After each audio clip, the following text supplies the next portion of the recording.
你去遛个狗吧。现在不遛，晚一点。放，把门关上吧，把窗户关上。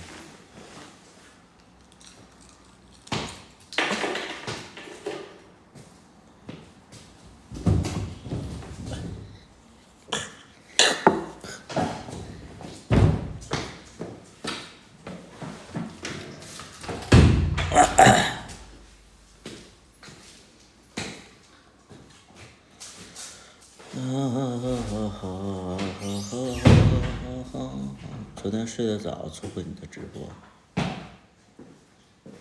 睡得早，我怎么觉得我昨天见到你？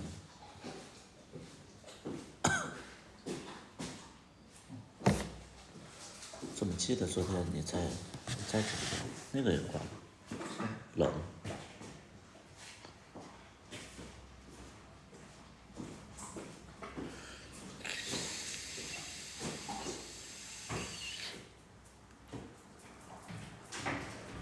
你去把上面那俩也喷了吧？没气了。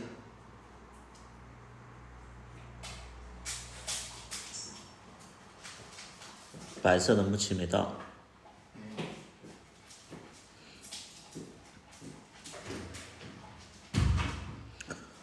上午你在，晚上你没在。直播最近直播太频繁了。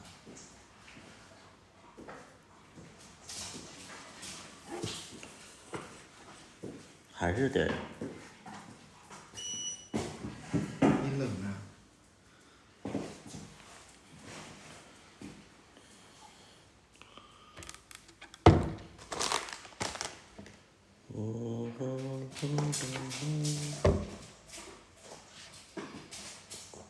我下午坐在这里都被蚊子咬，蚊子都出动。把吉他拿过来，我要唱歌。吉他。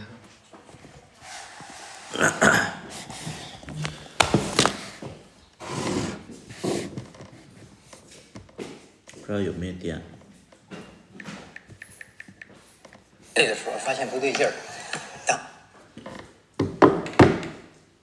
去上楼去吧，去收拾收拾。上楼收拾什么？2楼已经完全完事儿了。啥意思啊？我妈那屋完事儿了，你收拾收拾，打扫一下卫生，我在这直播。2楼、3楼其实都完事儿了。柜子没做好啊。你收拾完才能做柜子啊。这我怎么收拾？那些东西放哪里？就扫一下呀，吸尘，然后把那个砖头啥的都拿出去，规整一下。砖头。里边有砖头。他们不包打扫吗？不包。收拾一下。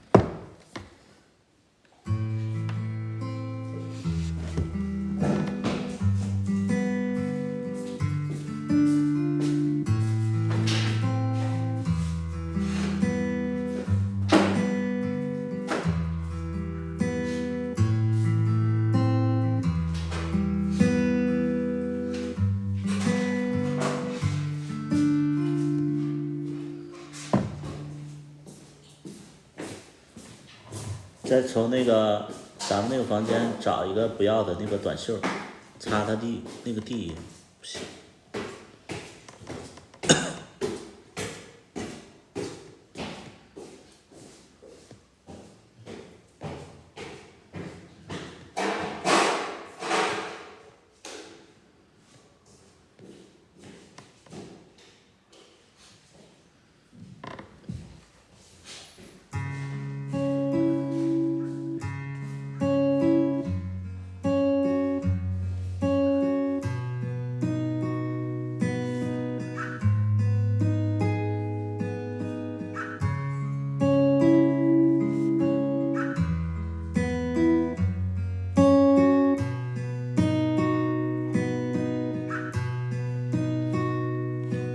些东西，你要是不提，我不去回忆。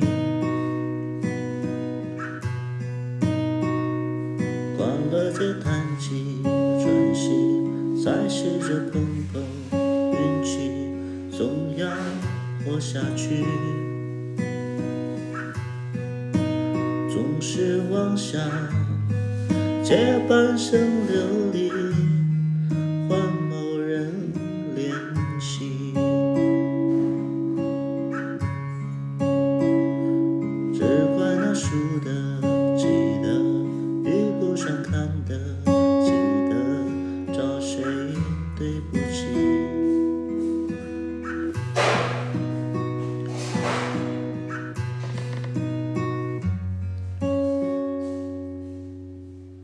把门关上，太吵了。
卑微的要求好多。你眼睛会笑，换成一条桥，终点却是我，永远到不了。感觉你来到，是风的呼啸，思念像苦药，心如此难熬，每分每秒。我到不了，我到不了你所谓的将来的美好，我什么都不要，知不知道？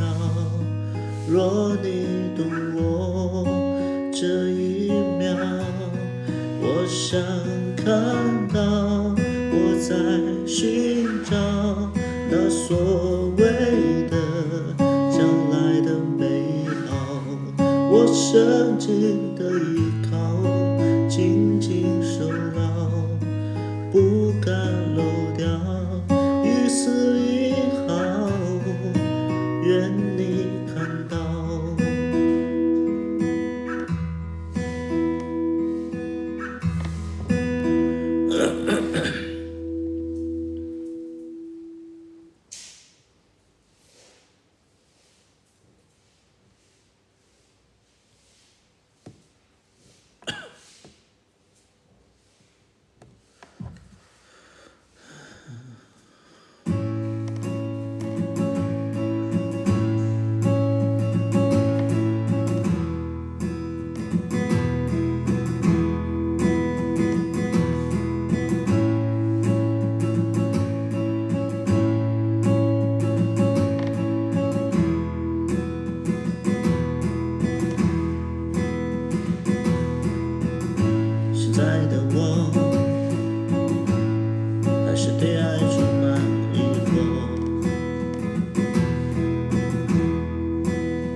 不想给什么承诺，保持沉默，独自走过空虚和寂寞，慢慢陪伴着我，假装洒脱，其实很懦弱，有太多的借口，终究没有结果。谁让我感觉他最了解我，眼神交错，话都不用说，就抱紧我，让我感动。他多爱我，谁让我感觉不需要再躲，过去心痛从此被淹没，就抱紧我，让我感受，让我感受他多爱我，让我相信他是爱我的。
又被爱上了一遍，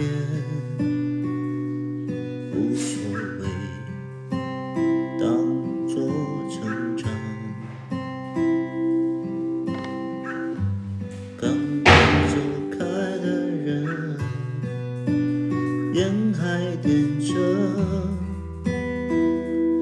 味道却淡了。我并不是天生爱寂寞，却比任何人都多。就算把世界给我，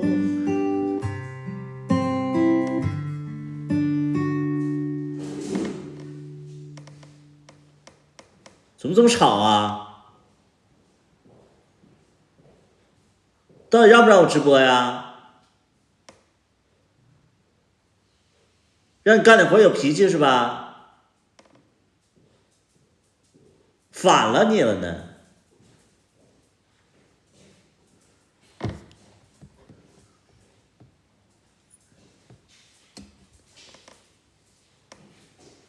干活那么大声不行，那么大声干什么？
心只在慢慢累积，所以疲惫也默默累积，成长了爱情，淡大了亲密，心情在慢慢转移，所以照人也慢慢转移，放大了爱情，草草分离，璀璨回忆化为灰烬，在了解之后变清晰，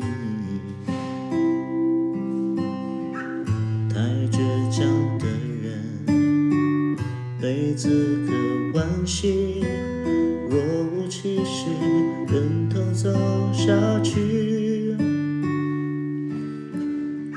在深夜喃喃自语，没有人想你，一句话就能带来天堂或地狱，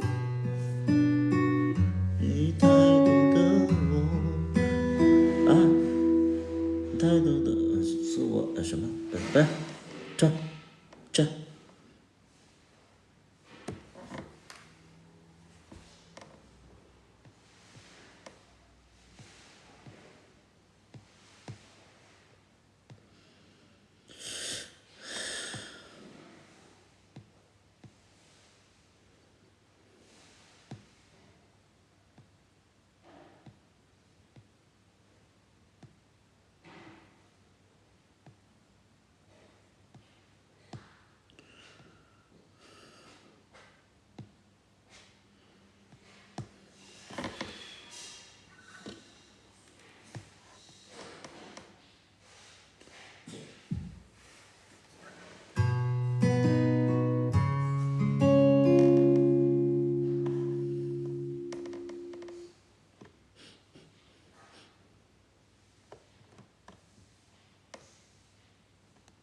什么味儿？你和啥了你？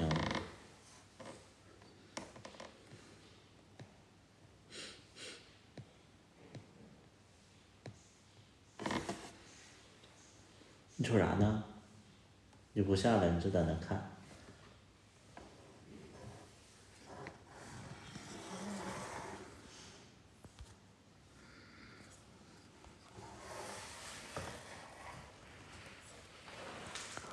这只小狗，你看什么？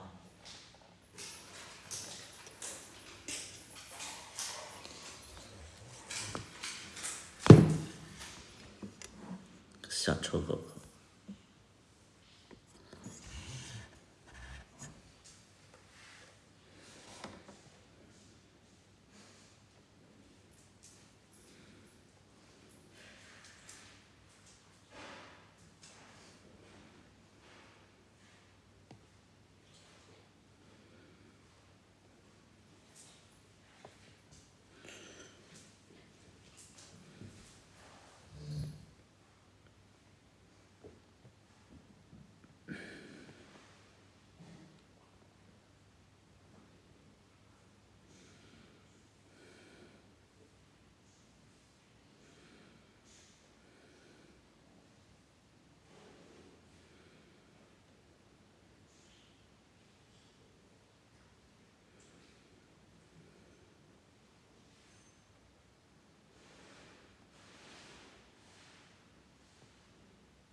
哎呀，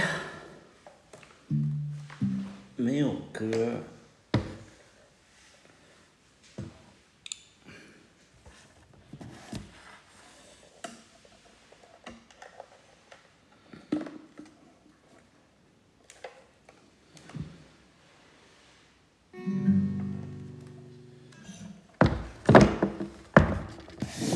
折叠式，吉他都是这个吉他都是折叠式。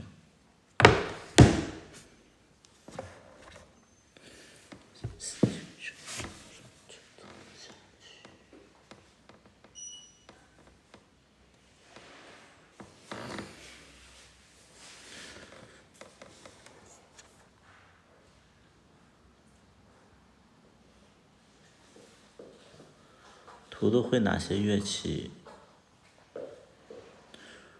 我会粗口，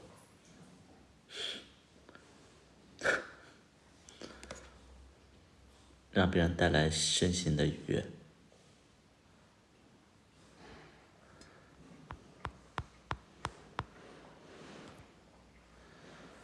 哒哒哒哒我。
唱这些歌的时候，会不会想起 Q 先生？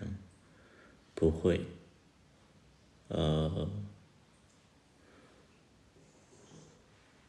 因为 Q 先生我没什么遗憾，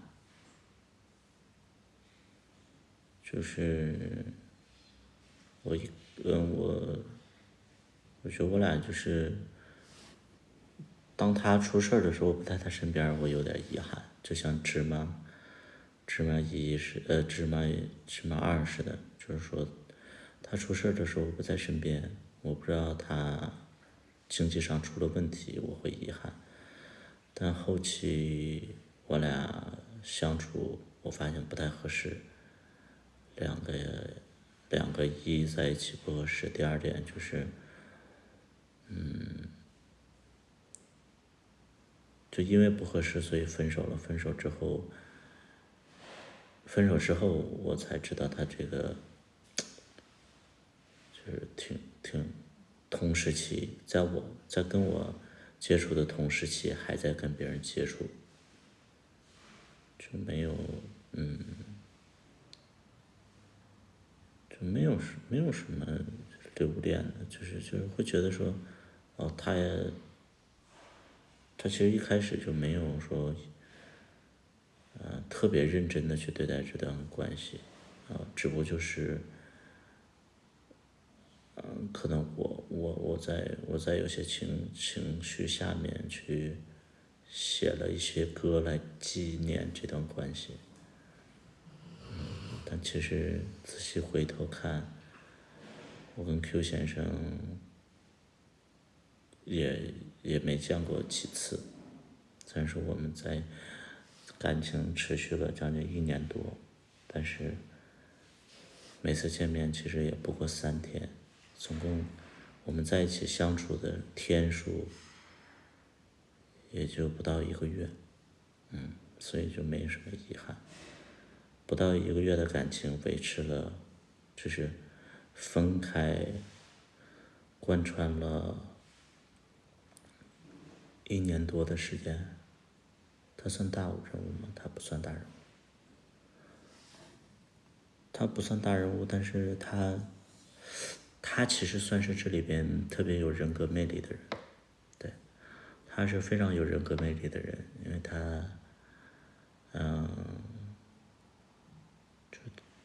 因为他可能他算是这里边，比较在 gay 圈里的人，所以他懂人情世故，我觉得他懂那个 gay 圈的心理，跟演艺圈大佬比呢，比什么？你要我比什么？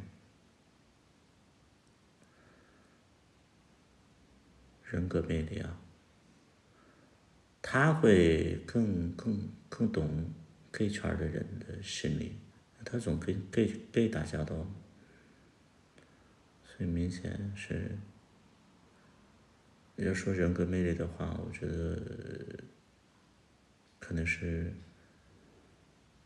演艺圈大佬比较有人格魅力，但是他可能知道别人在想什么。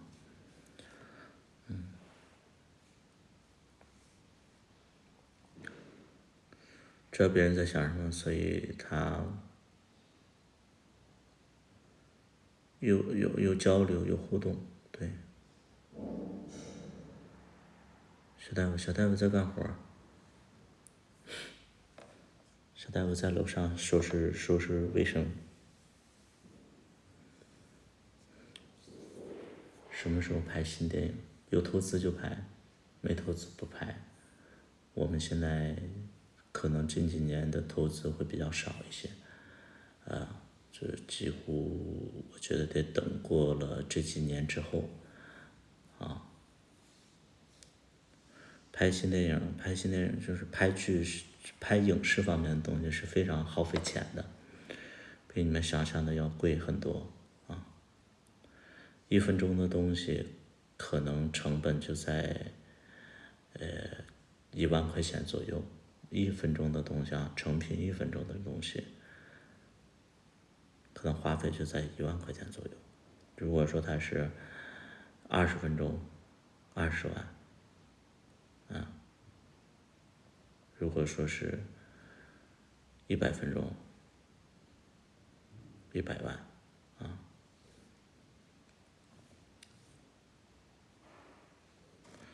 所以它不是简简单单用手机拍就可以了。我最近发现，就是有很多做这个网络视频的人，他们其实做的东西，他们有一个共同的点，芝麻1芝麻2花了多少钱？120多万，120多万。芝麻1加芝麻2，120多万。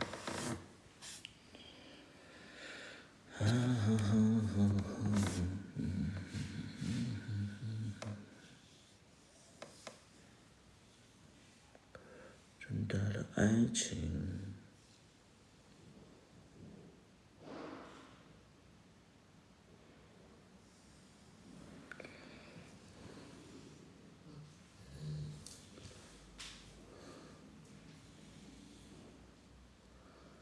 什么没拍完？没拍完。没拍完。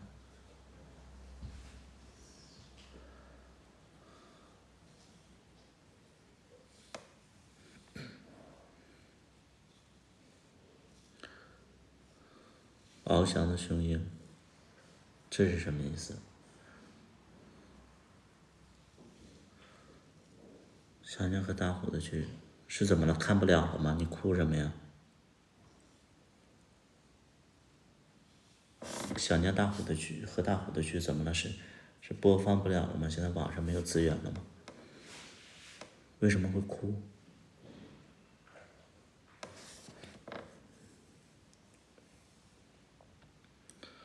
考虑和大虎拍了。不是说我不跟大虎拍，大虎现在在上海，没有时间拍，而且人志不在此，不是所有人都全职在做这个东西，每个人有每个人的发展，还会考虑和大虎拍，就这种问题，就是你们要知道，就是什么星爷什么不跟谁合作了，那不是说星爷不想合作了，是其他的人也不想，这是双方选择的东西，对不对？想看你和龙二拍摄的小故事。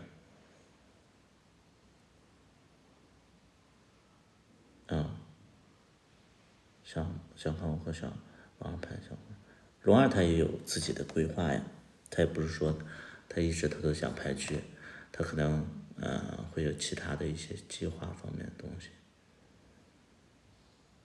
不是所有人都在做这行啊，他们肯定会有其他的际遇啊，对吧？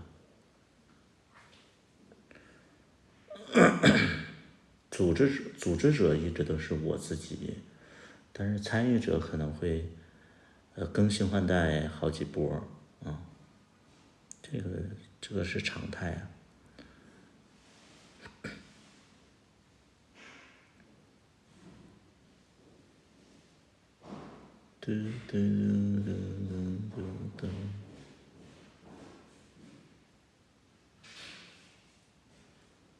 昨天有通宵吗？昨天不算吧，昨天到3点多。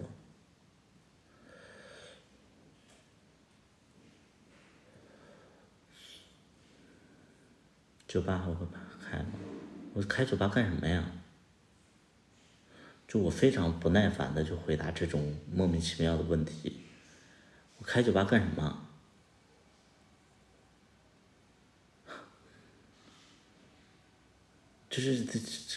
就是还会再开吗？就是这种问题，就是它的意义在哪里？你想知道什么？就我会有点不耐烦，天天会问这种问题。剧会再拍吗？酒吧会再开吗？就我会不耐烦，就这种问题的意义在哪里啊？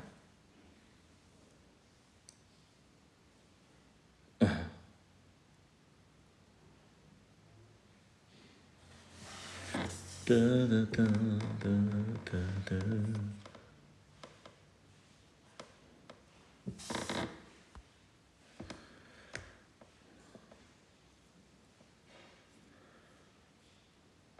我想最后再点2首，狼宝，你辉哥，你别一天净事儿了你，你天天我不觉得，我觉得你问的就是天天在那个就是私信我，就那些说的那些话，我就觉得特无聊，你知道吗？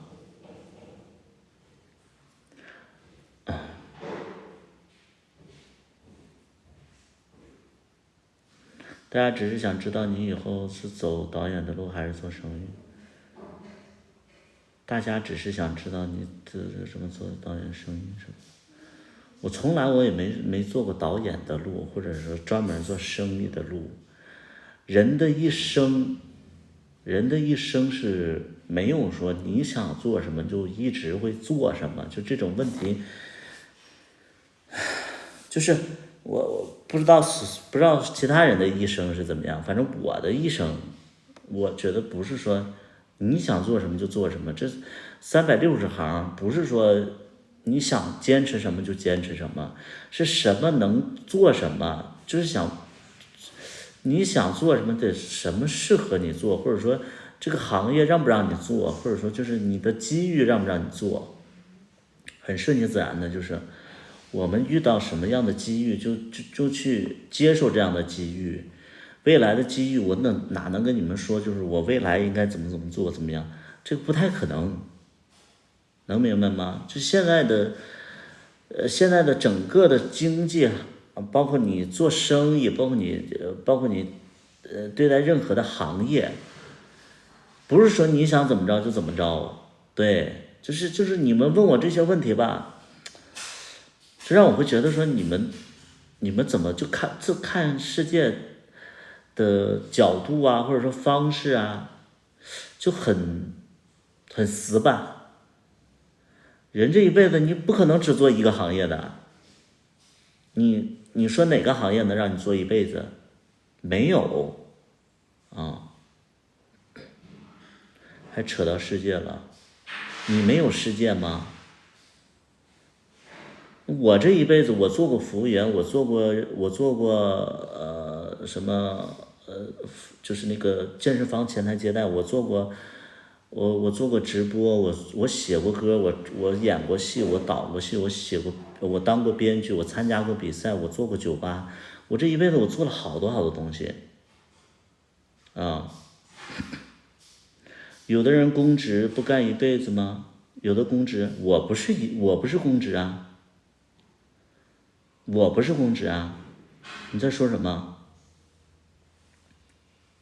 还拍戏吗？以后可能会拍啊。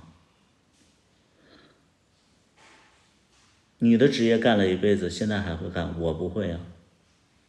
对啊。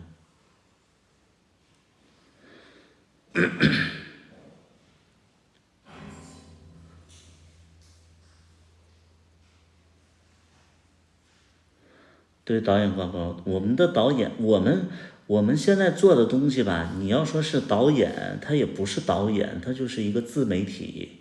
自媒体是什么意思呢？就是它不是特别正规的东西。我们现在有很多的选择，但是这些选择也不一定适合你。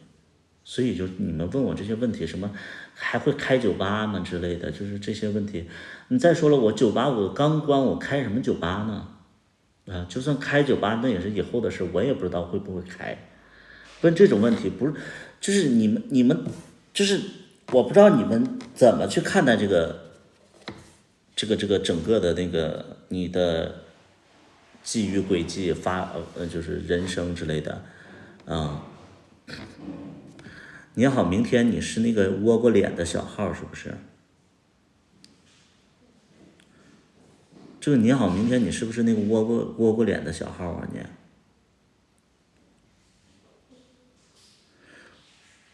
我在跟别人说话，你插什么嘴呀你？你是贱吗你是？啊？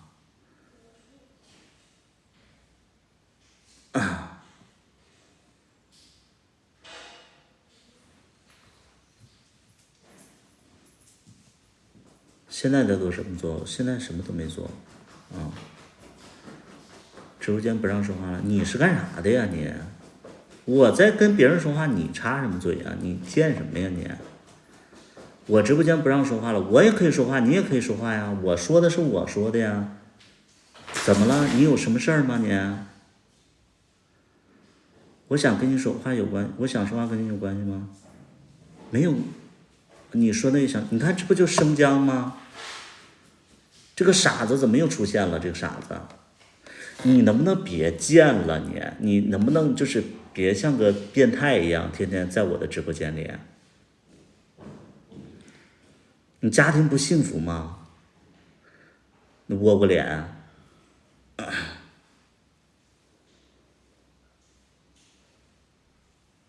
你家里出什么事儿了吗？是？这个窝过脸。大号没有了，又小号了。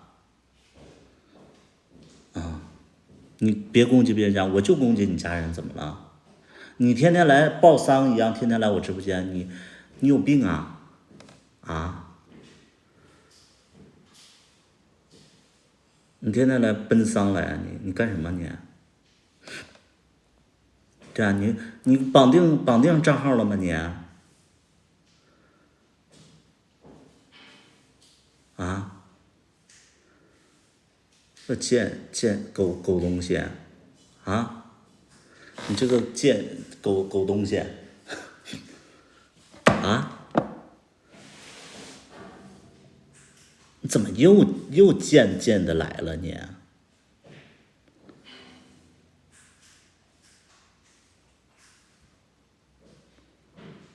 说话就是他的风格呀。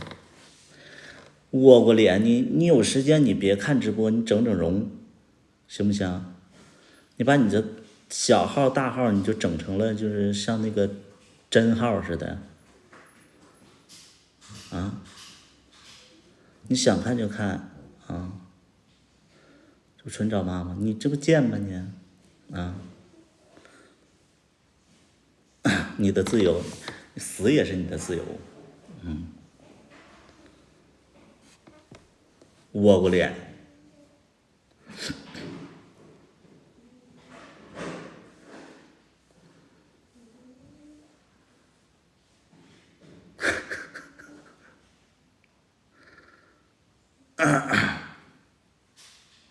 踢出去。不是我倒是要想看看他能说出什么，天天就是说那个那个黑我，来，你说说，倭瓜脸就是一个他来攻击我，然后那个我们看到他长什么样了，你不抹黑我造谣我吗？来，你说一说，你掌握什么黑料了？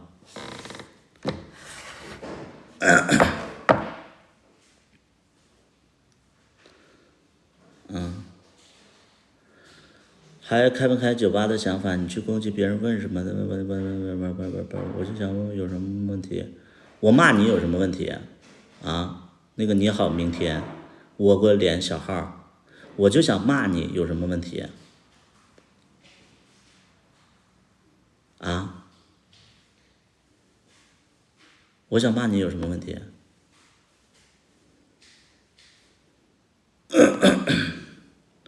你的错不是你的错啊！我骂你有什么问题？没什么问题啊，那我骂你啊，倭瓜脸，你不是那个你好，明天，请问一下，你生活里边是不是就是一事无成啊？你是不是一事无成？然后就像狗屎一样被人踩去，然后直接就是被人家那个磕鞋底子，鞋都不要了啊！你这啥也不是的东西，你天天在这块当小号，完了在那块就是攻击我，你有什么意义呢？啊？还注册了个小号专门来的。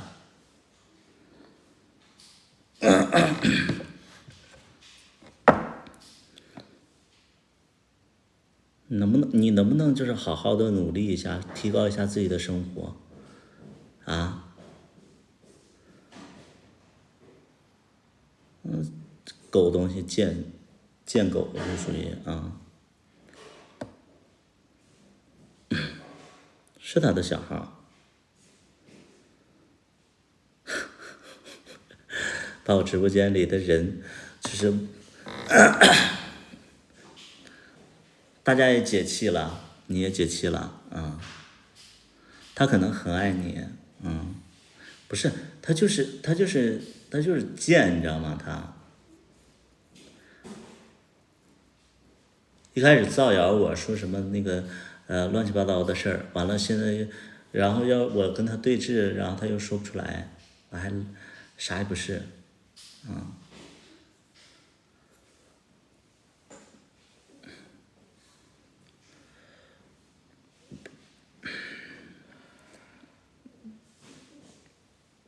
你造谣我，你造谣我，你找到证据了吗？你什么时候跟我连线呢？你现在你这张卡可以绑定了吗？啊，有点出息，有点勇气，有点那个能力，你不要天天就是小号在这块是，就像个苍蝇一样捋我，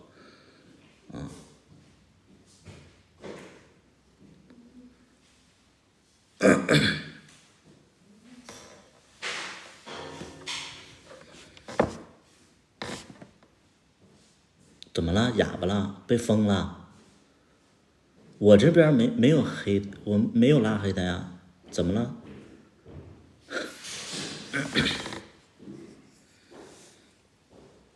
我没有拉黑的呀，他怎么不说话了？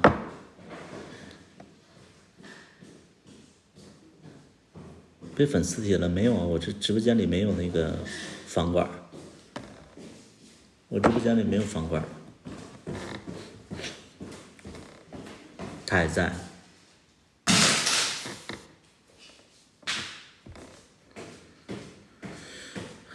找个班上吧，这是多挣点钱，看不惯谁你就是拿钱砸他，说什么那个这个主播装高傲，你拿钱把他砸出来，然后把他睡了，这是你的本事，你天天在这个网上就是注册小号，舔着脸去黑别人，你得到什么快感了吗？你是？证明这个主播确实是很垃圾，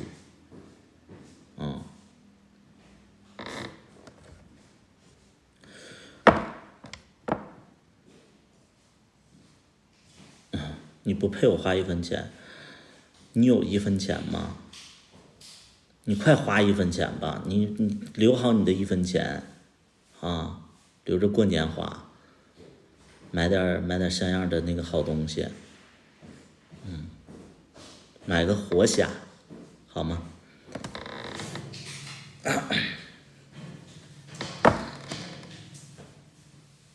整半天就打着这几个字儿。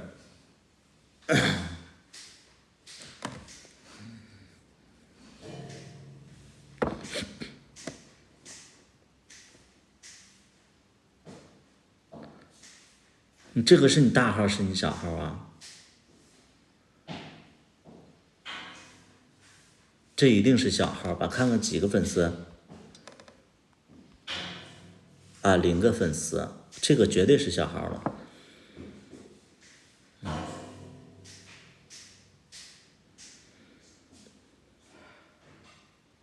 你这攻击力有点下降了啊！你多组织一下语言吧啊！要不然你就连线，找个那个有 WiFi 的地方连个线。你别连线的时候你没连 WiFi， 到时候你没话费了再。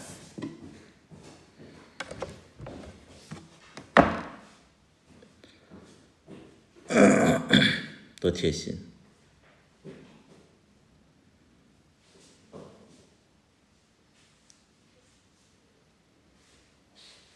他就是不出去，才得到你的关注。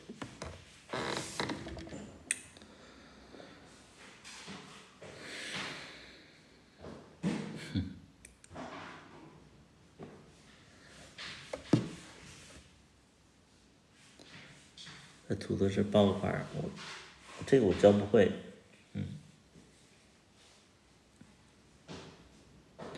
那个旅行者呀，我真的你们就是像旅行者这样的问题能不能减少一点？我气愤的点是什么呢？我气愤的点是什么呢？就是我开酒吧的时候你不来，我不开酒吧了就问我说还开不开酒吧？我开酒吧这件事情我都已经开了3年多了，完了我关了以后，完了就问我说还开不开酒吧了？这不气人呢吗？再一个还是那句话，我的人生它不是说一成不变，它有很多的可能性，或者说有转折点。你就像可能我会去报那个北京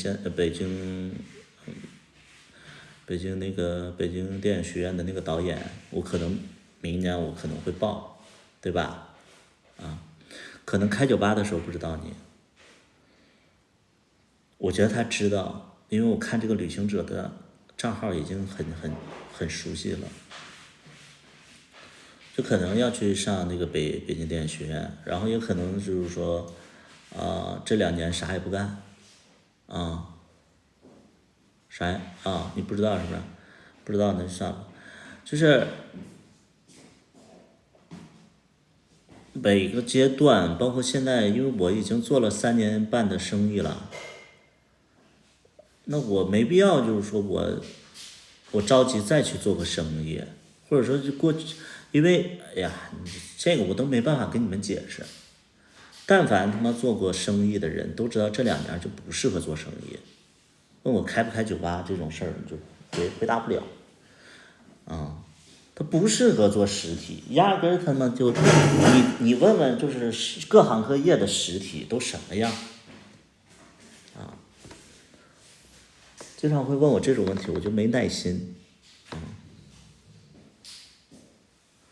对啊，就啥也不干了。我这2年，这句话我也不敢说，我就说这2年啥也不干了，然后结果呢，突然有个机会，完了我又干别的去了，因为我这个性还他妈闲不住，可能我本来计划就是说这2年生意难做，那我就不做嘛，不做，然后我调整2年，但是谁能保证呢？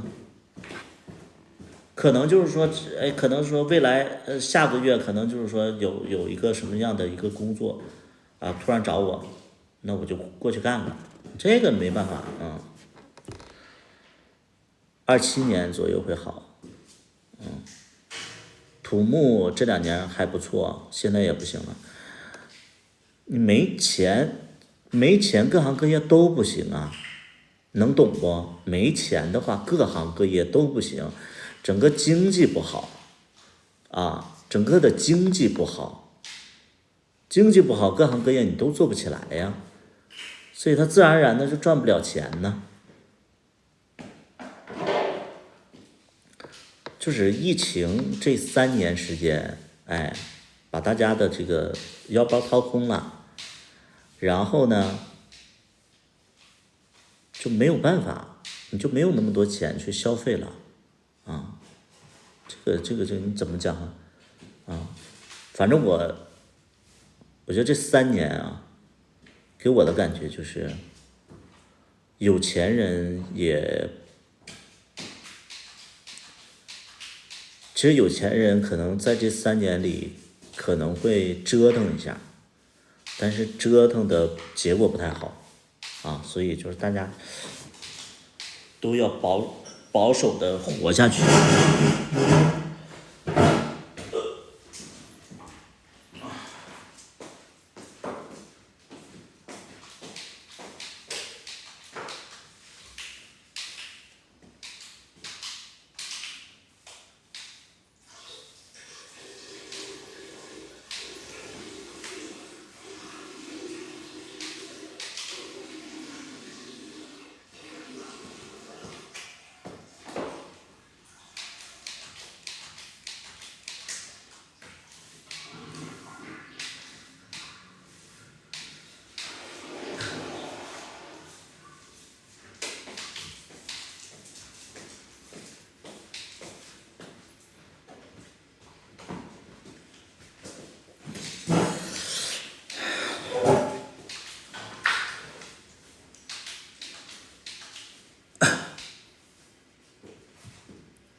深圳那么多酒吧，只能证明你做的不行。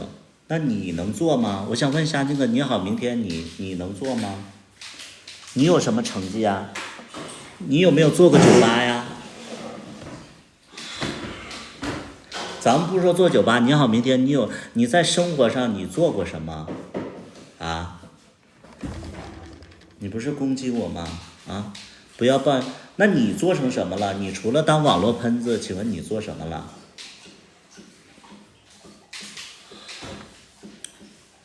你好，明天你回答我这个问题。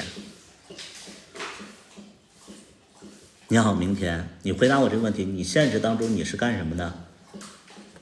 你除了当狗，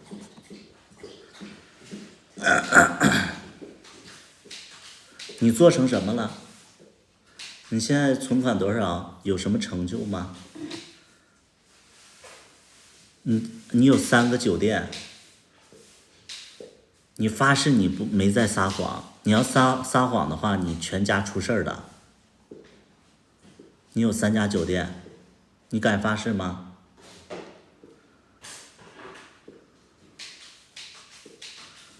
你发誓啊？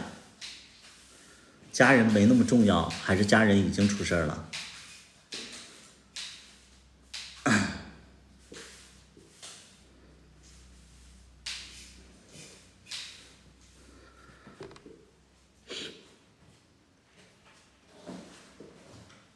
就你这样无耻的人，你也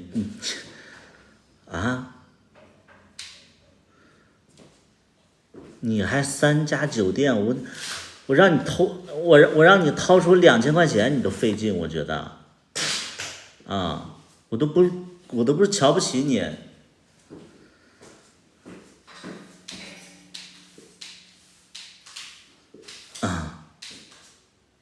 我真的我都瞧不起你，真的我都是觉得你在这网络世界就让你吹牛逼，让你做个人了，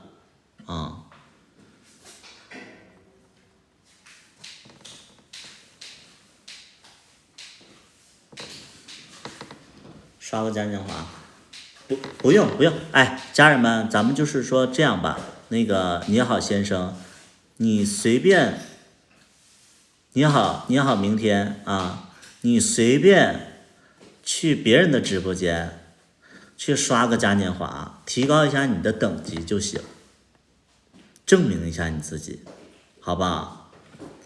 哎，你证明一下你自己，你升到50级就行，啊，升到50级就行。你3家酒店肯定升个50级没问题吧？啊，你不用在我直播间啊，我不要你这钱，我觉得你这钱这个可能来路不明啊，可能就是挪用公款什么之类的啊。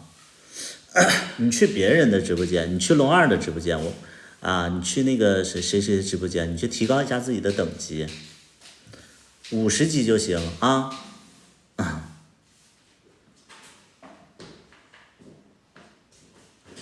还3家酒店，我的天，真能吹！你真的你用上了你家人的命，然后你去发这个毒誓，你真的你不配有家人了，你都你都不配有家人了。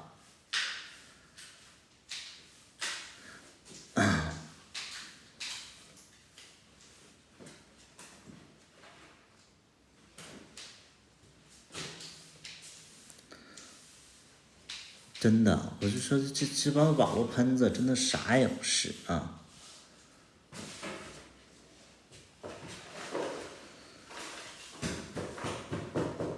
你离死不远了，你也不会活多久啊！你这个，你把全家人都发誓发死了，你自己也不会活多久的呀！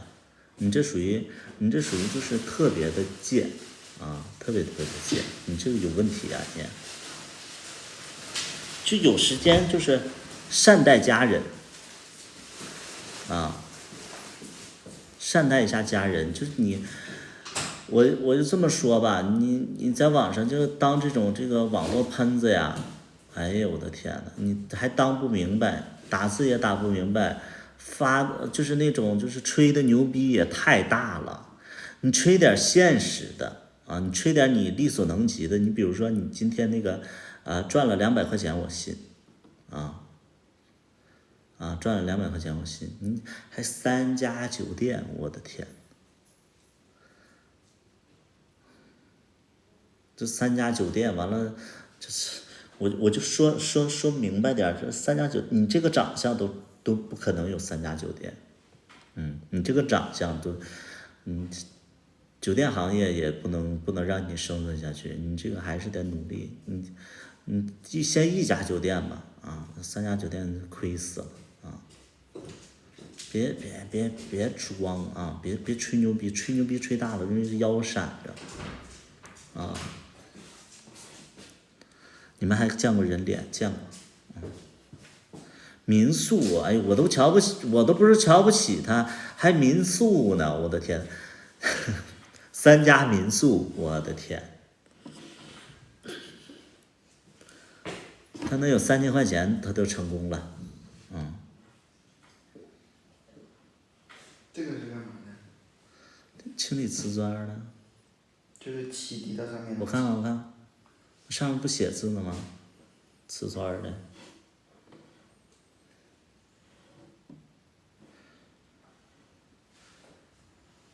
你咋那么能吹呢？我的天呐，这房可能不好。你好，明天网不好，得找 WiFi 呢。去气的那个呢？去气的没有。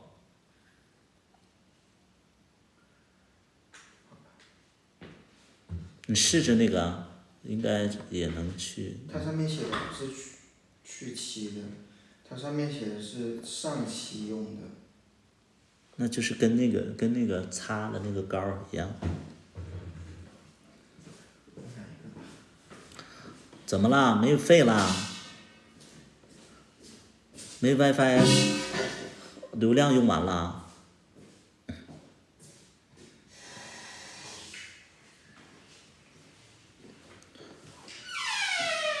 你好，明天加油。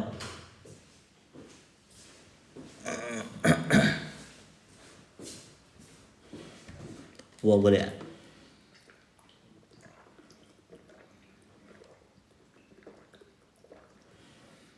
我直播间里，旅行者，我还是建议你不要跟着我去攻击他啊，不要跟着我攻击他，他是为你出头的，旅行者，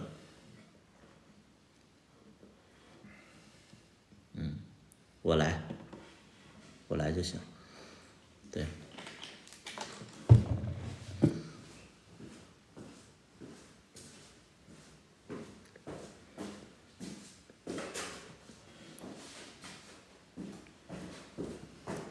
所以就是哎呀，我就说什么呢？就是说，你们天天问我说要干这个要干那个，说不准。我真的觉得说不准。你像我现在，我就这么说吧，我现在可能，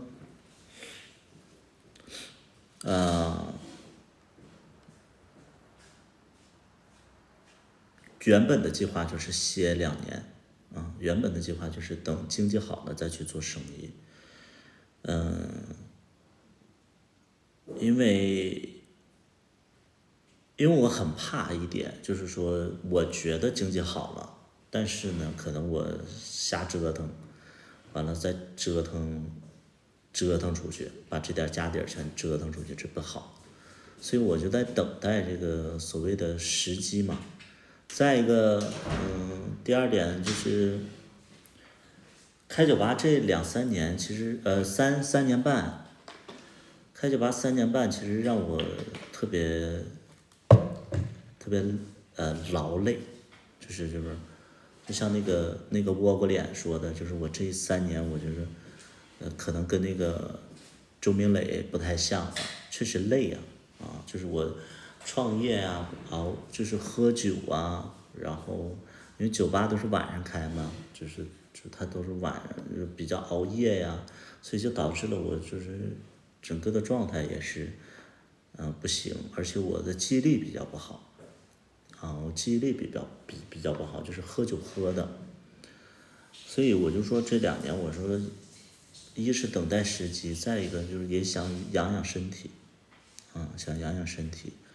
这个不怪人家倭瓜脸说我老了，确实老了确实3年前跟现在比的话，就完全不一样。3年半，4年前，我拍那年是30岁，现在就快34了，所以就是歇一歇呀，跟疫情也没关系。我在做生意的时候，就我没跟大家讲嘛，我为什么做生意？就我在拍那个芝麻的时候，我都没想做生意，我也没想买房子，就是那个时候在北京啊，那时候在北京的生活就是比较，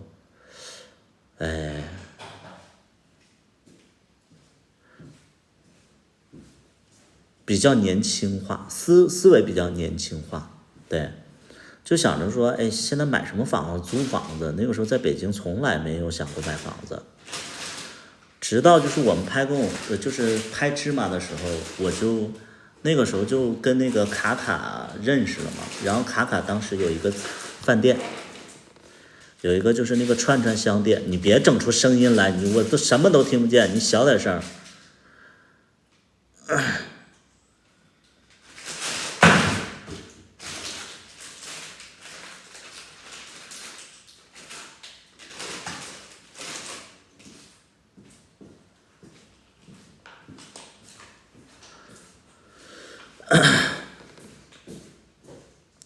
我就接触了卡卡，然后卡卡就在那儿他就做了一个就是串串香店嘛，做了串串香店，然后我就看到当时的卡卡，其实当时的卡卡严格意义上他也不赚钱，就是更严格一点，其实是他跟3个朋友一起合伙做的，肯定是不赚钱的。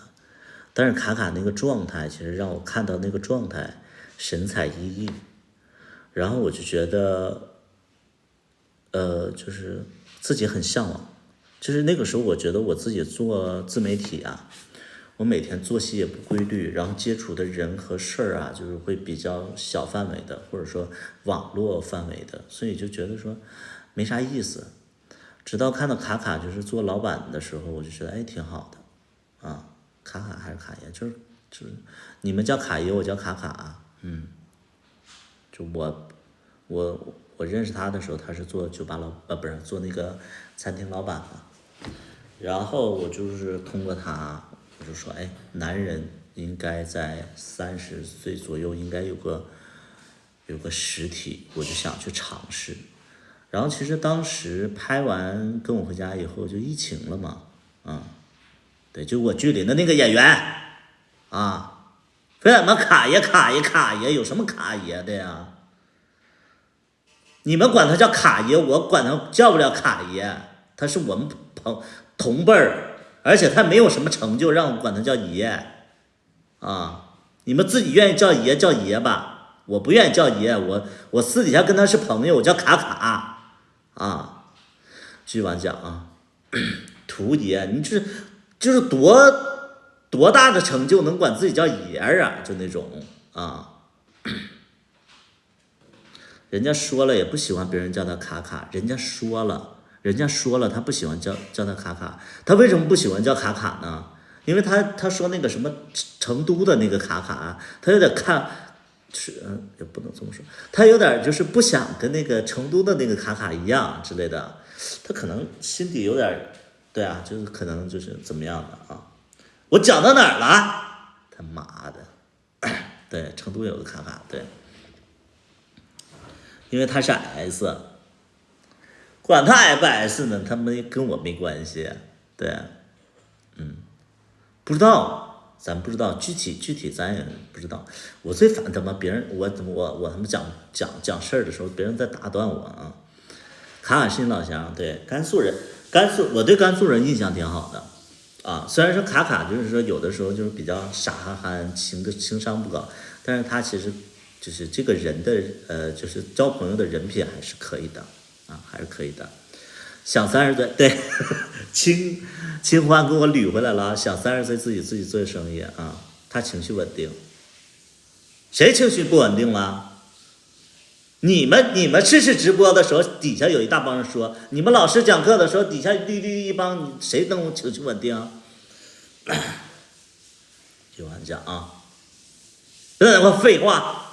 听故事就听啊，你呢？你出去，你跟那倭瓜脸，你俩凑那个菜园子里有什么？有倭瓜，还有桃啊。就是30岁我就想做个实体啊，然后当时就是机缘巧合就是方糖的那个 CEO 是我前老板。然后他们也想做那个酒吧，然后那个时候我不是就算是就小火了一把，然后他就觉得说，哎，我的人气能给就是做生意挺好的，然后我就其实那个时候我都没想做酒吧，但是就是因为有人给你提议了，你现在就好像酒吧是个方向，恰好呢就是深圳的酒吧找我来商演，我就接了人生第一个商演，在这边就是唱了几首歌啊，就轻松的就赚钱了。然后我来深圳这边来演出的时候，真的人气还比较高，然后再加上我就觉得那个时候是冬天，深圳的温度太舒服了。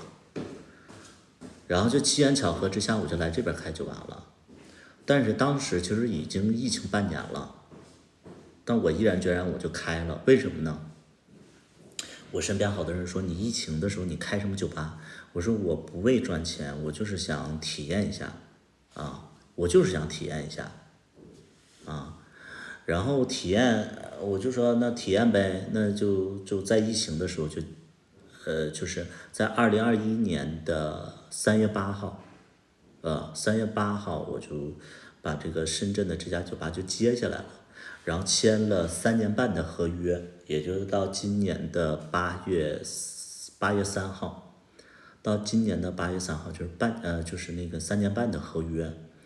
然后我就说，哎，就是人生的一个体验，然后想拿出来，就是自己拿点钱，然后，就是增加人生阅历，就觉得赔赚，我觉得也赔赚也不太大。结果我接下来的时候，就发现自己完全，因为那个时候的我还是 I 人，那个时候的我还是个 I 人，你们能想象吗？就是我在接酒吧的时候，我还是个 I 人呢。我是为了这个酒吧，我现变成E 了啊，现变成 E 人了。然后一开始就是这个酒吧他妈整的就是，哎呀，就自己也没做过这方面，而且就是说一直都是做网络的人在现实当中去见别人的话，就是你之前你在网上可能就在网上生龙活虎的，但是你现实当中你是个 I 人，你社恐，那网络主播做了实体，他其实就完全不适应。你就得接待客户之类的啊，然后呢，我就硬着头皮去做，结果就坚持的还算可以，但是紧接着疫情的爆发，然后而且我们深圳啊，就是不知道有没有在深圳的，深圳的疫情管控仅次于北京，北京是最严的嘛，因为北京是那个中国的心脏嘛，对吧？它肯定是非常严的。深圳也是一样，就是深圳没有北京严，但是跟北京差不多，就是疫情只要有疫情，酒吧就必须得关啊，就不让开。然后我就眼睁睁的，就是因为我们每天的房租，我们酒吧每天的房租是在4、5千块钱。每天的房租是在4、5千，一个月大概就是在6、7万左右。那个时候，啊，再加上人工之类的，反正就是哎呀，就是非常非常的，因为那个时候就是大家工作不了嘛，那你也不可能说让大家就是辞职之类的，那你就得给发个保底工资，啊，然后宿舍就这些东西，完了就是哎就特别愁的慌，就酒吧就开不了。酒吧房租这么贵，你以为呢？你们就算7000块钱一个月，7000块钱一个月，再加上那个就是那个宿舍的房租得7、8千，就是7500左右，将近8000除以30天，你们算多少钱一天？2000多，将近3000块钱，然后你还得给员工保底工资之类的，因为有的时候那疫情突然这段时间没结束了，完了就又可以开了，那你上哪儿抓员工去啊？对吧？那你就得就是说给个就是保底工资，或者说让他们就是发点那个红包之类，让他们留着嘛。所以那段时间就是每天都亏4000块钱左右吧，啊，就那段时间亏4000块钱左右，我就坚持了很长一段时间。后来是那个遇到了一个就是那个粉丝，然后就跟我一起做酒吧，但这个粉丝就是那个投了那个芝麻2的这个大哥，然后就又投剧，然后又跟我一起做酒吧，但是这个大哥也一直没见过，然后也一直就是就是也不签合同之类，反正就是他表面上是跟我一起合伙做，其实他完全不在乎这个输赢，他其实就想陪跑。后来这个大哥可能表现出对我有意思，但是后来我们也没在一起，因为我一直都谈恋爱嘛，对吧？谈恋爱，我一直在谈恋爱。后来就这样，我就开了3年嘛。这3年逐渐的，就是因为大哥说实在的，因为他也不跟我也不见面，所以而且大哥也不是做酒吧行业的，也是一个非常文质彬彬的一个人，所以酒吧还是我一直在自己挺。后来我就逼自己喝酒熬夜，然后逼自己就应酬，逐渐的就性格就是从 I 变成 E 人了啊，就硬逼自己。然后其实这个过程当中，你们说亏钱，你们说我这些年亏了很多钱，其实因为有这个大哥存在，我没亏钱，是大哥在亏钱，所以这个大哥现在就跟我是特别，就像家人一样啊。因为我在跟第5任分手了之后，我跟这个大哥见过一面，大哥其实就他就不是做这个行业的啊，就不是做这个行业的。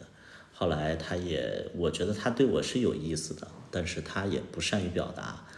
那你不善于表达，那我就正常跟小大夫在一起了，然后结果他也就对我没有其他的想法了。现在来讲的话，你说亏钱了吗？没有，但是没亏吗？他亏了，是这样的，别野也是大哥照顾的，别野他妈是我自己家的房子，你傻吗你？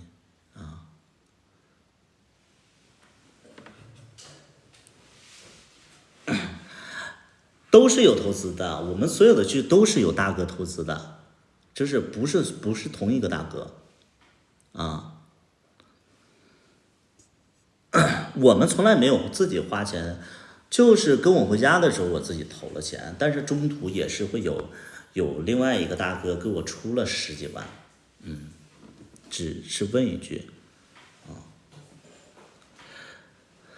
等一个大哥投资。这老石，你跟那个包纸，你俩应该是同一个年龄段的，你俩说话一个调一个味儿，都是就是那种就是说着说着就开始吟诗一首，就你俩就是可能年龄段也是一样的啊。包纸，你俩认识一下啊，大哥有戏份吗？大哥人家是事业型，人家演什么戏呀？在你们眼里，所有人都是演戏的，所有人都能演戏。问那些问题，我都觉得没脑子啊。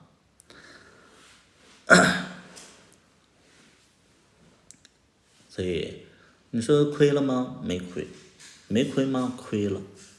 但是这3年就是让自己就是经历啊，苍老好多。还是那话，就是整个的这3年。3年半，就是自己扛下来扛下来。大哥是李茂的原型，不是。李茂的原型他妈是我，只不过就是我身体健康啊。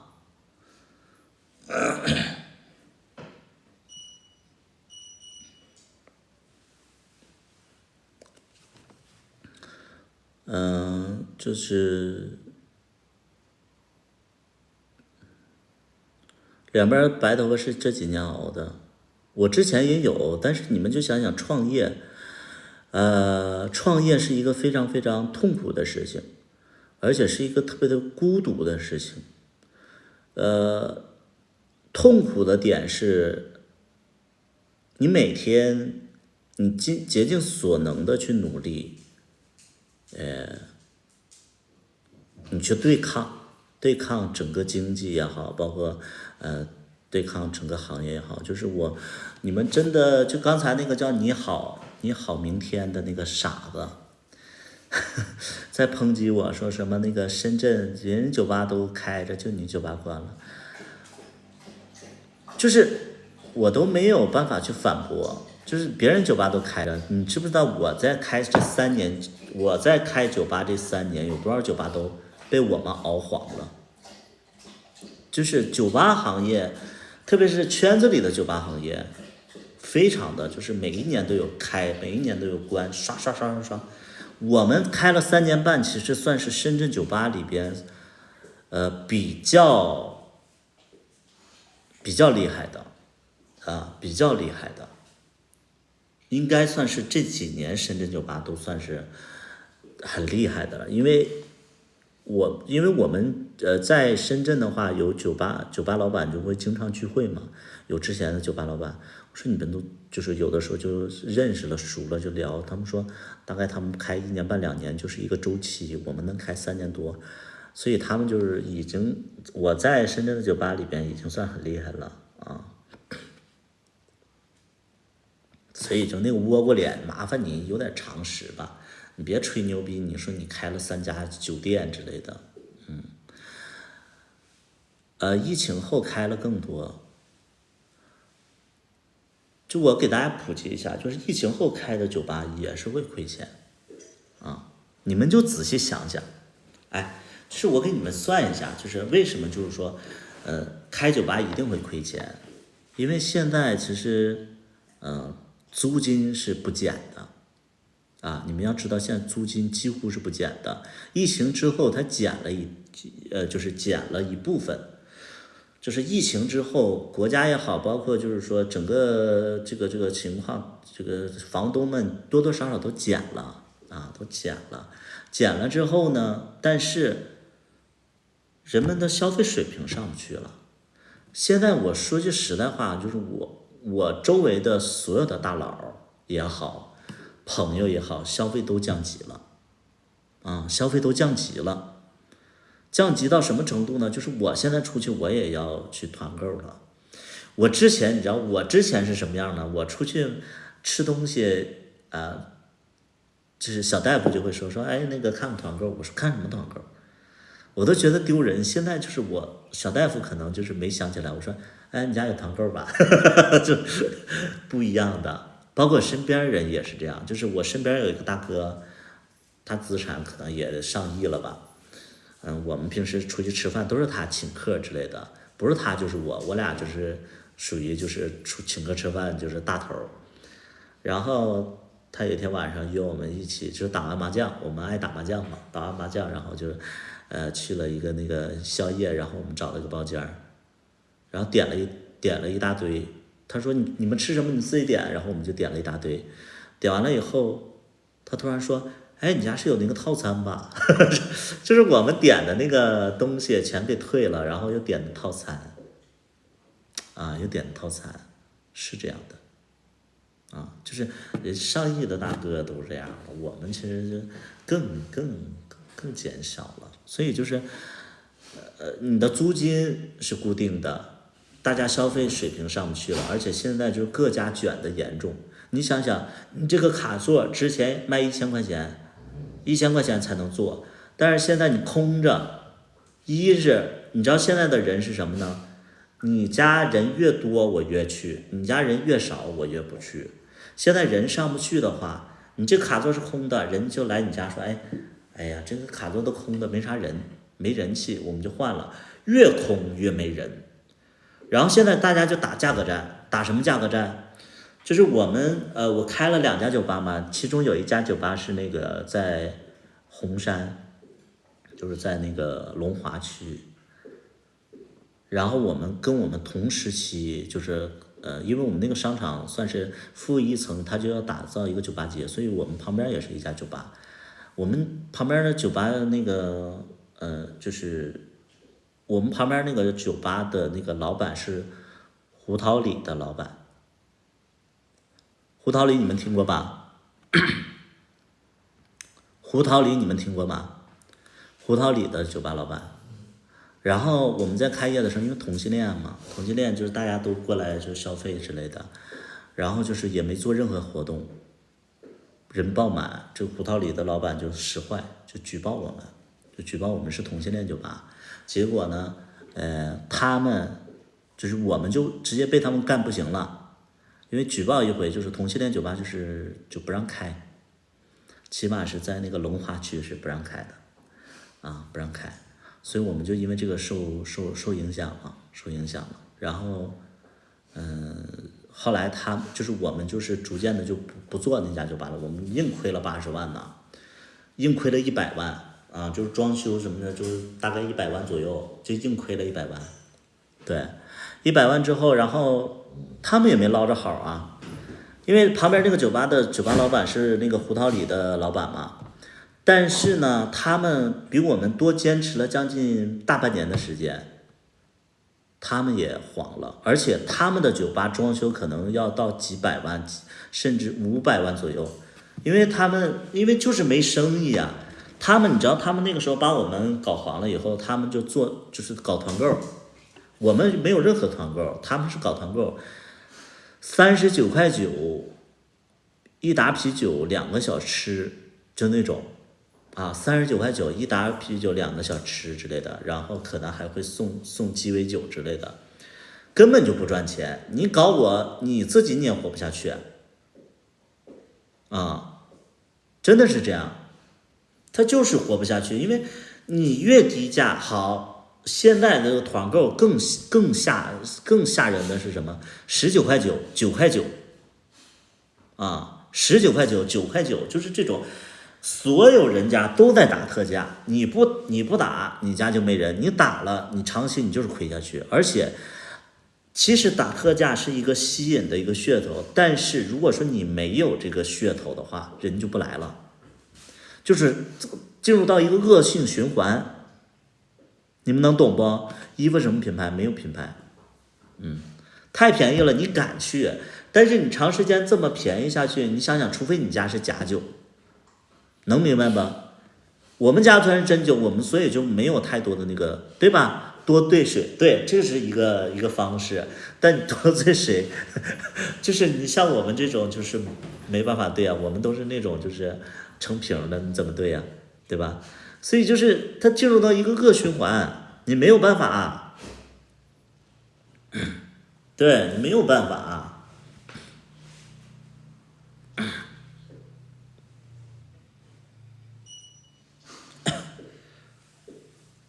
狼宝，你辉哥，你再给我废话的话，我就讲。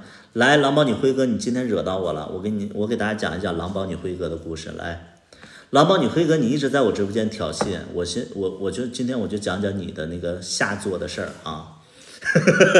这狼宝你辉哥，你别逼我，你不要啊，那你就把嘴闭上啊。他可贱了，你知道吗？在我直播间里。你开玩笑，你再开导他，我让你自闭了，你不敢讲，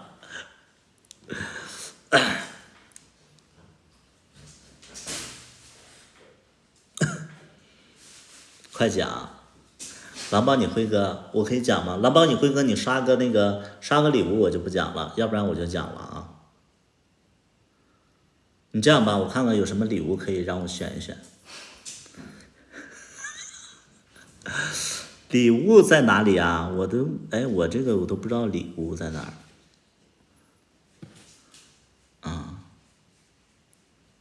说明我真的放下了。那我这看不着礼物。这样吧，那我就讲吧，没所谓的啊，没所谓的。狼宝你辉哥之前也是像这个窝瓜脸一样，就是突然出现在我的直播间了。然后突然出现在我直播间里，然后狼宝你辉哥就是一直都没有那个黑话，他呢就是一开始就是他说了点什么话，然后就是他就是我说什么他就在那块接，然后就是以自我为中心的那种方式去说别人的糗事儿，你一直在挑衅呢，你在我直播间里，你对开导别人完了你刮的我你开导别人的时候你一直刮的我就是牵扯我。我给大家讲啊，你少给我废话，我直播间我愿意讲啥讲啥。然后就是他就来我直播间，然后他就发言就挺自我的，然后我就怼过他我就说，这个人就是好像就是我大概的意思就是说这个人就是有点自我，我说你要提高一下自己之类的，然后我就怼那个辉哥，狼宝女辉哥，然后狼宝女辉哥就是那个从那以后就是没有黑话，反而变乖了，你知道吗？变乖了以后呢，突然就是那段时间我不是在直播嘛，然后我就说那个就是给大家介绍那个直播的那个风格，然后我说我要走那种轻美的那种，就是美式的那种风格，就是轻奢美式风格，然后可能就是要买什么样的家具，然后结果呢，这个下播了以后，狼宝女辉哥就私信我，就说图图怎么说的我也忘了，反正就大概意思就是说，那个你要买那个美式大餐桌是不是？有人要录屏了，没事儿，这无所谓的，说破无毒省着就是以后狼宝你辉哥用小号来黑化我说不清楚然后狼宝你辉哥，然后就是那个私信我就说，图图那个你不是要买那个美式大餐桌吗？我给你转钱，你就算我那个就是说就算我给你买的，然后你家里就有我一个东西，就说这个就是反正说就算是你家里就是有我的一份东西之类的，反正就是我说什么意思？他说啊就是就可以说吗？可以说吗？就我说了啊，这是我说了啊，不可以，不可以，你就赶紧刷礼物，要不然我就说了，因为我也不想说，我说实在，我说了我也替你丢人，是你一直在挑衅我啊，你知道吧？就是老鸨，你回给我说完了，你就对照一下，是不是你是这么说的？我从来不撒谎，我的直播间里。就是这个，想听是不是啊？那狼宝你辉哥，你看这气氛都到这儿了，那我就继续往说啊，我就继续往说。他说，就想你家里好像有我的一个印记或者怎么样的。我一听我就觉得不对劲儿，我说，哎，什么意思啊？他说没事啊，就是太卑微了。他说没事啊，就是挺喜欢你的，但是你现在跟小大夫在一起，但是我有可能，假如的话，你跟小大夫分了一下，分了的话，你考虑一下我之类的，我先排着队，大概是这个意思。我说不行，他就把这个钱转过来，我说不行，这你要是这样的话，我就没有，我就不可能收了，然后我就不收了。不收了以后呢，然后那个第二天我直播的时候，因为我这人直播就是特别直接，我就看了老鸨你辉哥，我就调侃，我就把这个事儿我就说，我就跟小大夫说，我说老鸨你辉哥那个给我转那个就不是，不是，后来就是那个我说我讲错了，反正就是第二天老鸨你辉哥又来了，完了我就跟大家讲这个事儿了跟大家讲这个事儿了。讲这个事儿以后，然后老鸨你辉哥，然后就给我留言。我下播的时候才看见，老鸨你辉哥说，哎，那个挺不好意思的，我没有别的意思，确实挺冒昧的。然后但是呢，是真的想那个就是说那个为出一份力，因为你现在一直都找那个就都希望就是说那个网剧人投资，我没有那么多钱投资，我就那个贡献一个大餐桌，你务必要收下，要不然的话，你看昨天事儿弄得挺不好的，你要不收下的话，我也挺尴尬的，我也挺尴尬的。我一听这么说的话，我说不用，然后后来他又说点什么，然后我就收了。他说你买完那个美式大餐桌的时候，记得给我拍照，让我看看啥样的美式大餐桌啥样的。就这样我就收了，收完以后我就买了，买完以后就是那天我不是在外边吃饭嘛，然后这个餐桌到了，我又就是直播的时候又给他那啥了，就给他那个就算是那个直播给他看了一下这个大餐桌什么样，然后结果呢，前2天呢我就在这个直播间里唱歌，然后他又想点歌。我说点歌一首歌多少钱？我说那个一开始我没说，我说点歌可以，我说点，结果他一直在那点。我说一首歌多少钱的？我就开玩笑似的。然后呢，结果就是他就一直在点，我就寻思嘿呀，因为他一直霸屏在那块点，就是那个我要点这个，我要点那个，我就开玩笑，我说一首歌多少钱。然后结果下播了以后，然后他又跟我说什么东西，然后我就调侃他，我说少废话，我说唱了3首歌，我说一首歌多少钱，我说我要买一个那个什么东西，完了就调侃他嘛，然后他就跟我说哥，那个我大概意思就是说我只是个舔狗，你别薅我一个人行不行之类的，反正我就说我就跟他开玩笑嘛，然后他就跟我也回击，然后我俩就完事儿嘛，就也啥也没说。结果第2天的时候我又在那唱歌，然后他突然就是那个又想点歌，我就让他点了。然后点完了以后下播的时候，他发现，因为我是2点多下播的，2、3点钟下播的，他大概7、8点钟，在我没开直播的时候，他就又跟我说那个还是想要点歌权，然后实在不行反正那个实在不行就是挑个便宜点的我给你买，然后那个我想要点歌权之类的，反正，然后下播我看见了以后，然后就是让他买了个好像就买了个那个。那天我要买那个餐边柜，然后他又转了1000多块钱，就对，又涨了1000多块钱。然后呢，前2天在直播的时候，对，前2天在直播的时候，他就知道我那个打王者，然后他非得要跟我打王者，然后我俩就要打王者，打完王者我就睡觉了，睡觉以后，然后前2天就是昨天还是前天，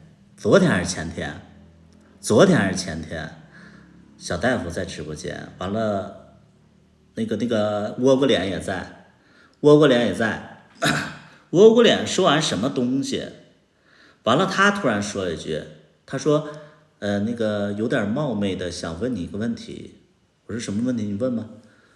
真的有点冒昧，但是我想说，然后他就当着那个直播间的面，他就说，如果说小大夫跟你分了的话，不是，如果说那个什么考虑一下他之类的，具体怎么说的，你们在直播间应该你们看到了，对，当着小大夫面就说什么那个要不要考虑一下他，我说大哥，我说那个那什么，我说大哥那个我没见过你们天天见我，我不知道你们长什么样。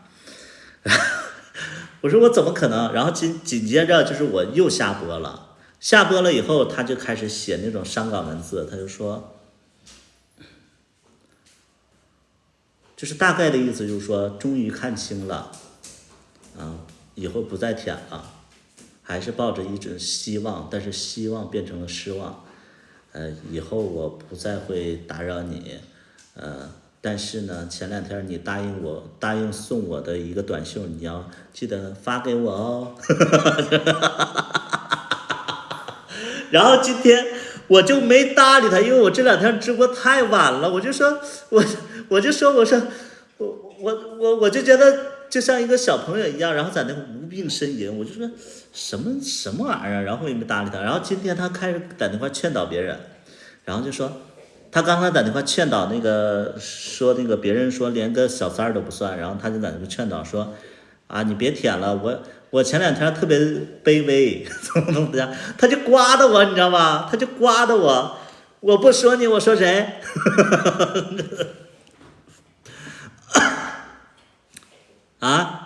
狼宝你辉哥。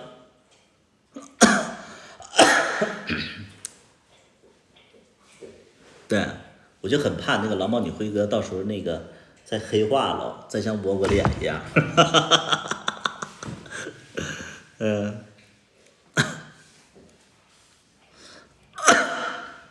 真是很有趣。感觉后边他会要求归还，狼猫女辉哥会要求归还吗？你要求我归还你什么都说清楚，咱们就是直播间里做个了断吧。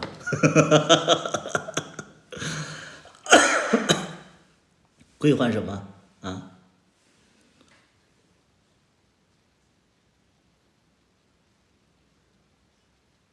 嗨，当然不会送出去的东西，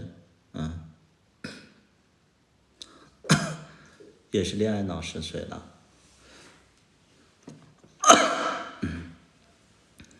小叶他因爱生恨了，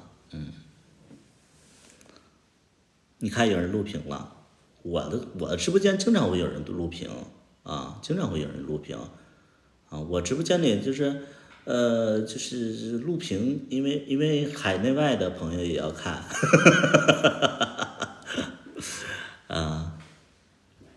对，天天有人录，越南呢那边都会翻译出来看，对，无所谓的。说实话，他挺勇敢的。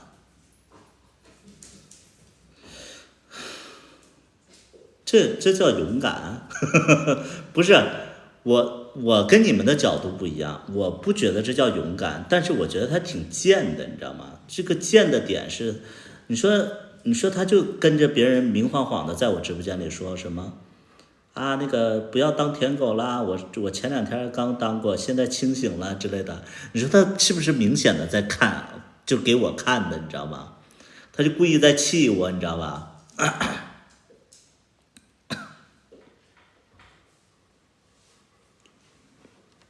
辉哥长得好看不？我不知道，我一直都不知道辉哥那个前2天说了，说那个我那个什么大概意思我就退出了，我不再舔了。但凡你要是看我直播间里的，因为我前两天我说过一句话，我说，因为那天倭瓜脸也在直播间，我说那个我天天直播，我也不知道你们长什么样。说实在的，倭瓜脸都比你更有记忆力，因为我知道倭瓜脸长什么样。我说我都不知道你长什么样，然后他就晚上就哀怨的跟我发消息私信，就说啊那个不会打扰你跟小大夫，但凡你要是大概意思，但凡你要是关心我的抖音的话，你都应该看到我长什么样。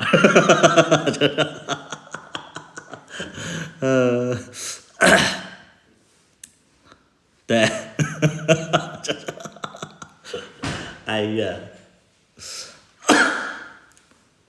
你说你惹我干什么？我这人就是直来直往，但凡我要说一句谎话的话，你狼帮你辉哥直接就反击了。狼帮你辉哥，我有一句说那个撒谎的吗？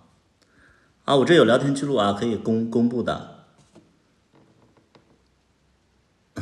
说真的，有你的影子了，以后就算谈恋爱都要拿你对比。你看，就经常说这些。琼瑶今天刚过世了，你可以顶他。你是真的琼瑶。啊。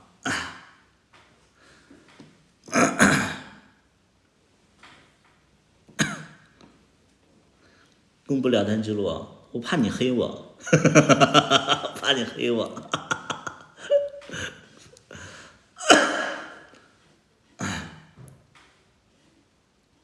狼帮你辉哥加倭瓜脸啊，俩人就是就是狼帮你辉哥，然后你加入倭瓜脸的那个反白里屠夫群，就是之前那个倭瓜脸说那个群里有180个人都在说我坏话，可能180加1了，这181个人在说我坏话了。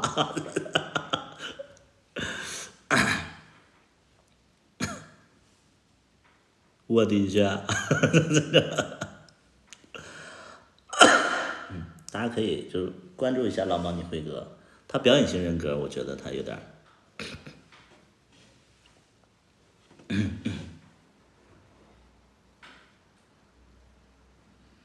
我直播间不揭别人伤疤聊什么呢？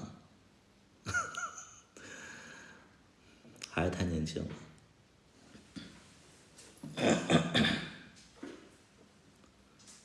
对，狼帮你辉哥跟我说了，说别薅了，我跟小大夫同龄，我没什么钱。别薅了。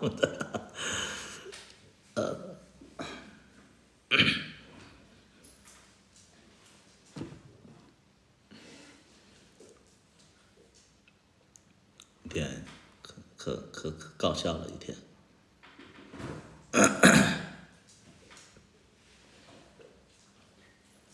太多人惦记。不是你们，就，我就跟大家说一点啊，就是说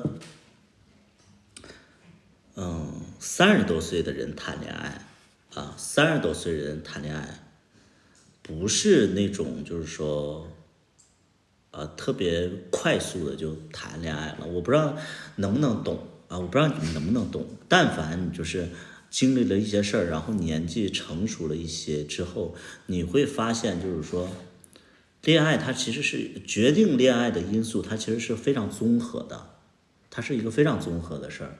比如说就是说，我会谈恋爱，可能我会喜欢一个气场比较低的人，但是呢他又比较优秀的人，这基本上就找不着啊，这基本上就找不着。一般就是有能力的人都是偏执狂，你们仔细去思考这句话，一般有钱人有能力的人都是偏执狂，性格都非常的差啊，没有一个就是说性格特别和蔼的人他能成功，他几乎不太可能啊，他几乎不太可能。你要说有，那可能是别人给他的财富，那不是他靠他自己。但凡是靠他自己的，都是神经病、偏执狂、脾气大，然后性格差，就都是这种人啊，都是这种人。所以就是说我找不到这种成功的人啊，找不到这种适合在一起的，所以我就找了小大夫。但是呢，我还是期待着，就是说，无论说别人是有多少财富，他可以不给我，但是他一定要有。为什么？因为我们都所有人，我不知道你们，我这种人其实有一点点就是会觉得说，他优秀，他身上有人格魅力，我会欣赏他的人格魅力，他给不给我花钱无所谓，因为大家都知道我的经济条件还算是可以了吧。我觉得慕强心里没有慕强，我对真正强者我其实会远远的，但是我会喜欢一个人的那种就比如说啊，我经常会看那个就是《甄嬛传》的也好，包括《步步惊心》也好，所有的帝王的心理我都能懂。就是我不会站在什么马尔泰若曦啊，不会站在那个甄嬛的角度，我会觉得这个皇上有点自私，我不会。但是你要说我喜欢皇上，我不会喜欢皇上，但是我会觉得我非常的理解，而且就是有同理心，我就知道他们的思想，而且我觉得他们是这个思想是正确的。我说的再大一点，但凡自由过了头，都会有问题。我不说这个是哪方面，但凡自由过了头，都会有问题。所以我觉得我们的国家很好，它可能有某一些不行，但是它是个完全安全的国家。就所有的就是在你眼里看起来有一点点问题的东西，那是因为我们作为人只能做到这个程度，我们做不到面面俱到我们做不到面面俱到。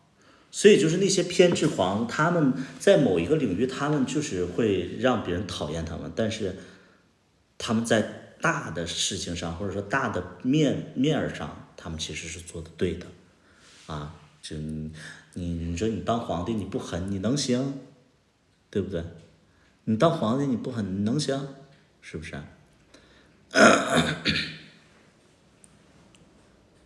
所以就是谈恋爱，我觉得不是慕强，是一定要找一个优秀的人，他会指引你。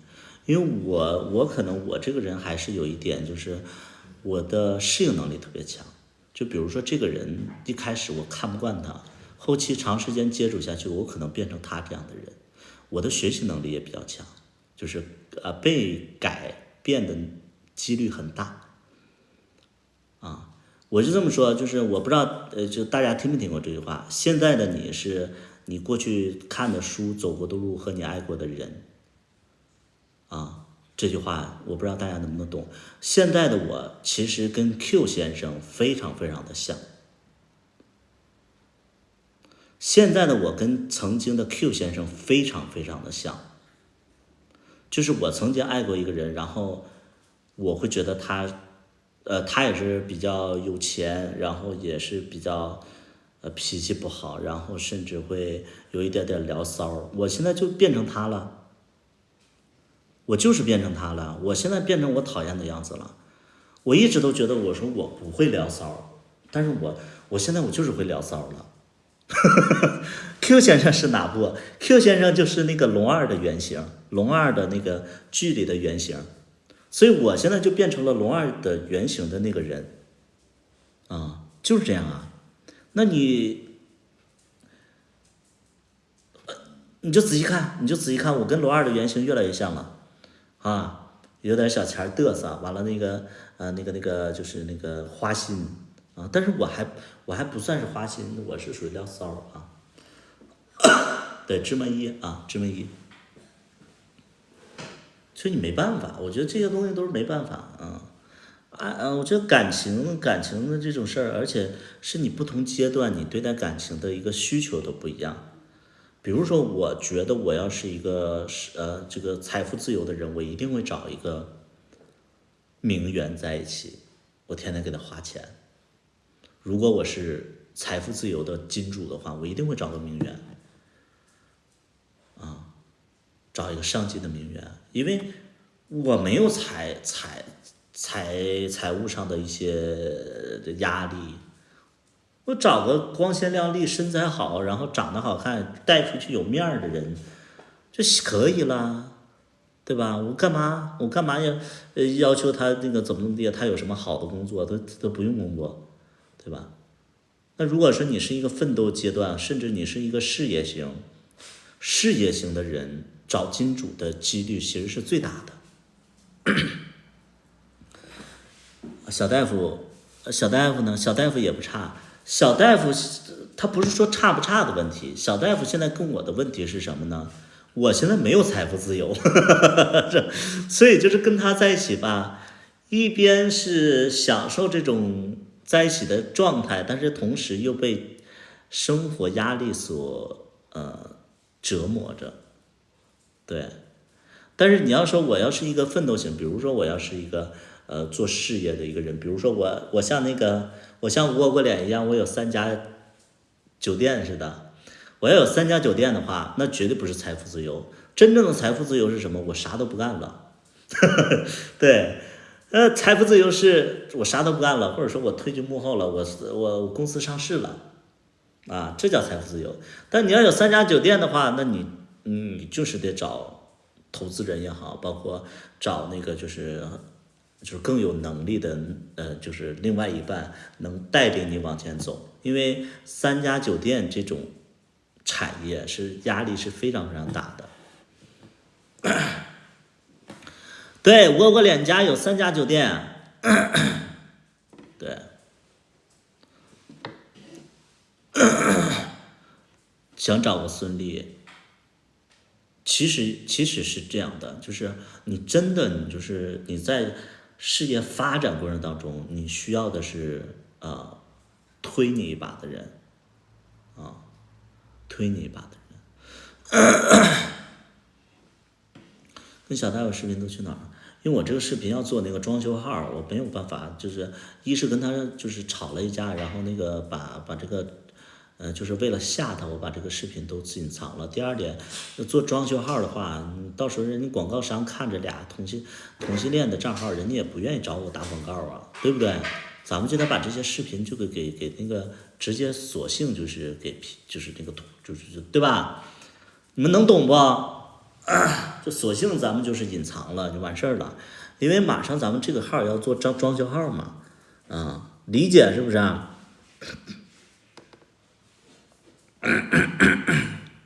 你这个是干啥呀，亮仔儿？亮仔儿，你想干啥？理解是吧？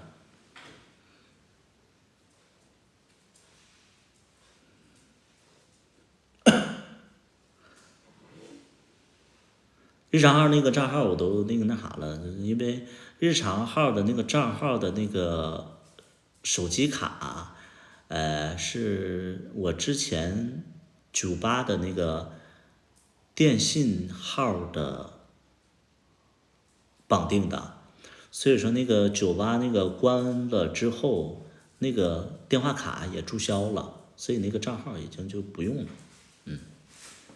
对，没事，我还会有其他号的还会有其他号的，而且就是什么呢？就像那个前2天窝瓜脸说的那句话，前2天窝瓜脸跟我说，就是前2天窝瓜脸就是质问我一句话，说人家龙二为什么没有黑粉，你怎么这么多黑粉？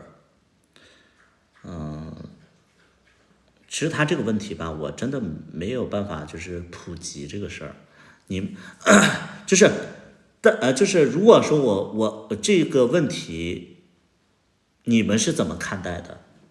你们觉得就是说他问我说龙二没有黑粉，你怎么这么多黑粉？你们怎么理解这个问题？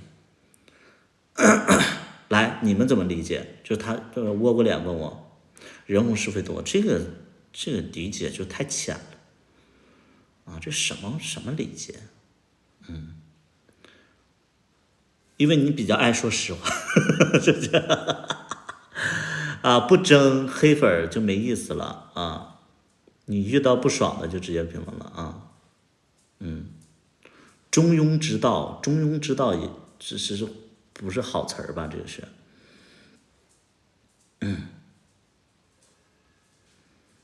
对他们都不理。其实黑粉儿也不少，他说的180个群是假的，怎么可能有180个群反百里屠夫的？这怎么可能？啊，不是，我给大家回复一下，就是说那倭瓜脸可能都不在直播间了，咱们就单纯去聊这个事儿。其实龙二的直播间里黑粉确实是比我的是要少。一方面呢是龙二不怎么直播，就是你知道，就是不直播吧，大家你就不露那个，就是你的缺点就露的就比较少。第二点呢，就像你们说的，龙二其实是有点不回复，我是看到一个黑粉我就怼，所以就是说我这种人也就是爱惹事儿啊，就爱惹事儿。第三点就是什么呢？龙二的直播间他也有黑粉，而且龙二也怼，但是呢，就是因为他直播次数少，就是怼的时候这个倭瓜脸没看见。我就觉得做自媒体，任何人做自媒体都会有黑粉，因为但凡是一个直播的人，情绪都不会100%的稳定。啊，没有100%的稳定的，就是你看龙二有的时候据说龙二有的时候也是会怼黑粉的，所以你一怼就会有黑粉，而且就有的人吧，他就故意的晒脸惹这些主播，那肯定也会有啊。就是表面上你觉得没有的都有，但凡就是说有人的地方，就是会有争端，就会有这样的问题啊。所以说。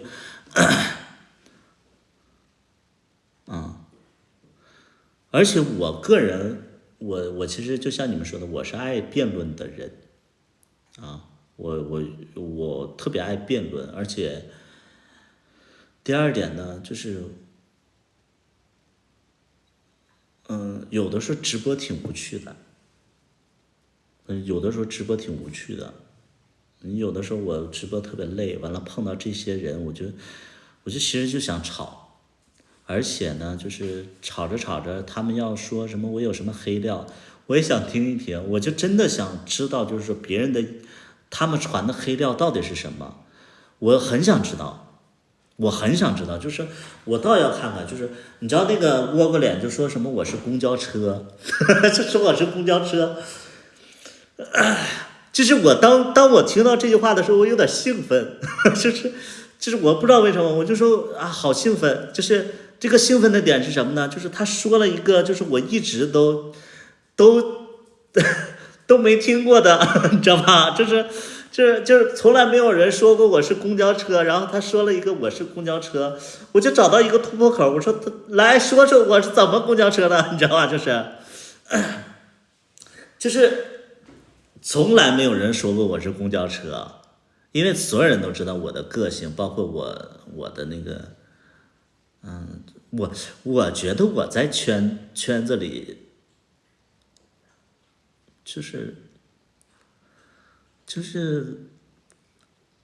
就没有人能把我左右了啊，就这种感觉。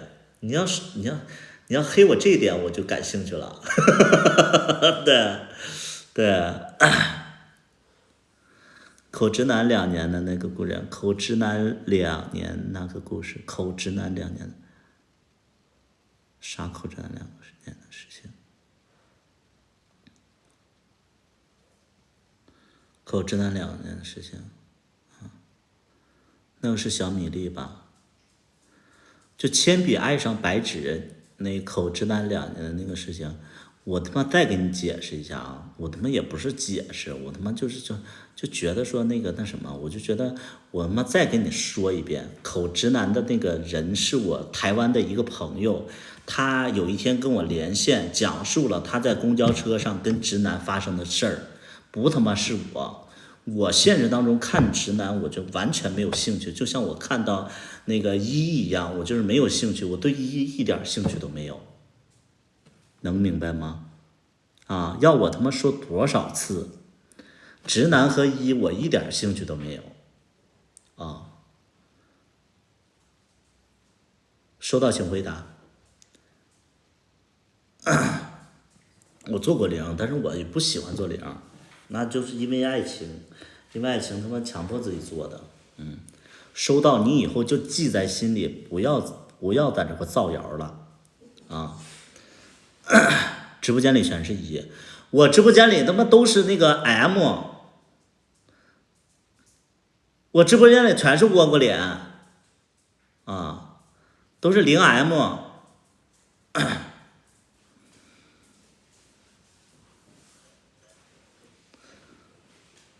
但凡有一个一，你站出来我看看。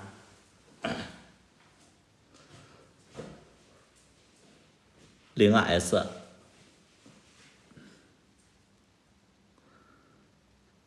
就是那个 AC 呀，AC 呀，我知道0S， 但我不理解0S， 这0S 是，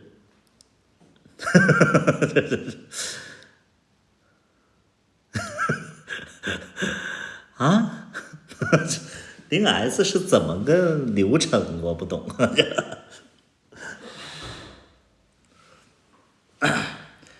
EM 也不懂。TS， 猥琐。我不理解，就是我不是说我不理解，就是我接受这个事情，但是我不理解0S 是怎么个方式。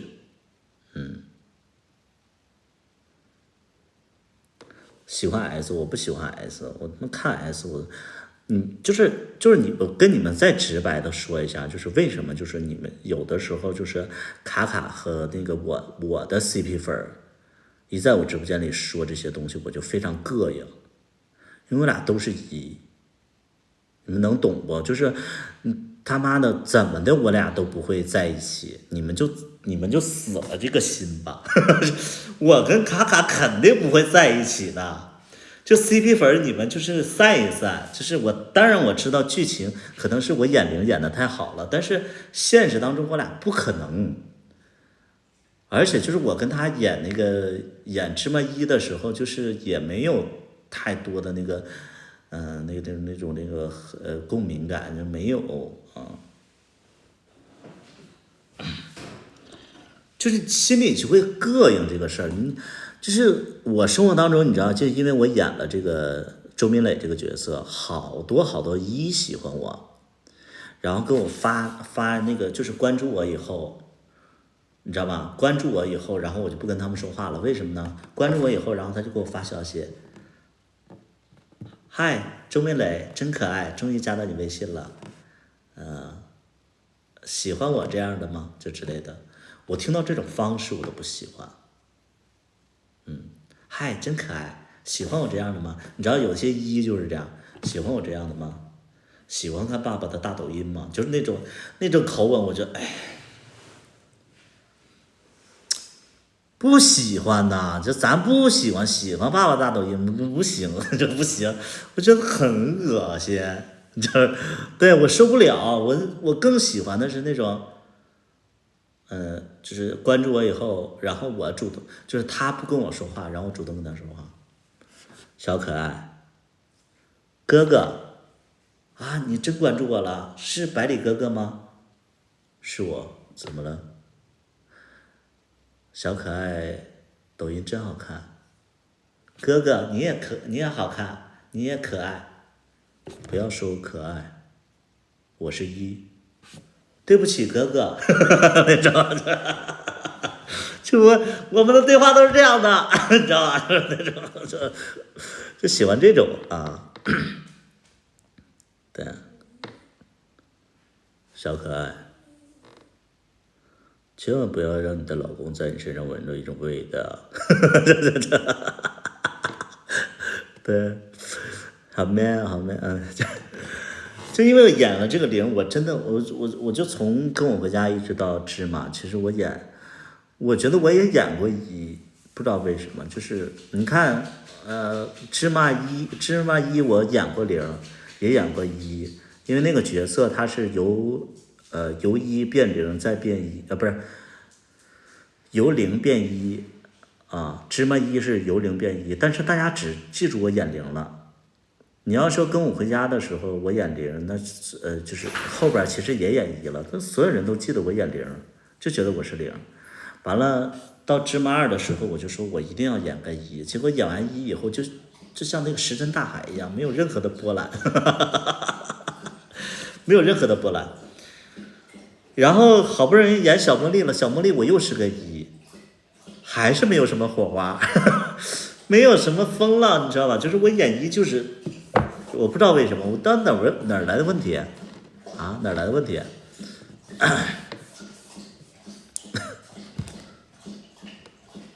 很烦，向玲，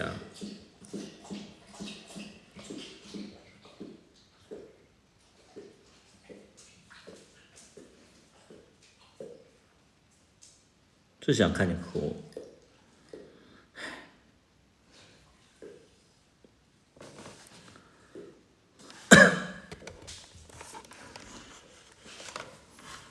弹幕会出现，本来弹幕也不会出现，是那个那啥，就是那个那个龙二中途退出了，完了想让那谁演，反正就是哎，当时拍芝麻一特别不顺利。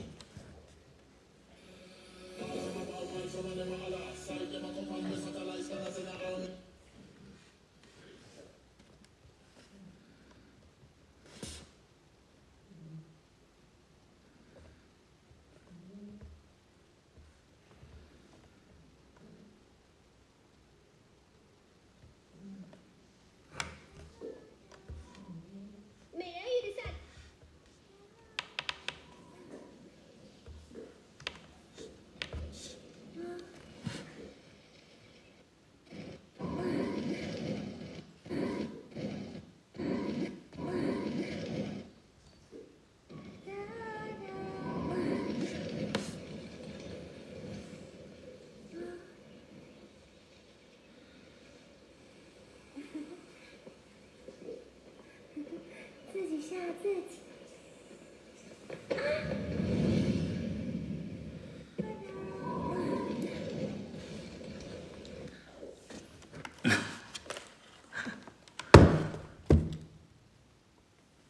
有人给我发那个，有人给我发这个。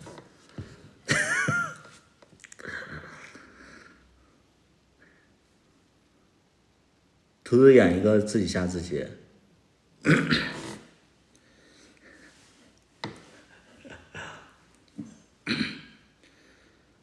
那啊，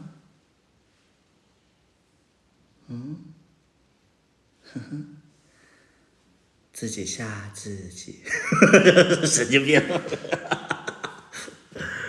演得太好了，好尴尬。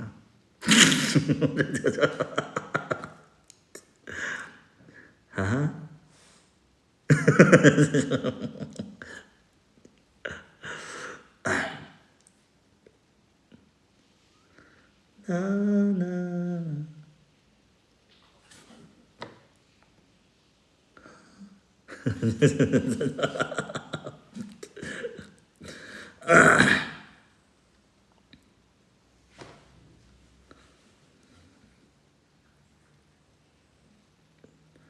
没有忘不了的遗憾，没有忘不了遗憾，遗憾就是遗憾，有忘不了的，就那么回事儿了，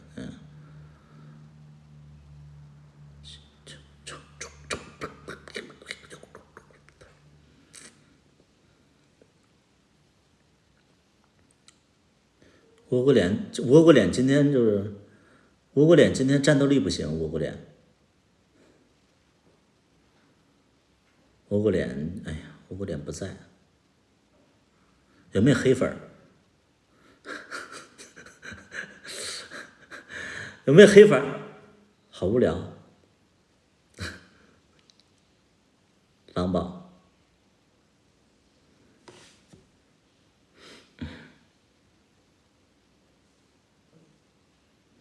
你打王者打的菜。那天是这么回事儿，那个狼宝你辉哥就是那个狼宝你辉哥给我转完那个就是那个这个餐面柜的时候，然后他说他想加我个微信，我说我微信，因为我微信确实不发朋友圈的，因为最近都忙装修不发朋友圈。我说他说加你的微信，我说加微信干啥？他说想看看你朋友圈。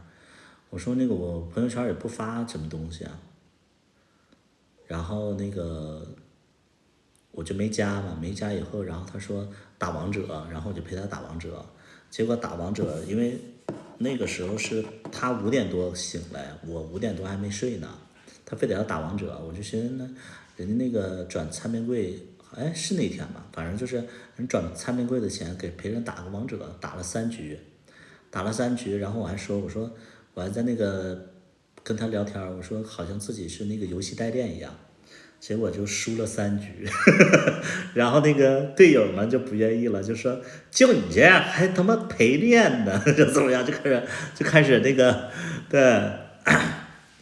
然后就开始就那个损我，就说就你这样还陪练呢，你这啥技术啊，怎么样的，但是我那天都困得要死了，你想想5点多他醒的，我5点还没睡呢。完了陪他打3把王者，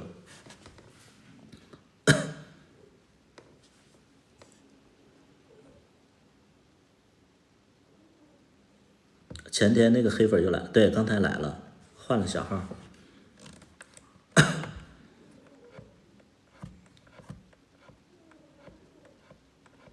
又被他拎出来取血。老板，你辉哥，你是不是就是会不会觉得我真的那么菜啊？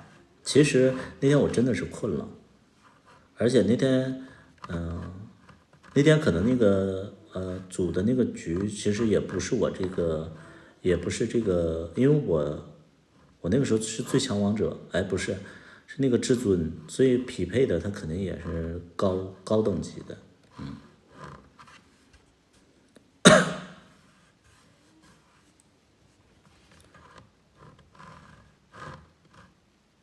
节奏感觉不太行，太困了那天早上，谁呢？哎呀妈，直播了一晚上吧，我记得那天，你组的段位是的，是可能狼猫你辉哥他的段位特别高啊，对呀，那他的那个段位那么高，看了好几遍，太喜欢你们剧了，看了好几遍。就是你们真的觉得好看吗？我就觉得，哎呀，还好吧。我反反复复看，我能让我笑出来的点，就是你知道我拍这么多剧啊，能让我笑出来，就是能让我笑出来的，就是那个那什么，就是我跟某2个演员的搭戏的瞬间，那个笑的点也不是因为演的好或者怎么样，是就想起那个拍摄的过程当中有好笑的点，就比如说那个就是有的时候弹幕特别好笑，就我记得我跟那个川田在床上吵架那一天，那一次演的戏，其实我们现场演的时候一点都不好笑，也不觉得好笑，我剪的时候也不觉得好笑，但是呢，就弹幕就说那个就是很好笑，然后我也不自觉的在笑啊。然后就是说我跟龙二演戏的时候，就是每次我看那个龙二，就是我躲在小树林里，然后龙二在追我的时候，我都要笑。为什么要笑呢？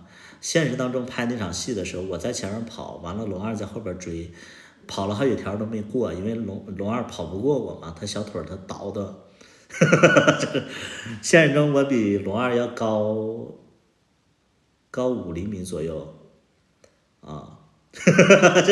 然后我就在前面跑，他就在后边追，然后他就像个小旋风一样，他追不到我呀。然后他每次跑，然后他还不使劲跑，然后就是特别假。后来我就使劲那个跑，完了让他就因为距离不能太远了，他就使劲追，所以他就使大了，然后他在那块跑，然后我就使劲往前跑，我听啊，然后他就摔倒了，他自己绊到自己了，对他自己绊自己，然后就看他在地上趴着，我一回头他在地上趴着，而且周围灰尘特别大，特别好笑，每次我看那一段我都能笑死。然后再有就是跟我回家的时候，那个龚大虎临时加戏，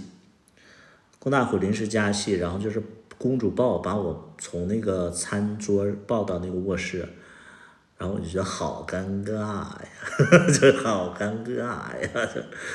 你知道一个就是没有男的抱男的是公主抱，然后你知道我被抱的时候，因为我是一嘛，被公主抱的时候我特别特别尴尬，但是不知道莫名其妙就留下了啊。对，有舒适感。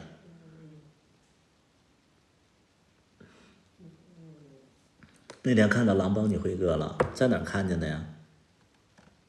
有天看到狼帮你辉哥了，戴个眼镜，斯斯文文的。好几个阶段有层次，还好，我觉得我眼龄演的非常不好，但是在你们眼里演的还不错。我眼龄的时候就是很不自在，我眼龄的时候真的很不自在。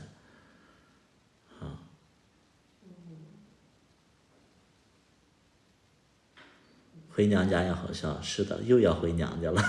他怎么一生气就要回娘家？对，对。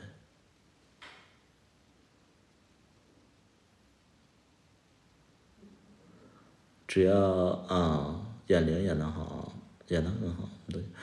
秦阿姨最近网上有那么多嘲笑的，我觉得没什么嘲笑的呀，为什么要嘲笑？背景音乐都是我唱的，基本上，没有什么嘲笑的呀，是我加的，所有上字幕不都是我吗？就你们为什么我会关注到那个美人鱼啊？美人鱼的夏天，就是你们现在就刚才我表演的那自己吓自己，为什么我会关注这个？因为他们也是，就是说全都靠自己，我们的剧也是全都靠自己，就这种感觉，所以我就看看他到底咋回事儿。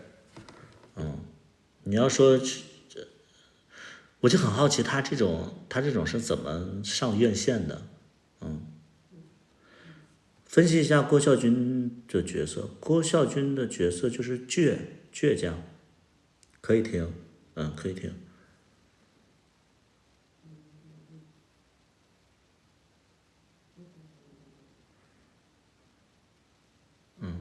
就是郭孝军这个角色特别倔强啊，就是倔小孩儿，然后就是特别要强，特别，就特别有主意的一个人，他就有点像那个，就是复仇女主那种感觉，如果不拍电视剧的话，还会写歌吗？也会写，但是我现在写歌的灵感都是来源于电视剧。你就像李茂与罗勇这首歌，是因为我们拍了电视剧以后我才能写出来，因为它有剧情，我就会写出来。其他的更多的时候，我们写歌的情况下，都是因为我失恋了，我才能写出歌。我现在感情就是比较平稳，比较没那么多事儿，所以就是写不出来，因为就是那种悲伤的歌，必须你得有情绪你才能写出来。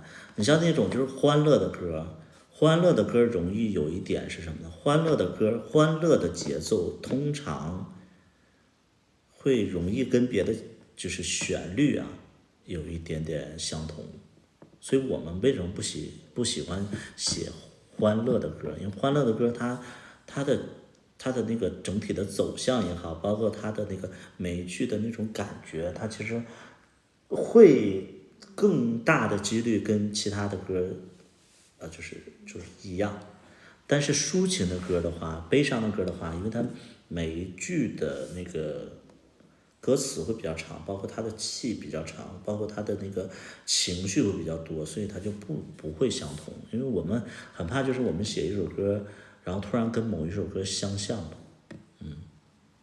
到现在我都会觉得，有的时候我自己写的歌跟自己写的歌还有点像，对吧？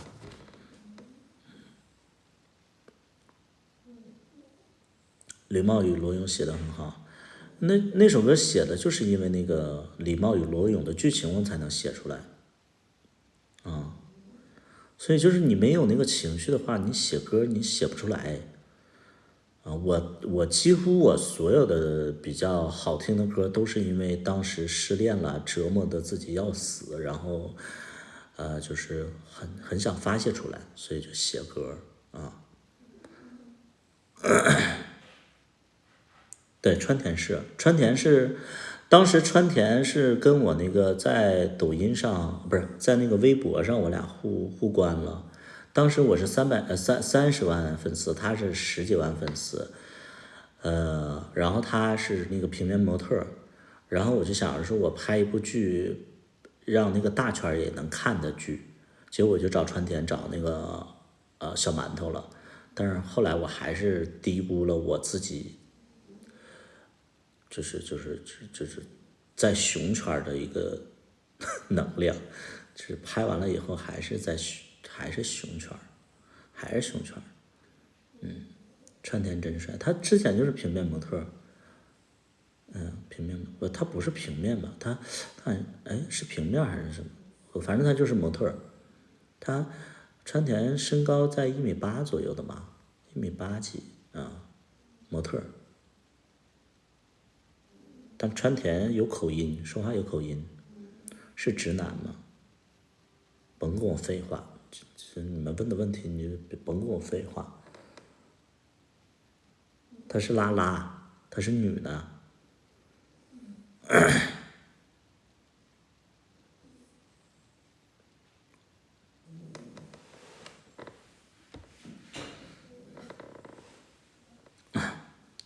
图图不找直男演剧，我找不到啊，哪有直男演我们的剧啊？而且直男，我觉得你让直男演 gay 几乎不可能。然后我的剧里几乎不需要直男的角色，你是直男，我一点我都不喜欢直男，直男不懂，咱不懂。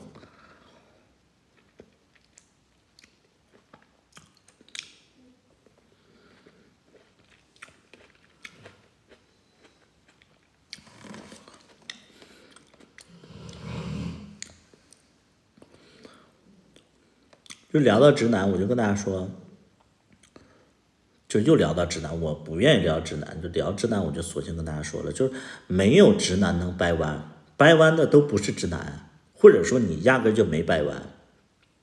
有什么情况呢？就有一种情况是什么呢？就是直男是掰不完的。如果说直男跟你发生关系了，可能他就不是直男，他可能就是说之前他可能就是不了解自己。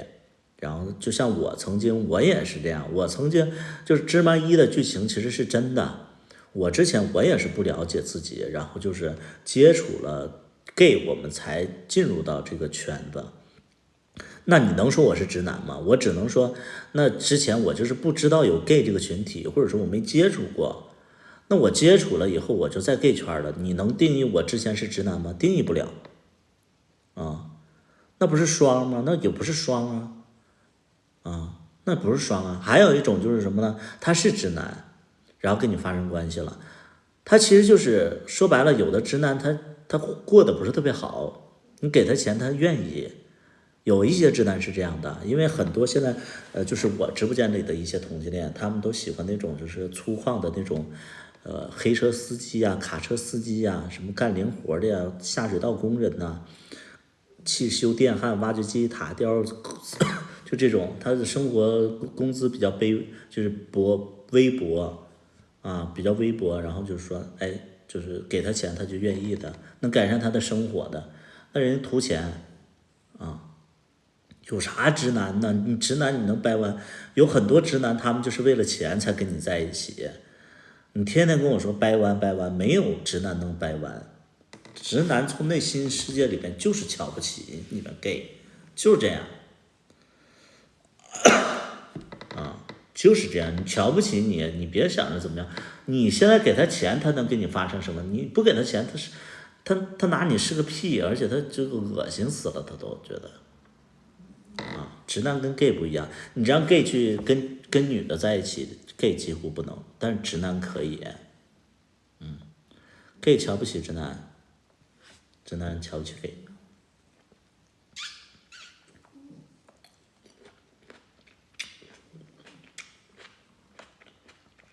因为你们没涉及到那么深的。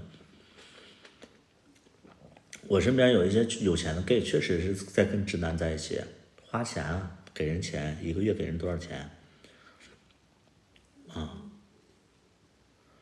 就是一个月给人多少钱，我都不愿意拆穿这些事儿。你天天爱直男爱直男有啥的呀？gay 这么多，不够你选的了。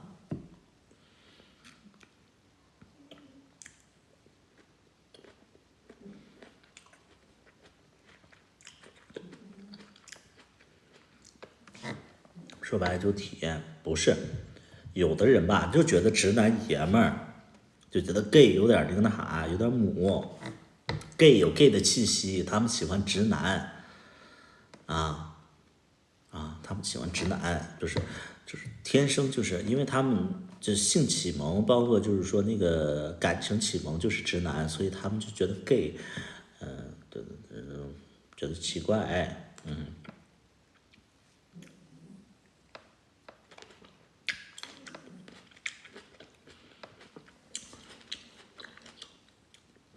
初中就发现，初中怎么发现的呢？我就很好奇就初中是怎么发现自己喜欢男的了？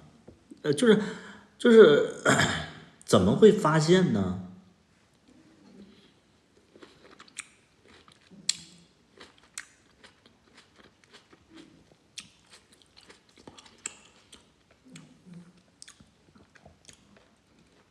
就你怎么能确定那是爱情呢？过度关注男的，但你们也太过度关注自己。那我们上学的时候也是跟男孩玩啊，但是也没有就是太在意这个事儿，因为当时我就会觉得说所有的男的可能都这样吧。那看到帅的男的，我们也会去讨论呐，对吧？我也没觉得自己是 gay。老喜欢看帅哥，那我们也喜欢看帅哥，不是，就是我们班的男生也喜欢看帅哥啊。我们那个时候帅哥就是长头的帅哥，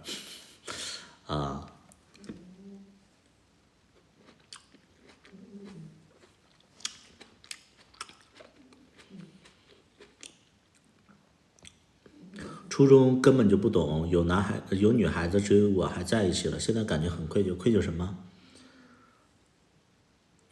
老板，你辉哥你是1还是0啊？老板，你辉哥你是0吗？你觉得你是0吗？你能做1吗？老板，你辉哥。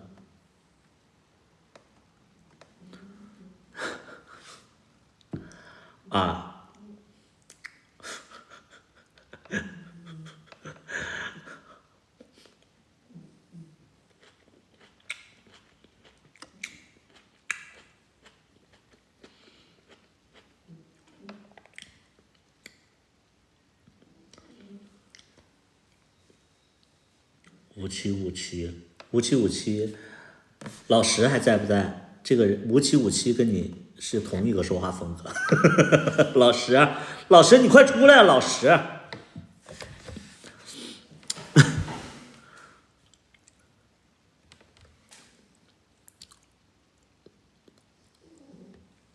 我对他没有感觉，现在知道了。我对女生有感觉啊，我对女生没那个感觉就是哎呀，好想保护她。当时我不是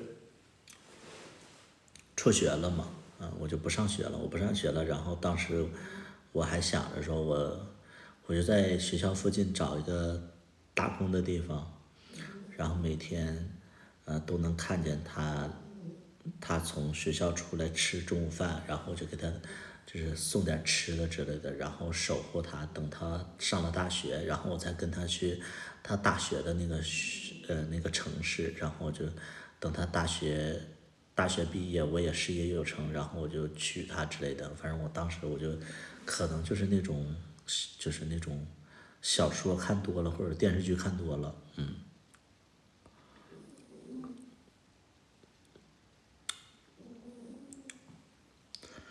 直男会有这种，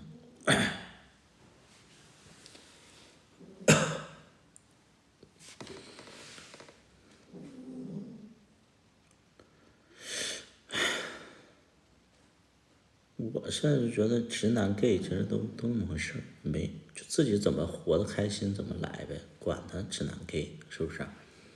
你自己认为你怎么开心你就开心，因为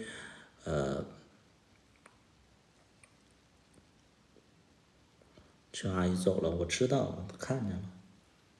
我跟她不认识，我就没有必要，我就总讨论她啊。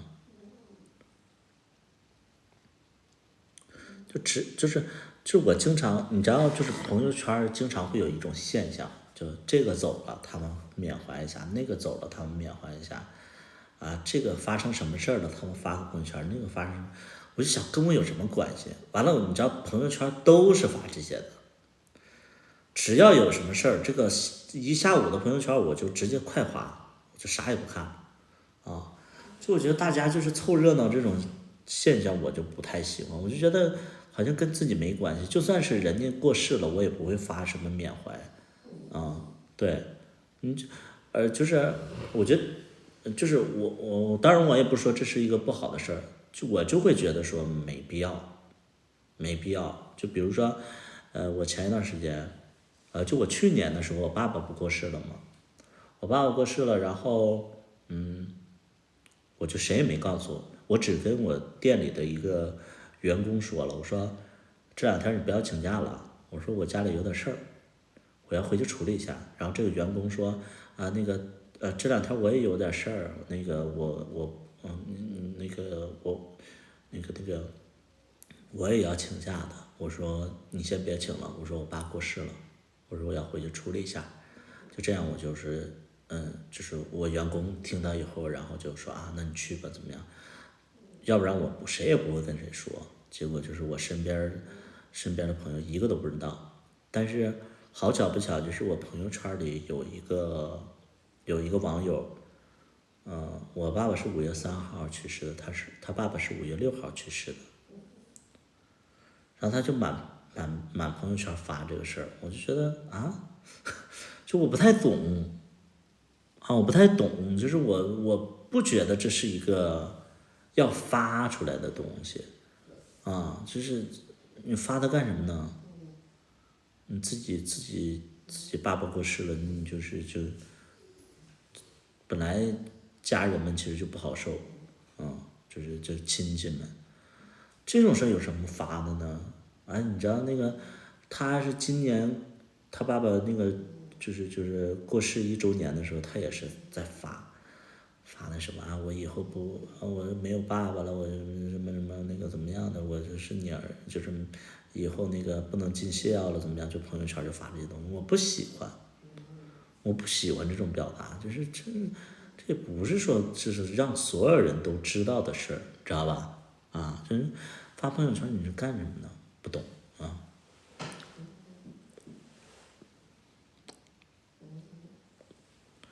对我就没必要，我不喜欢，我觉得很奇怪不太喜欢，不喜。你发个朋友圈，你能表达什么呢？能想中心思想是什么？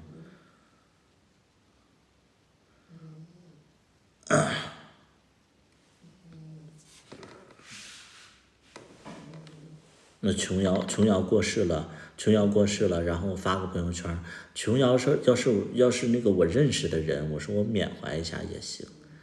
我又不认识他，他也不认识我的啊，那他过世了啊，挺遗憾的。那在心里遗憾，你哪怕你发一首歌都行啊，你就说你听听一首歌也行啊。包括那个前一段时间那谁呀，那个李玟过世的时候，哎呀，我满屏幕就是哭的呀，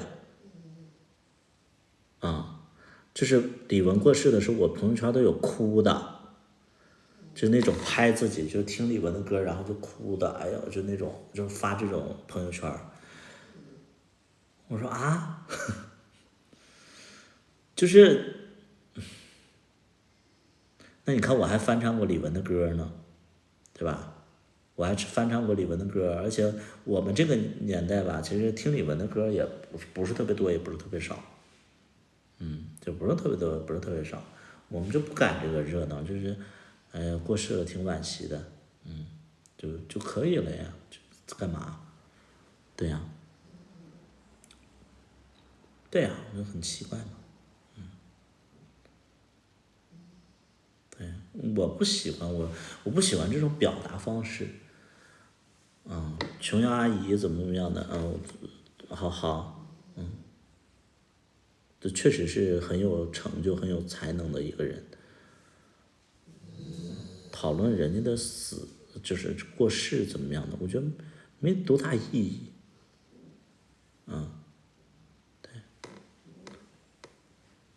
对方结婚，儿子都15岁了，陪他19年，不知道以后的路该怎么走，你出个主意呗。帅气的我，你觉得哪方面不知道怎么走啊？对方15岁了，陪了他9年，就是你可以跟我连线说，就是我不知道你困惑的点在哪儿。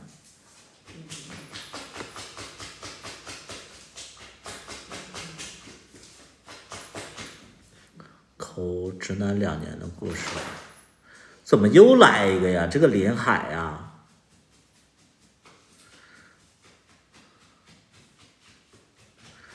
那个什么蜡笔爱上纸啊什么的，这是什么蜡笔爱上纸？你给他讲一讲，我这解释不清了，我这是谁在这块谣言这个事儿啊？怎么这谣言的离谱啊？蜡笔爱上笔呀、不是蜡笔爱上纸张什么？谁能给解释一下？这个太离谱了，这白纸爱上啊，蜡笔爱上白纸。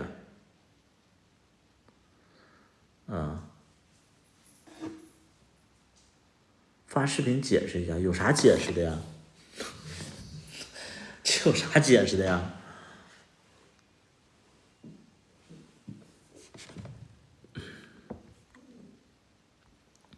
我就想问一下林海，你是在哪儿听说这个事儿的呀？是怎么听说的？谁跟你说的呀？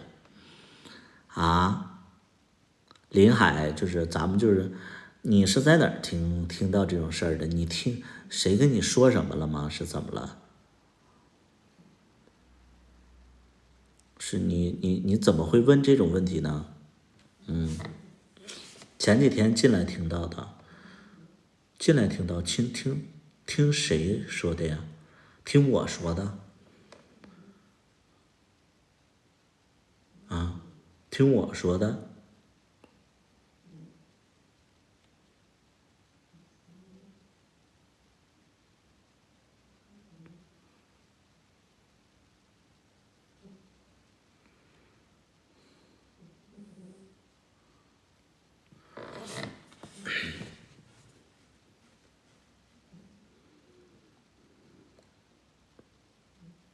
林海还在吗？你听谁说的呀？就是你怎么听的呀？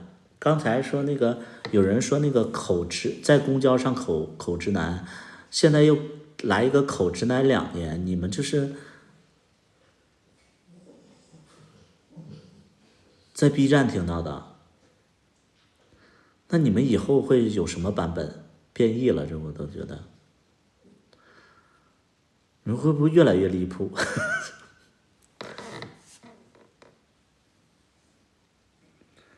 爱上白纸，白纸你在不在呀？白纸啊，白纸不在了。前2年啊，有一个那个台湾的一个粉丝加朋友，甩的一脸都是，什么时候又有甩的一脸都是了？你们不要太离谱，甩的一脸都是，这是怎么又出来又新的词汇了又？这谣言呐、真像国曲球一样，什么时候甩的一脸都是了？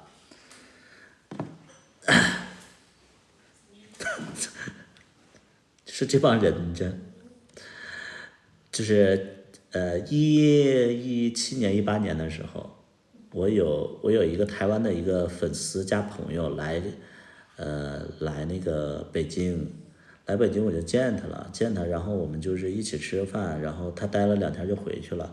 后来他就是去日本了，找了一个日本的男朋友，然后有一天我们在直播的时候来连线的时候，他就讲述了他多年前在公交上给别人好像也不是直男呢，就是好像是给一个 gay 口，然后他也不是直男的，怎么能有一个直男呢？这我也不知道啊，就是我怎么记得不是直男呢？是一个 gay， 然后给他口，然后那个什么那个公交车还比较颠簸，然后他就那个就是弄到嗓子眼儿之类的，反正就是这么个事儿，又口直男，然后又甩到可脸上，怎么样？你们这个太离谱了！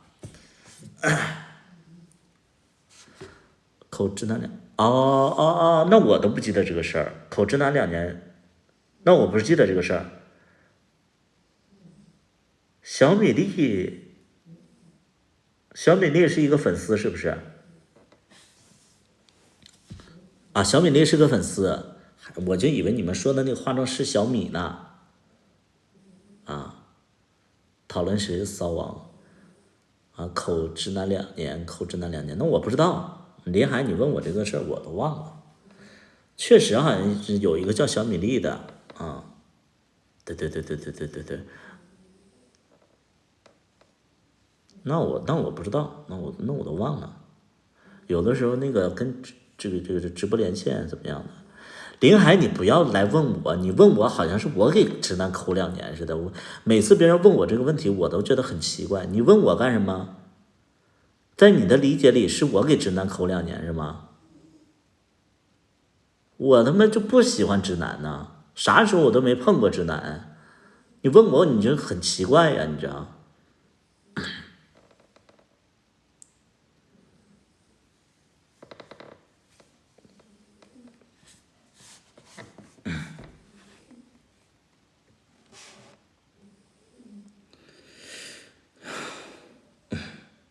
小米粒，记得这个小米粒现在也没出现了啊，那都几年前的了，那都几年前的粉丝了，你不说我都真的是小米粒，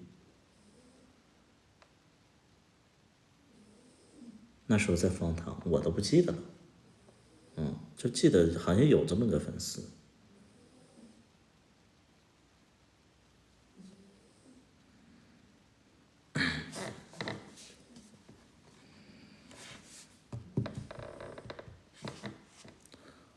小红薯又是什么呀？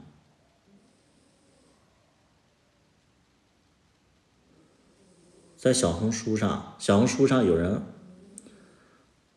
那个视频可以发到群里吗？什么视频呢？什么视频呢？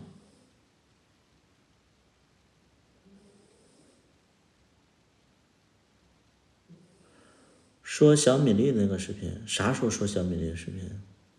我不知道视频是啥呀，你们想发就发，因为我的直播你们愿意发啥发啥，因为我直播我就不怕那个别人就是截屏之类的啊，就是想说，因为我觉得我直播就是很随性，而且说的没有谎话，你们随意去对证啊，就是你愿意转发之类的，我说不可以，那这不太可能，你们想发就发，无所谓的。这都无所谓，因为我直播就这样，你们想发就发，你们恶意剪辑就是恶意剪辑的话，我也不怕的，因为为什么呢？因为我直播都是有那个，大家都是一直在录的，有很多人都在录，很多人录我的直播，我一查那个全部的那个直播的视频，跟你那个一对照就可以了，永远不会有那种误会之类的啊。就算是有的人那天恰好没录，那这直播间里这么多人也可以就是怎么样的对峙的啊。无所谓的，坦坦荡荡无所谓。就我直播，我真的没怕过什么东西。说真的，就是我不喜欢，就是说大家，就是说猜一些东西，有什么事儿你们就直接问我就好了。对，起码就是狼帮你辉哥。就狼帮你辉哥，我就问你一句，现在直播间里有96个人，我说咱俩的事儿，有一句撒谎吗？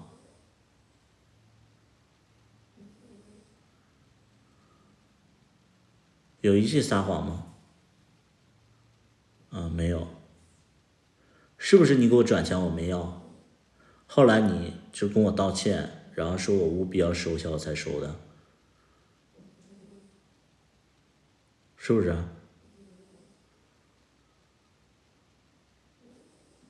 这不是我造谣的吧？一开始我就不要，完了他就说，哎呀，你一定要收下，我求求你一定要收下，要不然我就真的很难受，我就觉得你这样就是让我很难看，我好尴尬，你一定要收下好不好？收下，求求你了，你要说让我求，就那种，有没有？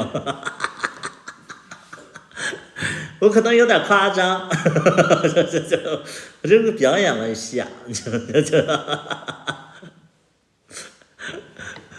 叉是什么？叉应该是那个推特，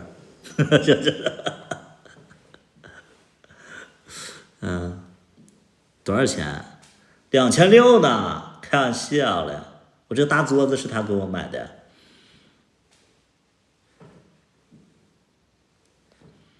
2600，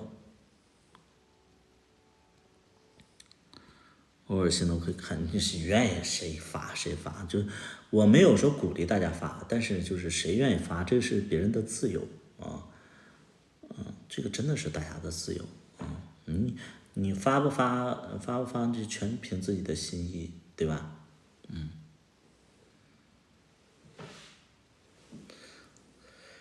愿意发就发。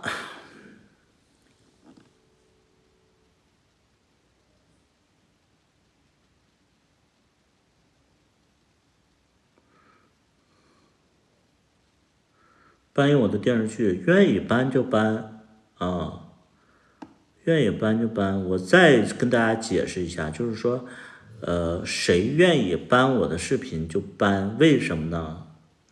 因为我们的视频我们自己是发不了的，因为我们是算是有流量的账号，这类的题材的内容我们是发不了的，如果发的话可能会被限流，可能会被封号，所以就是有粉丝自己喜欢自发的发这些东西，我觉得一是人家喜欢，二是呢变相的给我做了个宣传。我为什么要阻挡呢？我自己是发不了的，不是说我自己能发，我没发他们就发了怎么样？这他们愿意帮我做这些事情，或者说他们真的喜欢这些东西，有什么啊？对不对？我就算是我自己账号能发，我也懒得发，为什么呢？因为我自己是对我的作品是不满意的，我对我自己的作品是不满意的。就现在所有的作品都不是我在发，要不就是丹青在发，要不是其他的粉丝在发，我没发过啊。有流量赚，那他们帮我宣传，他们活该赚这个钱，那我不眼馋这些钱。这么长时间，那个各大那个就什么视频网站什么的，我都没有没有要过钱，也没有提过这些钱，他就不这点钱能干啥呀？哎呦我的妈呀！你随便就大家愿意挣这个钱就挣呗，能他们帮我做宣传，这我要感谢他们。那人家我告诉你，人明星发通告的时候都给人家记者钱，让他们就多做宣传，都找宣传，就是花钱请网红做宣传。我这人粉丝自己愿意他妈帮我们做宣传，我还在这块，哎这什么侵权啦，什么什么经过我本人同意。你同不同意能咋的呀？这又不是啥什么高级货，我看我自己的东西我都愁得慌。那演的也不是特别好，就那个这个成本也不是特别高，达不到这个专业的水平。哎，人家不嫌弃发一发随便，谁愿意咋的咋的。不是格局，这有啥格局的呀？那说的实在的话，你要说我这个是正在播出的。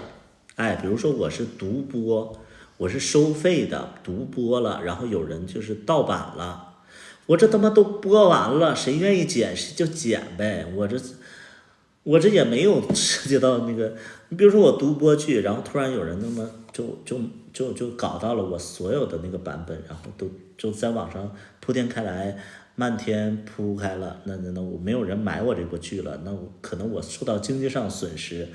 这他妈我都播完1年的了，完了有粉丝自己喜欢自发的去转发，我这是多开心呐，对吧？那多开心呐！怎么能是侵权呢？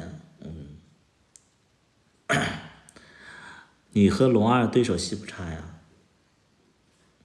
那其他演员差也是我们的问题啊，也是我的问题啊。人家网上都说了，说演员都是好演员，拍的啥也不是，你知道吧？哎，看到这种评论，你知道，永远是这样，就是如果说演员演的不好，挨骂的也是导演，你咋整？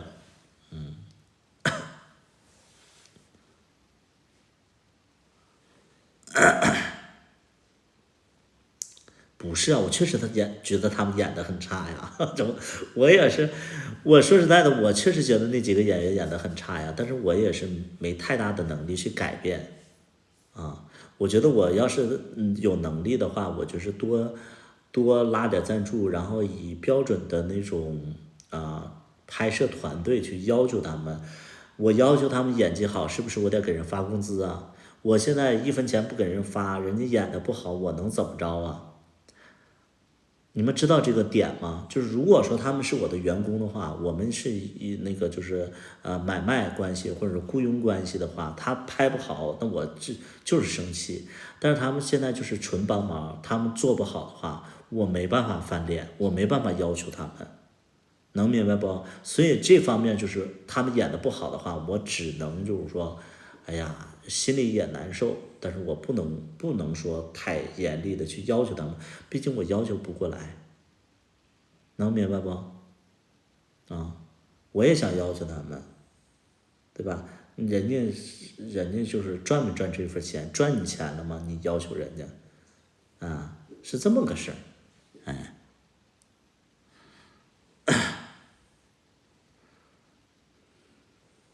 逍遥全剧最差，逍遥是的，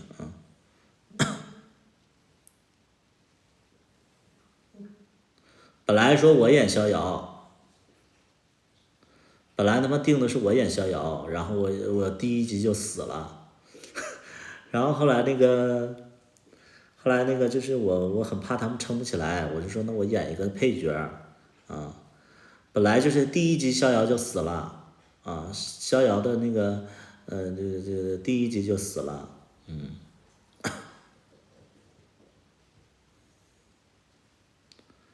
没办法，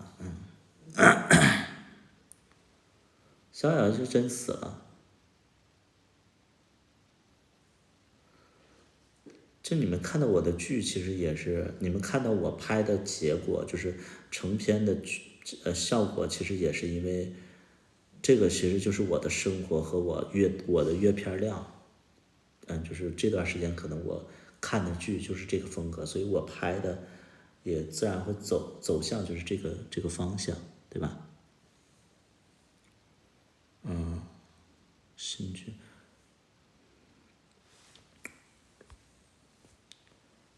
有的时候就，因为其实我还是那话，我的黑粉确实是有一些，然后我也觉得自己老了。你像窝瓜脸说的一点没问题啊，确实是我老了，我也撑不起来。而且我觉得我一直做幕前的话，就是我一直在荧幕前的话，我说实在我这脾气吧，我不像那个其他演员似的，都是那个比较那个。就是面对粉丝都会比较那个有耐心，我没耐心，我天天跟粉丝对着干，完了我还搞幕前，我觉得不太好，所以我也想走幕后。不怪人窝瓜脸，我只是窝瓜脸还在不在直播间我也不知道了啊。窝瓜脸，欢迎大家录屏。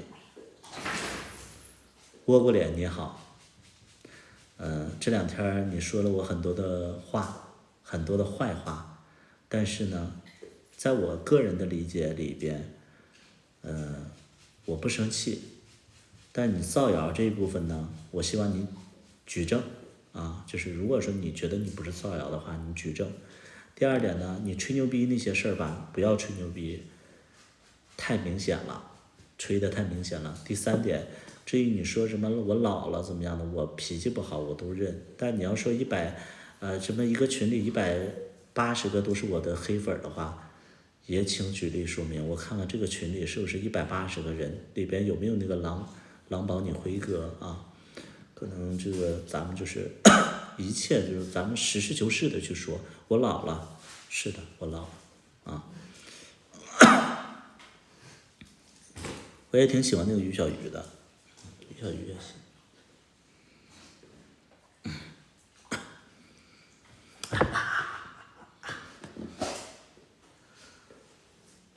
扯到你了，直播不扯你没啥效果啊。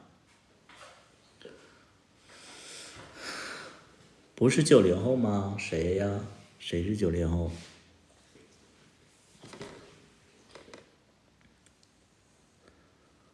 啊，你说我呀，三十岁出头怎么？我是90后，但是我这个外形不是比较老吗？而且经历的事儿多，他就是老。就是你们要想象一点，就是说，你看一个创业的人，他不可能像就是上班的那么清闲，创业真的是，哎呀，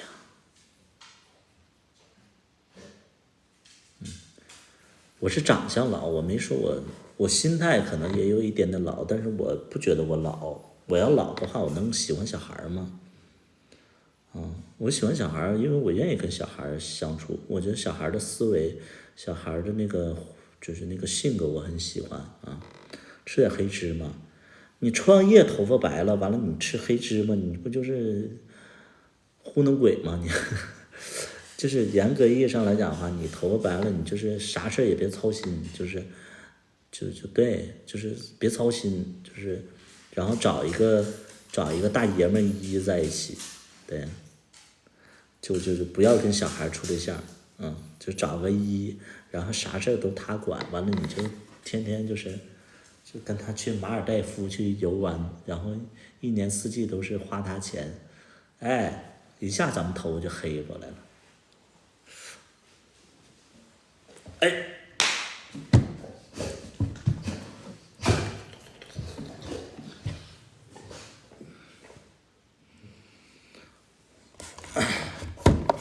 得遛狗了，给那个小大夫打个电话，天天不遛狗，这都几点了不遛狗，骂他。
下来遛狗。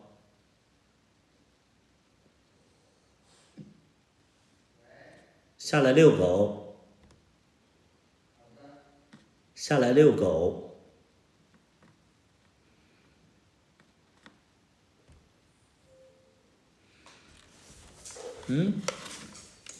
小大夫睡着了。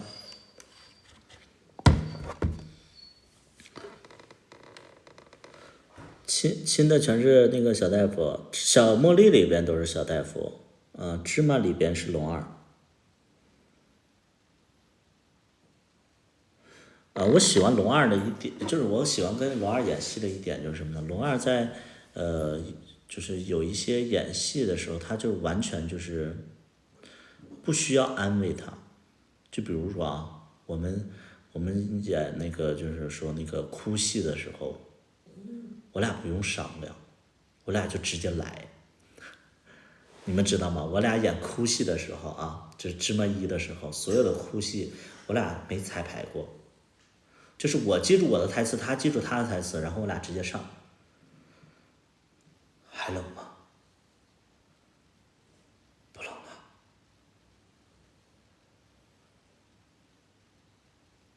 要不去我家？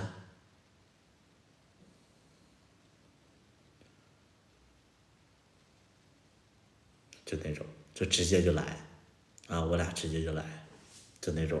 所以就是跟他演戏就不用来回彩排，我要跟别人演戏就是，对吧？咱俩这么说啊，怎么讲，就特别慢，我俩就是完全没有任何商量，直接来。有的时候我没准备好，他都准备好了，就那种特好特好啊，就是觉得我不用浪费时间，不用就是说演很多遍，我们演第一遍就可以，然后演第二遍越来越好，多演几遍，然后演到不能再好的时候我们就过了，就是这样的。所以我为什么愿意用它，就是职业操守，就是他的职业技能和素养操守很好。虽然说我也没给人钱，这也不是人的职业，好搭档，好搭档，多好啊！有这样的一个搭档，你说你做什么事儿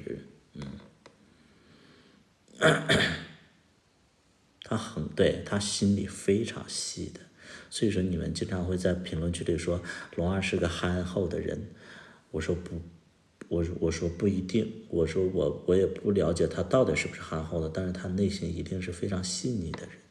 对，龙二的哭戏点评一下，有啥点评的呢？就是他的哭戏会让我觉得非常非常的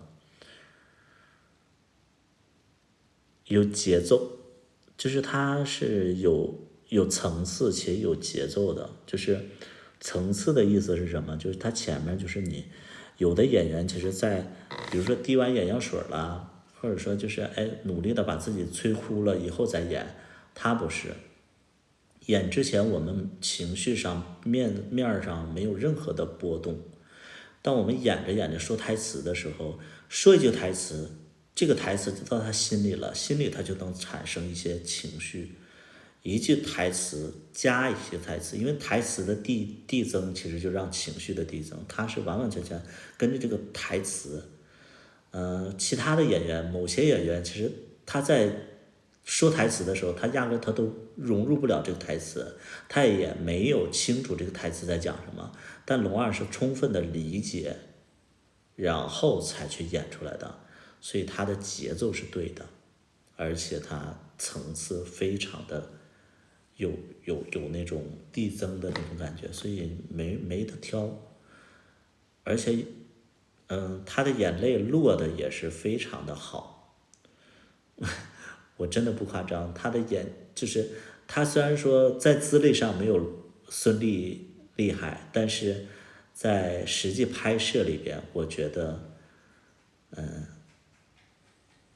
据我所知的演员里边有这样的能力就是孙俪。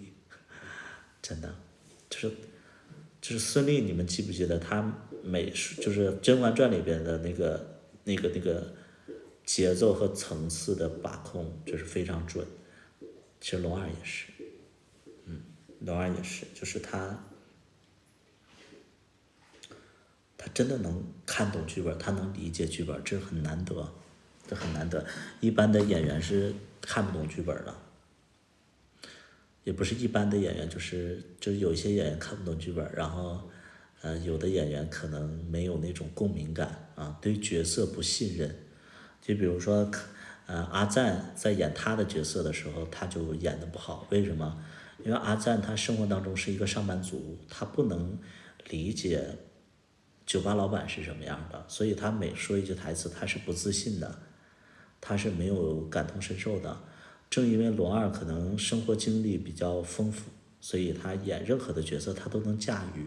比如说你让龙二演一个酒吧老板的话，他也一定会演，因为据我所知，龙二他在某一年他也做过酒吧，他也做过酒吧老板，对。对，阿赞他是演不了霸总的，他都不会演，所以所以龙二是1是0，这个你问他去，你别问我啊，这个我觉得不太礼貌啊。酒吧是龙二开的，我不知道，我知道戴斯他曾经做过戴斯，不是戴斯，北京有一家酒吧他曾经做过，或者说什么其他酒吧我也不知道我也不知道，我就听说他之前跟那谁一起开过那都是我们上一就是不是我们这个年龄层次接触的他们是上一辈儿，也不是上一辈儿，说的好像他多老似的，就是不是我们这一批我知道她曾经的男朋友做过酒吧，她跟着一起做的，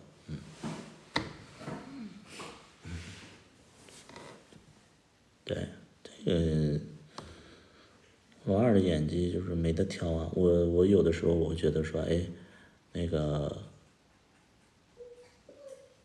如果有可能的话，我就做那个张艺谋，他做巩俐就好了。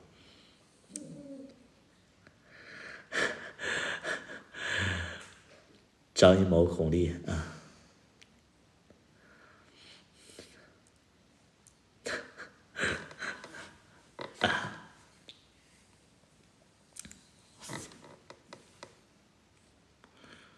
是啊，在张艺谋心里，我觉得没有人能代替巩俐吧。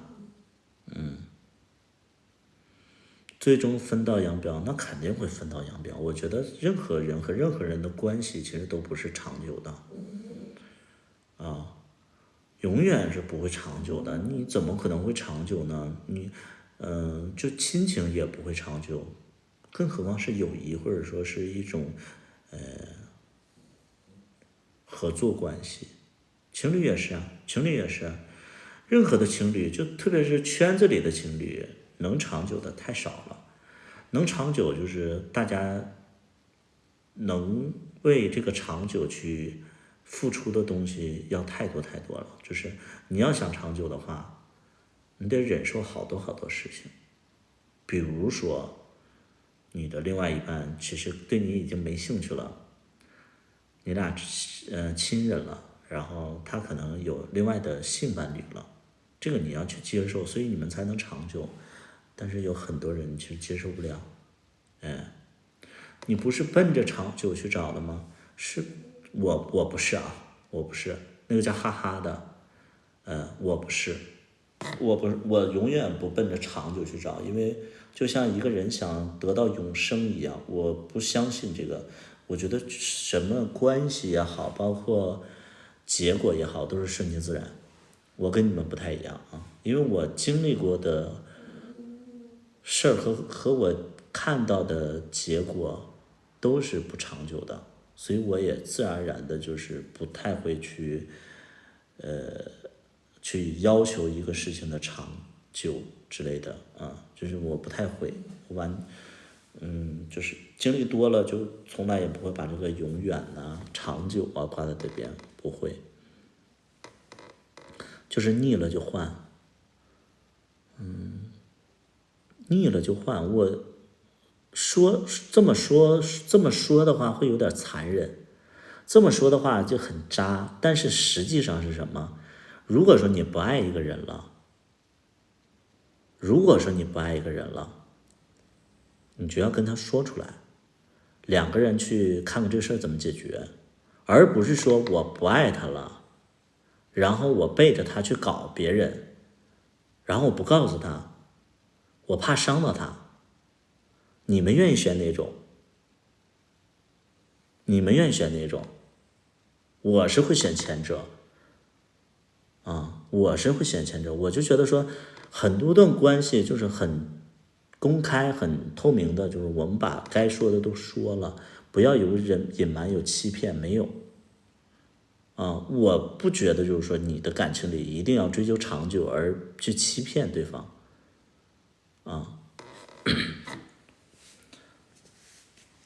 不合才换，腻了就是渣。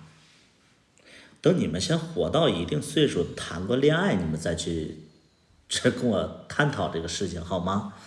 就那个有些人就是跟我探讨这些事儿吧，就是你们连谈恋爱都没接触过，你们探讨的理由根据是什么？怎么喜欢怎么会腻呢？这么说吧，你有没有特别想得到的东西啊？这个东西是会跟随你一辈子的吗？你自己回想一下这个事情。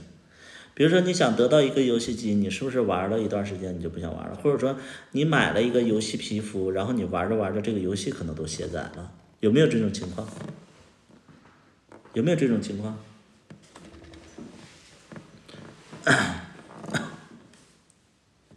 对吧？什么喜欢怎么会腻？你这个问题我觉得非常奇怪，喜欢怎么会腻？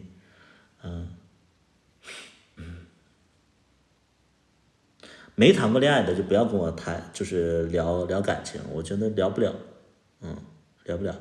化妆师是小米，是男的吗？是男的，他是男的。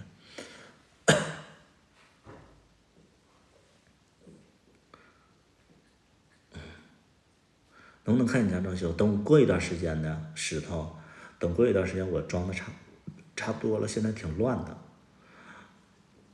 你放心，就是我会拍那个装修视频的，我会给你拍那个装修视频的，还会拍剧呢。到时候有那个投资，我们就会拍，你可以抱着一个美好的意愿去做一些事情，但是这个结果你是要求不了的。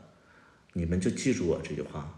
所有美好的意愿都可以，但结果绝对不是冲着你的意愿去的，当然我们说就是说，有的人说，那你既然已经知道结果，那你就一定不会就带着意愿去活着吗？这个也不一定，我只是不喜欢把那个美好的意愿去说出来而已，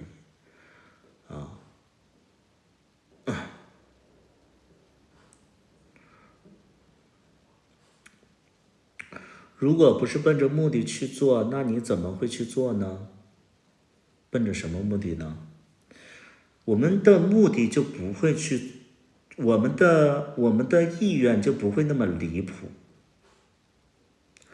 永恒不变这个事情，我觉得大家就是趁早死了这条心。整个社会都在变，人心自然会变，怎么可能会不变呢？你这个社会都在变，课本都在变。之前这个字是个什么字，现在多音字了，然后这几年又不多音字了，它又在改变。经济包括你各行各业都在变。那以前他妈那个美容美发他妈香饽饽，现在你看大街上美容美发他妈一大堆，都饿死了。整个的社会都在变，你怎么能要求人心不变呢？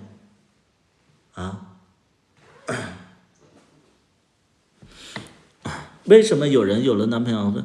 为什么有人有了男朋友还在外边谈恋爱？因为他不勇敢。我个人会觉得说，为什么有人有了对象还在外边谈恋爱呢？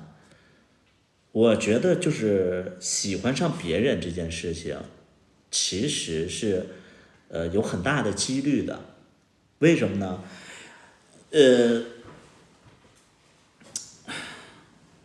给你举个简单的例子给你举个简单的例子，我喜欢你，我跟你在一起了，但是我跟你相处下来，我发现你跟我想象的不太一样，或者说你在面对一些事儿的解决的时候，你不是我想象的那个样子，逐渐我失望了，失望了之后，我在你身上已经不想继续了，但是因为你这个人比较极端，比较没有准备，所以我怕伤害你，所以我又没有办法跟你沟通，所以我就偷着出去找别人了，然后我又源于我不想伤害你，或者说源于我怕人家那边只是跟我玩玩，或者说人家也没有特别喜欢我，所以我怕鸡飞蛋打，我才跟你在一起。能明白吗？能明白吧？就所有的关系里，不是说别人变了，可能是你也变了，所以你变了的时候，人家自然会对你也失望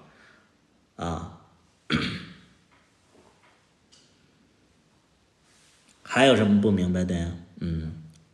初中辍学是那个我早恋了，跟个女的早恋了。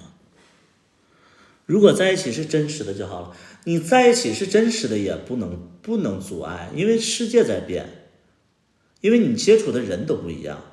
比如说你一开始你俩在一起的时候，你俩就是抱着一个美好的心愿就在一起了，在一起的过程当中，你俩也是没有什么问题，但是周遭的世界发生了改变，就是你俩没发生变化。那这个时候如果说你跳槽了，比如说你跳槽到一家公司，这家公司里有一个 gay 喜欢你，这个 gay 各方面条件都非常好，比你男朋友还好，你自然而然的会跟他有一些接触，有一些接触之后，可能就会发生一些变化。什么变化呢？只要你俩有接触，自然会有变化。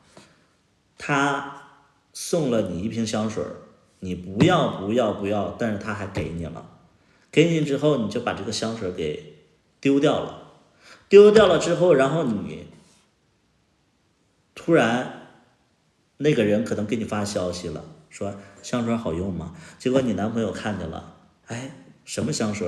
他是个 gay， 他俩在一起了，背着我出轨了，然后你俩吵架了，不是因为你俩发生了问题，是你怀疑他发生了什么问题，吵架变质分手。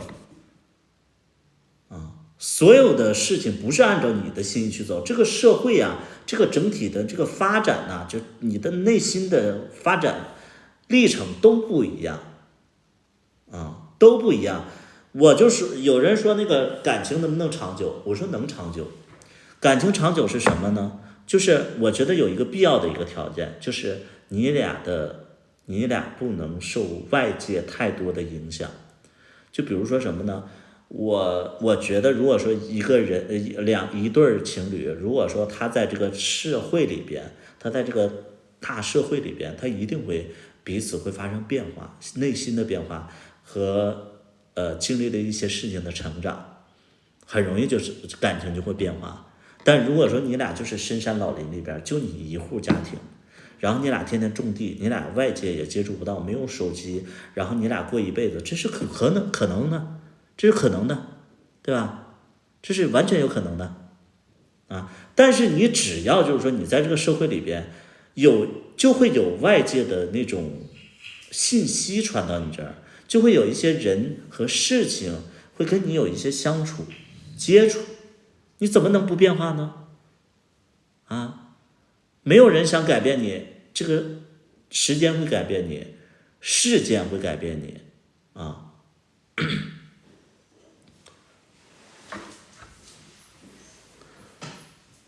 所以会变化你怎么可能不变化呢？就有的人说什么喜欢怎么会变腻呢？就是你但凡你说出这句话，我都觉得你脑子好像就是说还没开窍，没有任何的情感生活，你甚至没有生活的阅历你生活的阅历都没有啊。每个人都有变化，只要你在这个社会里，你不想变化，都会有人逼你变化。你睡着了？没有。那我给你发消息，为什么不理我？没有不理你，我不是回答了吗？回答怎么那么久？你在上面干什么了？谁跟你打游戏了？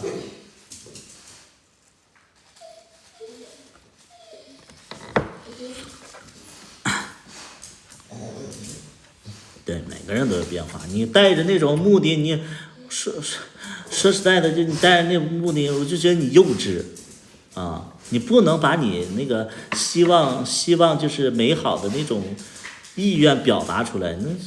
那你我觉得你很幼稚。他是不是在那边尿尿了？谁？没有。小狗。没有啊。没有啊。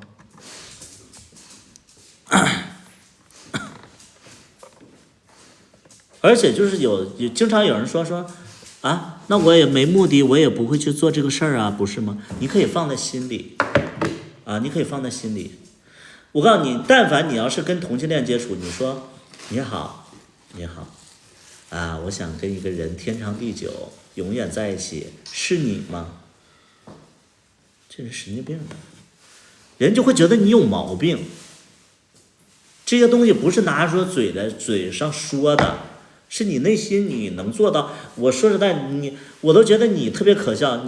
但凡你有这个想法，你现在你是这么说的，过2年你又有变化了，可能先变心的就是你，因为你的思想特别幼稚，所以你没有搞清楚就是这个社会的一些东西，所以你非常的幼稚。变化的也可能就是你自己啊。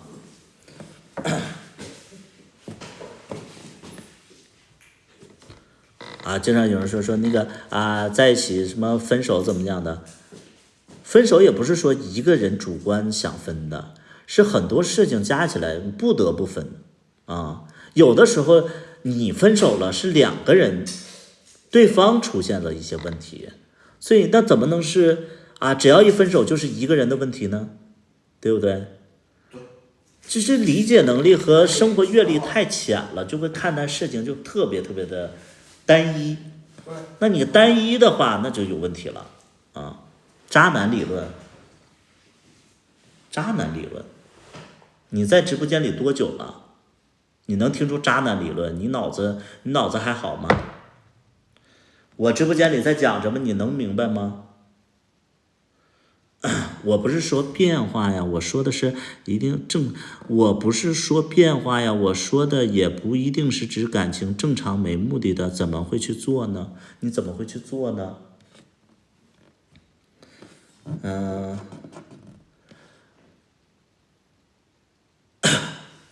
例如主播有对象还在外面谈恋爱，那个恋爱对象也知道这怎么解释？不是，我一个一个分析啊。那个我不是，先别刷东西啊，咱们一个一个分析。我不是说没变化呀，我说的也不一定是指感情正常没目的，怎么会去做呢？就像你活着，你一定有目的吗？你现在对你的人生规划已经很清晰了吗？你是因为有了规划你才会活着吗？有很多人是没有规划的活着，没有目的的去活着。为什么呢？因为他的目的，他的规划都没有实现，他被那个现实所打败了，他变成一堆烂泥了，他浑浑噩噩每一天。那这样的人就不配活着吗？事实上是什么呢？你刚出校园的时候，或者说你在学校的时候，你踌躇满志啊，踌躇什么那个。凌云壮志，咱们就说什么啊？凌云壮志，你就是有很多的想法。等你出了社会以后，劈头盖脸的一顿打，社会的毒打，你的所有的计划，所有的梦想都没有了结果，那你怎么办呢？所以过来人就告诉你一点，不要给自己立那么多规矩，你走一天算一天，而且你要把你的初心或者说你的一些小想法放在心里。如果说它产生了变化和一些一个更改，你要去尊重他，因为这个世界上不是按照你的心意去走的，你期待越多，失望越多。比如说，我今年我想赚100万，好，你赚10万行不行？也行，我明年再使劲赚。你是带着个美好意愿，现今的社会不会随着你的心意走的，就像你期待一段感情能长久，也是一样的道理。你期待跟他走10年，但是这个过程当中，可能你工作那个发生了变化，你可能出国了，你出国了，你这段感情就结束了，无疾而终。那这是谁的问题啊？你不是看结果吗？或者说你男朋友有更好的发展，然后人家戒掉了一下所以还不是有目的吗？你在说什么呀？我就是这个叫哈哈的，我无论你能不能听懂，我想告诉你的点，不要带着目的去活着。你想带着目的去活着的话，好，可以有一个大概的方向就可以，不要要求结果，结果不是你能左右的，你不是这个世界的主导的人，你没有能力去操控结果，你的能力你会发现，不是所有想象的东西才能让你有一个好的结果。很多事情是你想有一个结果没有结果，你想有一个这样的结果，可能跟这个结果偏离了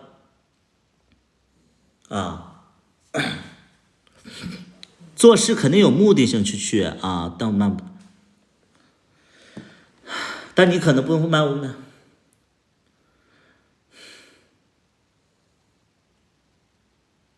这个哈哈呀，谁能帮我就是跟这个哈哈说明白？我不愿意跟他解释了，就是这个哈哈呀，这个哈哈就是很奇怪，你知道吗？就是不知道他在表达什么对，不对。好了，我们再解决其他事儿这个哈哈，希望你出社会吧，你先出个社会啥的你先有阅历以后你经历一下，你就知道我说的什么了。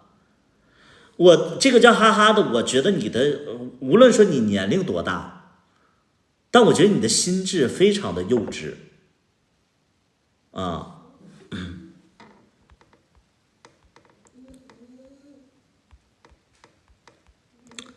例如主播有对象，还在外边谈恋爱那个恋爱对象也知道主播有对象，这怎么解释怎么解释？能怎么解释？怎么解释？你是有什么具体的事情？咱们具体分析，怎么解释？怎么解释？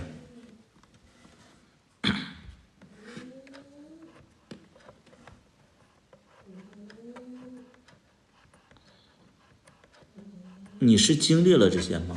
我经历好多呀，我当时我就会觉得说，我不上学以后，我都觉得说，因为小的时候算命说那个我会走上那个仕途，就是说我会当官小的时候算命说我当官，而且说我是富贵命。那你说我都30多岁了，我还没当上官，那人算命之后，我就会觉得说，可能我命中真有这些东西，所以我就是可能对自己要求很多，然后我就会觉得说，那个现实当中我要非常努力，非常的就是刻苦，但到最后呢，我连初中都没毕业，我初中没毕业，我怎么当官呢？我初中没毕业，我前期的努力全都没用了。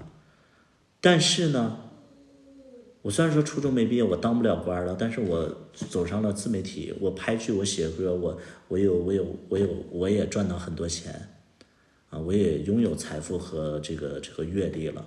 那你能说他是你要带着那个意愿的话，你整个人生你都别活了你要允许这个事情有所偏差，就是你就是什么那句话说什么一切都是最好的安排，一切都是最好的安排，你要接受所有的安排对，你就是你就像我其实我刚开始我谈恋爱的时候，我刚开始进圈的时候，我也是想着说找一个自己爱的人，然后守候他，跟他在一起长久，什么就是一辈子之类的。我也说过这种幼稚的话。但是呢，你真正在这个圈子里接触的所有的人都也是这样美好的开始的。但是呢，最终的结果是俩人不和，3月分手了。1个月他可能受不了你了。半个月他可能异地恋比较辛苦，就结束了那能是你带着意愿就可以了吗？你带着什么美好的意愿怎么样？你不要带着那些意愿，你就算是带着意愿，你把那个意愿给我减到最轻最小化，就是说，我谈恋爱，我就谈个恋爱，因为我最近我需要谈恋爱，或者说他对我好，我想跟他试一试。不要想着说一谈恋爱就说我想跟他一辈子，老公，我想跟你一起去死，咱俩一定要一起死好吗？你不要嫌我死，或者我要死的时候我就把你杀了。我爱你 ，love you， 这不神经病吗？你不是？你说那些没用的干啥呀？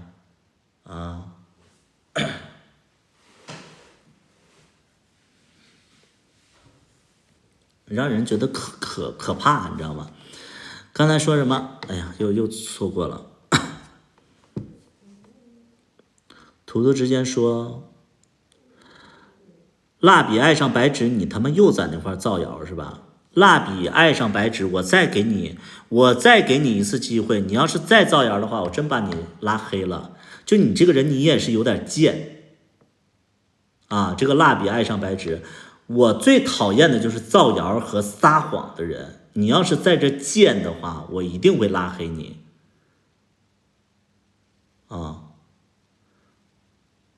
而且我他妈在直播间里已经说过这个事儿是具体怎么回事，你还在这边贱，你就是跟那个倭瓜可能一样的属性你给脸不要脸，你有点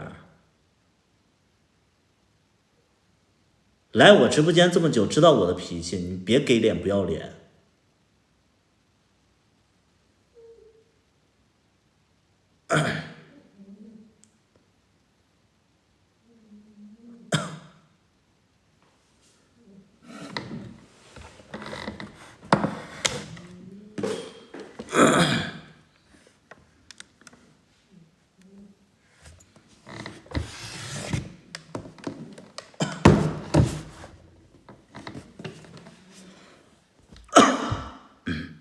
刚才说到哪儿了？说到那个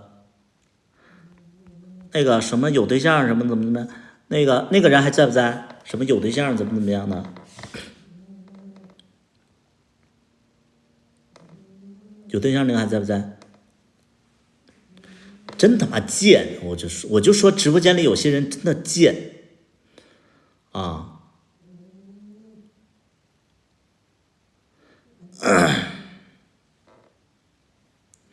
那人不在了是不是？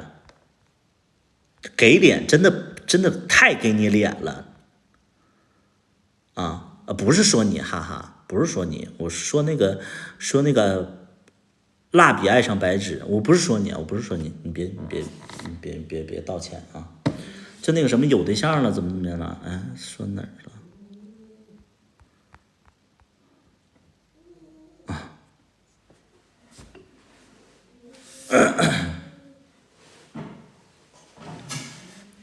不在了是吧？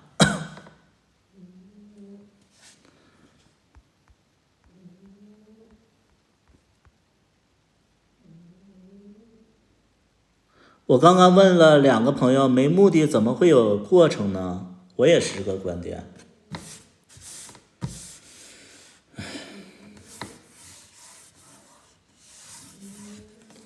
那个叫哈哈的，那个叫哈哈的，就是说你可以信你的朋友的，就是你不用再探讨了，是你们的问题，我没有说是你们的问题，就是看待事情的理解看待事情的理解就是你可以带着目的，你可以带着目的，但是我们就是我们就觉得你带着目的就很幼稚啊，我觉得带着那不是无头苍蝇吗？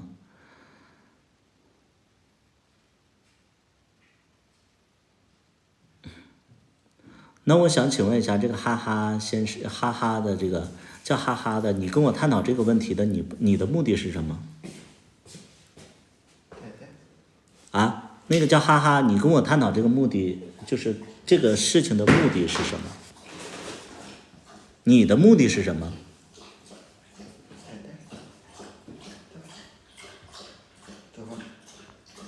你跟我探讨这个事情的目的是什么？我想知道我是不是错的？你不是错的啊，你的目的达到了，你不是错的啊。行了，不探讨了。你不是错的，没有什么对不起的，只是就你的脑回路啊，或者说你的思想啊，跟我们不太一样，不是说跟我们可能跟我不太一样，单纯的就是咱俩聊天的话，你跟我不太一样而已啊。目的这个东西啊，想跟卡卡啊，对，想跟卡卡反正不要放过图图。小货车上没有东西，我没有挂小黄车啊。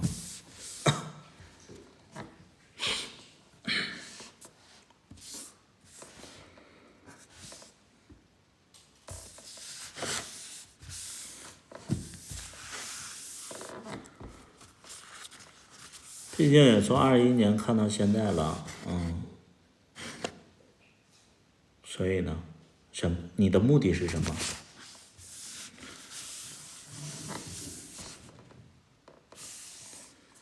你的目的是什么？我很喜欢你讲故事和分析啊，所以呢，你的目的是什么？现在像杜海涛，他本来他也像，但是现在打扮可能更像了啊。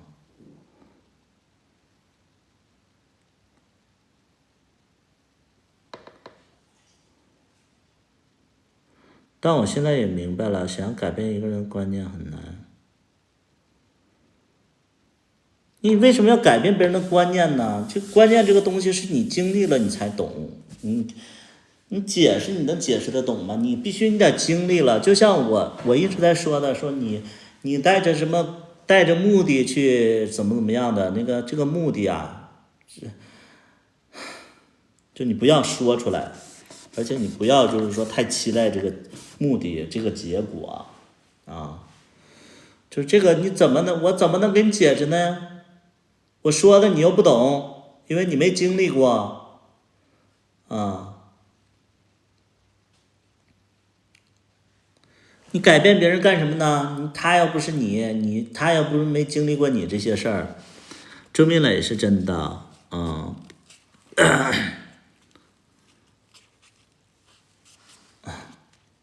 这有什么好改变的呢？是的，就是你这些东西你怎么跟那个哈哈解释呢？这是经历过的人才懂得的道理，他没经历过，你再怎么解释，他这所以是有目的的。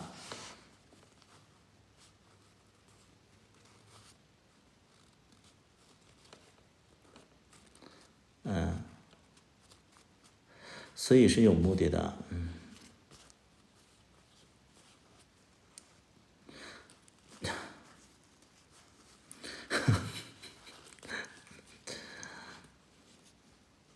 这个人是个变态，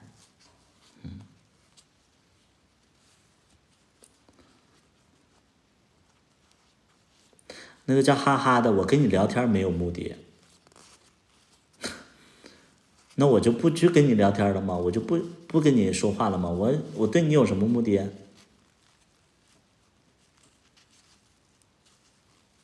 啊，这叫哈哈的，我对你没有目的，那我为什么跟你聊天啊？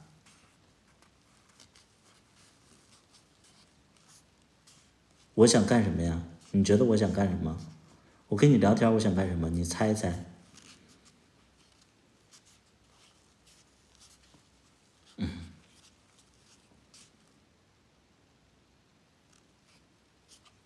说不出来了。胡子该刮了，是的，今天我本来我就想刮，没刮。今天那个胡子不是前2天那个刮眉毛了嘛，然后就在那个1楼放着，花花说不出，哈哈说不出来啦，哈哈还在吗？哈哈，你是说不出来了，还是就是在打字啊？卡卡那边想连线你，不好意思连，他能不好意思啊？他是个憨憨，他能不好意思？他有啥不好意思的呀？贵州，我这是惠州，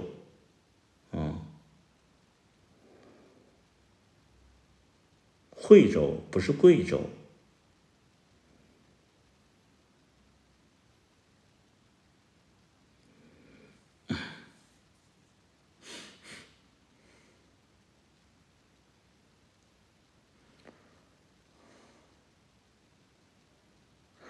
最后为什么没跟大虎在一起？最后不是重聚了吗？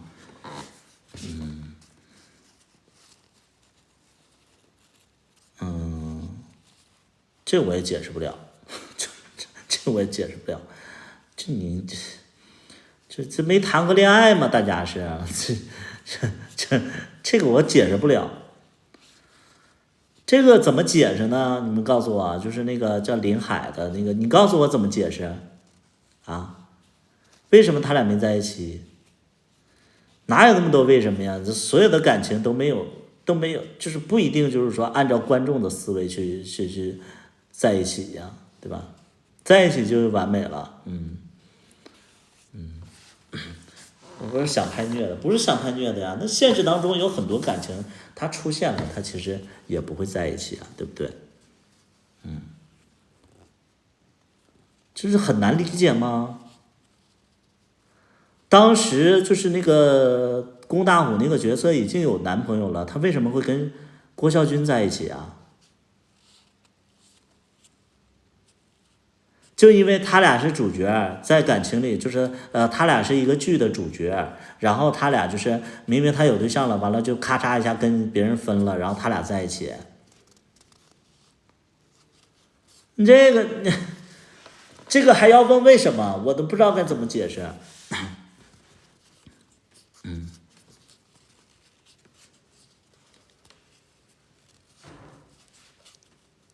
他俩一开始就不就在一起。你们在跟我探讨剧情的时候，就是麻烦你们就是熟读一下剧情，不要跟我就是在那块没屁在那块放这些没味儿的屁。他俩他妈中途分开了，完了人家他妈都有对象了，你们看不看剧情啊？你在跟我掰扯什么呢？哎，我的天，我是真的厌蠢，我有点厌蠢啊！你在跟我聊什么，他俩不就真在一起？厌蠢我啊！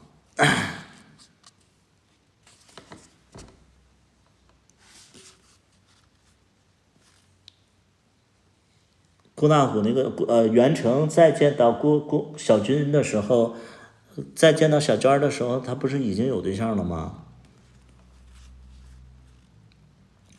龙二和龚大虎，你最喜欢哪一个？龙二和龚大虎，你最喜欢哪一个？就是2个人做比较的话，就没有最喜欢哪一个。龙二和龚大虎，你喜欢哪一个就可以了。你要是仨人的话，你说你最喜欢哪一个？啊？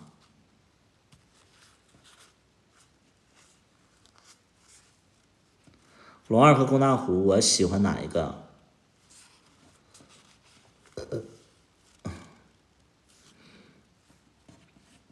你指哪方面呢？龙二和龚大虎，我喜欢哪一个？你指哪方面？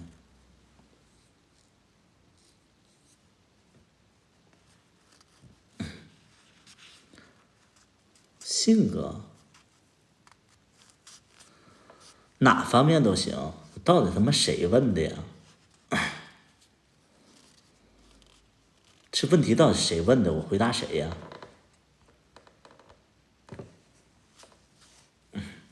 那个笑脸儿，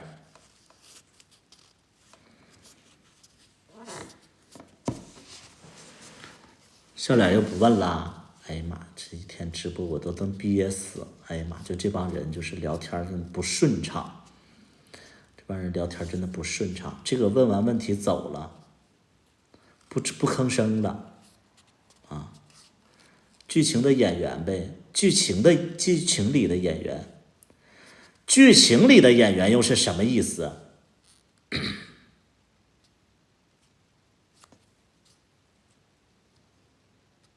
剧情里的演员是什么意思？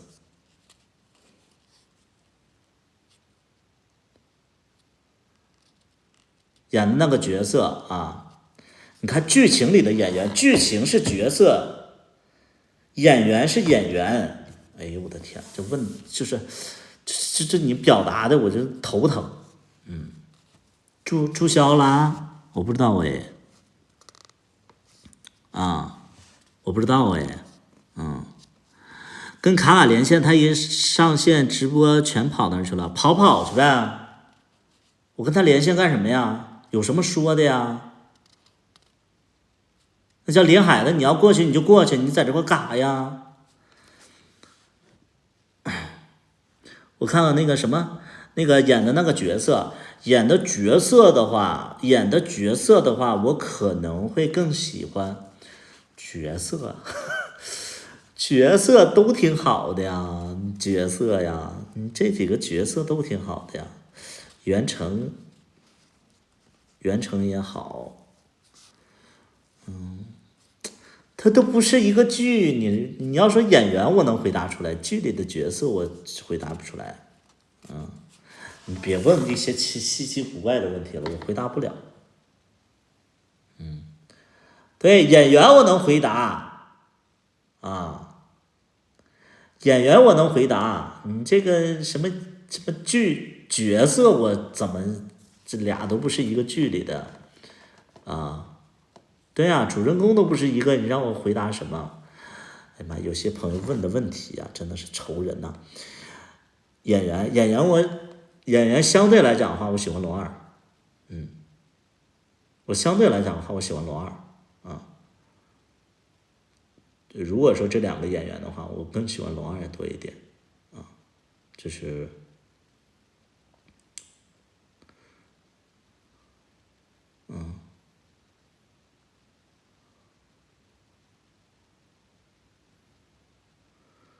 宫二虎变成了小财神，宫二虎又是谁？小财神又是谁？他不叫小发财吗？他不叫宫大虎吗？我这个强迫症我又犯了，不行，我不能就是看那个评论区里边。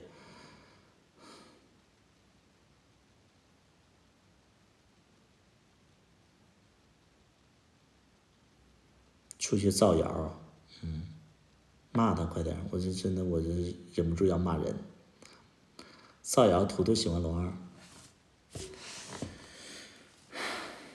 直播间怎么了？直播间这中毒了吧？这直播间这太奇怪了！直播间怎么了？都是倭瓜的小号啊？怎么这么多倭瓜的小号啊？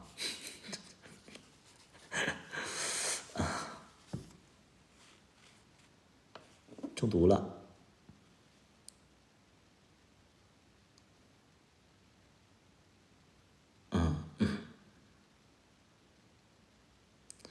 演员肯定是喜欢龙二多一点啊。跟龙二的相处，我觉得跟龙二前期相处其实没太用心，后边相处有一点累，但是后来的相处是比较的就是顺，而且就是就是会有一点点就是它是有基础的相处，就是第一年没怎么接触，第一年我们拍戏，他戏份也不多，然后我们本身又不是一个圈子的人，所以就不在一起接触。后来第2年接触就是拍《芝麻2》的时候，我就觉得这个人很难接触，然后直到今年拍《小茉莉》的时候，因为有2年的铺垫了，2年的铺垫，第3年相处起来会知道注意些什么，然后且有一些基础，会彼此有那种信任的那种感觉，而且就是小茉莉的时候有很多的新演员，大部分都是新演员，所以我们的关系就产生了质的飞跃，因为他很社恐啊，他在那个新演员里边，他可能跟我最亲近，所以我们的关系有质的飞跃，是这样。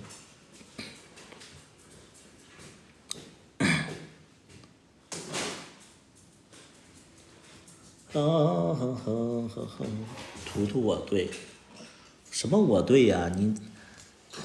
你，人家之前叫龚大虎，你管人叫龚二虎；人家叫小发财，你管他叫小什么小财神。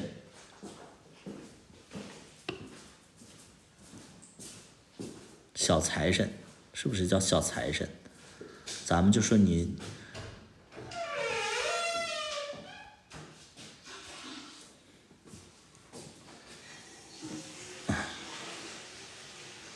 之前顾大虎有那种采访小短片，以后，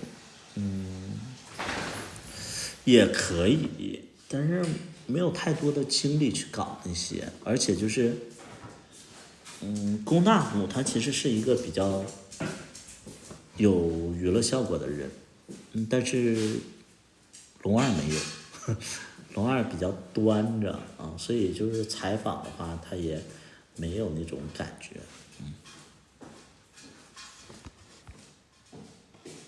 喜欢被需要的感觉，是的，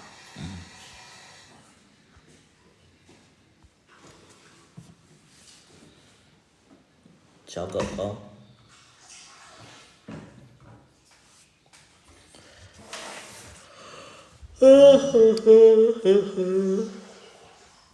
后边是龙二嘛？你们是不是看到那个后边的倒影了？这个是个镜子。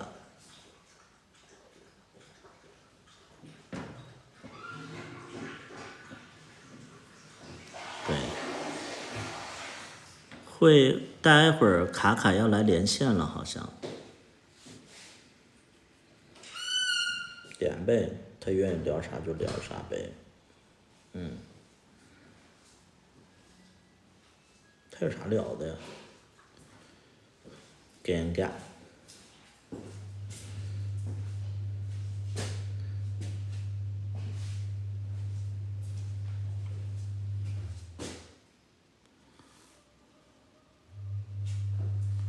长得像沈腾啊，好多人这么说。张凯也连呗，我也 OK 呀、我不知道有些话我该不该说，我要连线的话，肯定有娱乐效果的。我找他连来。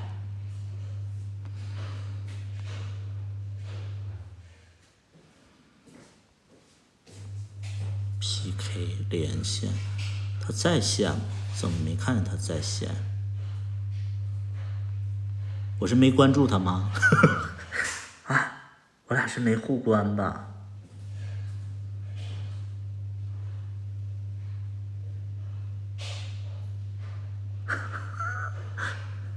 对，我也没关注他，可以搜啊，多尴尬呀，多尴尬呀，我都忘了，我把他取关了。好尴尬哎！那你们还让连啥呀？多尴尬呀！啊，他没关注你这个，好像没有是，其实他不知道是我取关他，然后我直接就是那个，好像是我取关他，然后我就是直接也让他取关了，对。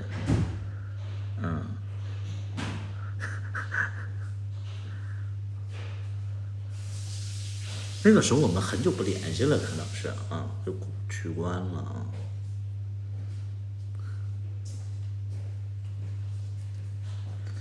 尴尬呀！你们就欠吧，你们就可尴尬了。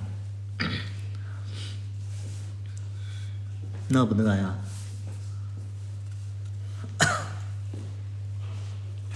不是，这不有吗？这个哪里不一样啊？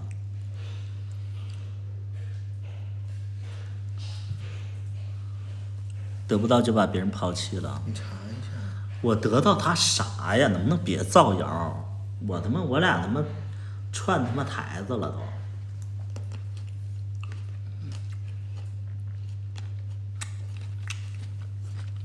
味道一样。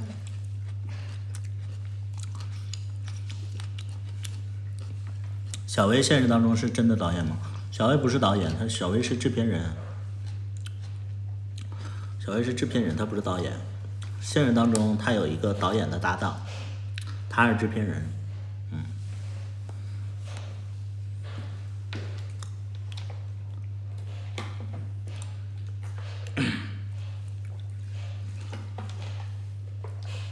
真的友谊不永久啊！我跟卡卡吧，我跟卡卡是怎么认识的呢？我跟卡卡是那个，他之前在北京开火锅店，完了我身边有个 gay， 那个就是找我吃火锅，然后去的卡卡店里。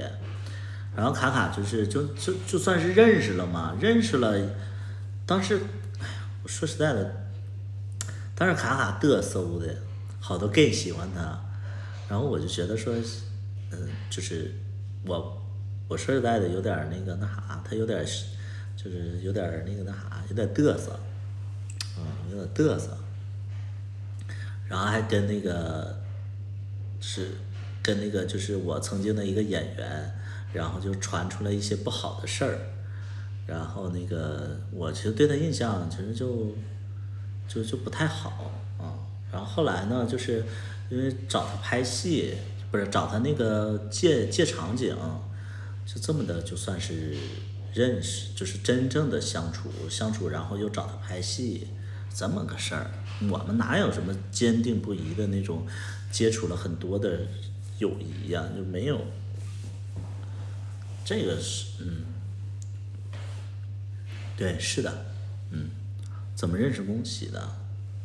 也是朋友，就是朋友圈。我们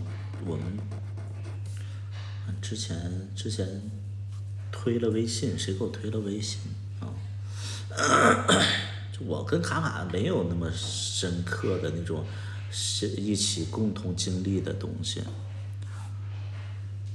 剪辑师剪他那个片段。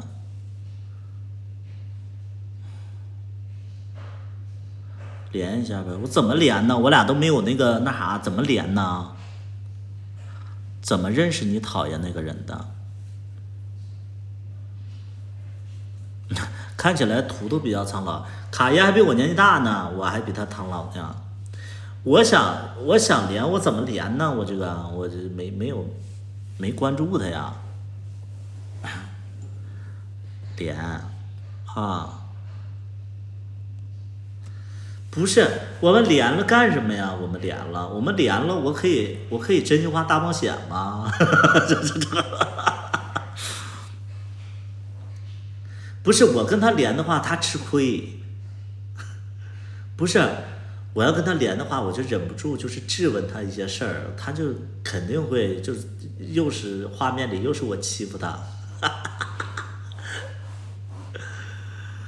啊，那我欺负他怎么办呢？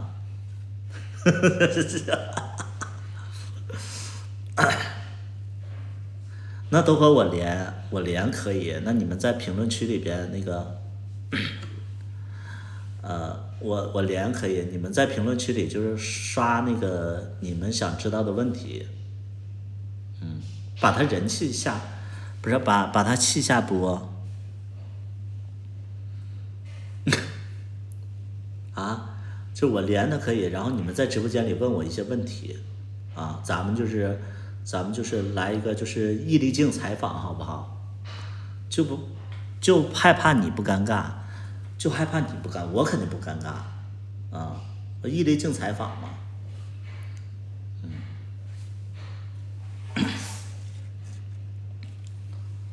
连，怎么连呢？我他妈的没关注他呀！哎呀，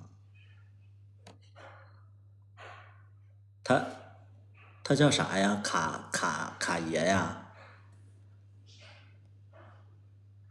卡爷。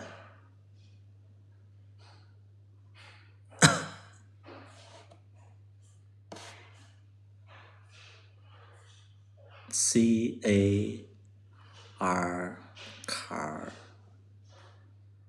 卡爷啊，CAU 啊，CAU，我没有脸红，我不知道怎么连。CAUS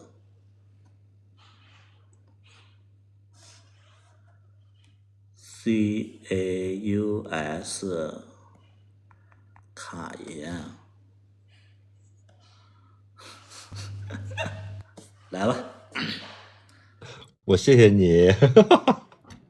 来吧。他们说那个想让我采访你啊，好，啊，问什么呀？来，你们问。首先，我带他们问你第一个问题：为什么现在这个发型如此的让我们接受不了？我想换个造型。不是啊，那你为什么呢？你是会觉得说前一段时间的那个造型太 gay 了是吗？然后就是改成直男的发型是吗？也不是吧，就是想换一种心情吧，就是觉得那个发型太大同小异了，大家所有人都在留圆寸。我也改一个。我跟你说，百里图啊，我不知道你之前有一个小号，我以为你那个小号，因为你大号不是限流了吗？我就关注你那个小号，结果我就把大号取关了。后来我又不知道什么情况，你大号又开始限流，又开始可以正常营业了。没事儿，其实我就官方解释一下，其实是那个你可能不知道，是我就是取关你了，然后我那个直接就是把那个是什么取消粉丝之类的，我又把就是两方我都可以取消。其实你不用这么解释，其实是我取关的，因为那段时间就是咱俩也时间长不联系，而且网上说咱俩不和，解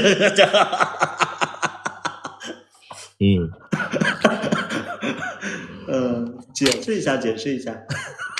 好，卡有点像杜海涛，没事儿。你等我弄一下手，洗一下手。我把头发给你弄一下。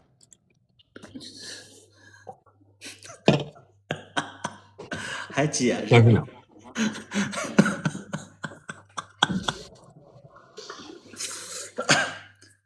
卡和剪辑师的事儿，可以啊，我们跟大家那个聊聊卡和剪辑师的事儿，然后但是卡应该不愿意讲这些，卡应该不愿意讲这个事儿。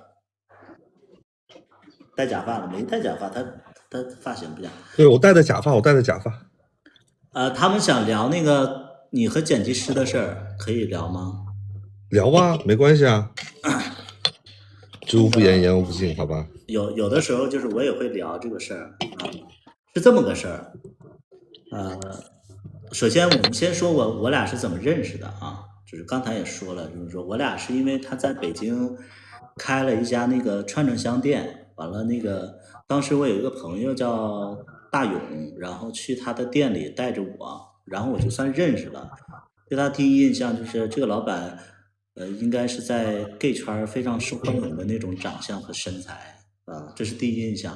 第二印象不就是传你跟那个，后来就是有人传你跟那谁，就是 HR 那个在一起，然后我其实对你的印象就不太好。哦，你说的贺瑞。对，对，有传就是说那个好像是贺瑞单方面造谣，是的，是的。啊，就是贺瑞，贺瑞是谁呢？贺瑞就是《芝麻一》里边跟那个龙二一起，开头的演员，对，开头的那个讲究10几集的那个演员。然后那个贺瑞就是单方面就说什么那个卡卡跟他在一起什么，就反正就是有一些情感的一些东西传出来。我就说，因为那个时候我其实对贺瑞的印象也不太好，所以就是我就说贺瑞他都能看上。所以对你的印象也不是特别好。然后后来是我们拍那个芝麻一的时候，需要一个餐厅的一个场景去拍戏，结果那个正好就想到了卡卡，然后卡卡就说那个跟我们做宣传。后来我就说那还不如说你自己演一个角色呢，然后结果就给他安排一个角色。再后来他就拍这个剧了，然后因为他可能就是记忆力不好，台词真的记不住啊，台词真记不住，然后演的就是哎呀特别吃力。但是我说实在话，就是因为咱们一是找人借场地，二呢是人家就是又免费给我们演戏，所以我就说哎呀就是差1半2就完事儿了，就是差1半2就是差不多能过就过吧。然后呢就是拍完戏以后，我们有中途将近10天的时间，好像中途休息了一下，然后我就开始剪，因为卡卡这个剧情其实是在第1集里就要出现的，然后我就试着剪，我就剪不出来。我就说怎么剪成这样啊？然后我就愁得慌，我说怎么办呢？我说哎呀，我真的剪不出来，我说一条能用的都没有。然后结果呢，这个时候那个凡哥就问我说那个剪的怎么样了？我说那个剪的就是一塌糊涂，我说剪不出来呀。完了凡哥就说那我帮你剪吧。然后那个我说那怎么能让你剪呢？因为凡哥那么大的咖位的人，然后凡哥说那正好我有一个徒弟，他也是那个咱们圈里的人，就是说让他帮剪。哎，什么情况？怎么回事？我不知道。全员放大我就放大你就行啊，放大你就行。放大你。不用，咱们就主要是讲故事。咱们就主要讲故事。然后呢，就是那个凡哥就派了那个他的那个手下给咱们剪嘛，然后我就在那块剪，就眼睁睁的看着他剪，剪完了以后，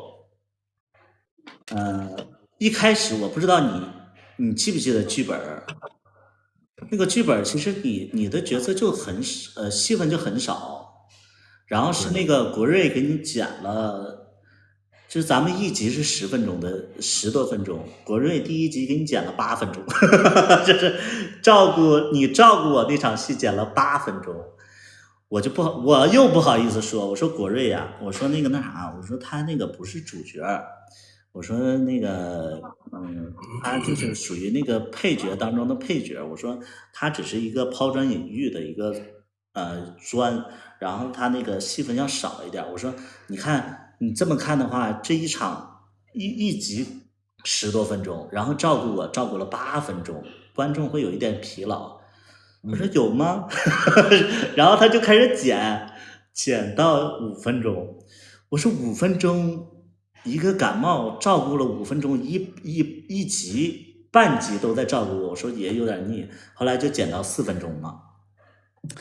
然后我俩就在那块聊天嘛，我说那个，哎，我说你怎么给他剪这么多呀？他说你这里演员，我其实就是对这个演员就是眼前一亮，所以就给他剪了很多。我说啊，我懂了，然后剪完了以后，就是就到晚上了。晚上他很辛苦，我说那晚上我请你吃个饭呗，我请你吃个饭。他说行啊。我说那叫着你师傅，咱们一起吃个饭。我说你还有其他要求不？我说那个你喜欢这个演员，他也在北京，咱们一起吃个饭。他说那好吗？我说那行，没事儿，因为我有的时候就是有一点像那个。像那个就是就是做公关的那种，就是可爱，就是说做这种事儿了。所以那个我就说行，他正好在北京，结果我就给你打电话，我给你打电话，喂，卡卡，在北京吗？在啊。等会儿跟剪辑师还有那个凡哥，咱们一起吃个饭啊。这个剪辑师特别喜欢你，完了给你加了好多戏，你懂我什么意思啊？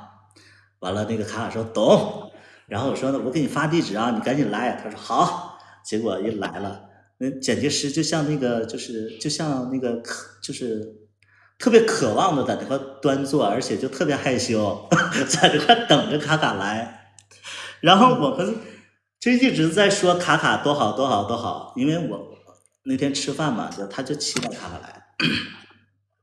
结果一进屋，卡卡就笑么滋儿的就进屋了，进屋，然后说卡卡快坐那个剪辑师旁边。结果卡卡身后带着男朋友，气死我了，你知道吧？她带着男朋友就过来了，剪辑师脸一下就绿了，然后剪辑师还半调侃半生气的就说谁呀、怎么样的，反正就场面特别尴尬。我说当时我也脸也就是绿了，我说卡卡怎么这样啊？这你干什么？后来就是其实不算是不尴不尬，应该是比较尴尬的，吃了一顿饭啊，吃了一顿饭。关键他带的不是朋友，带的是男朋友，你知道吧？然后就这么的，其实剪辑师就有点失望嘛，但有点失望，其实哎呀，我就觉得说一开始我真的就觉得卡卡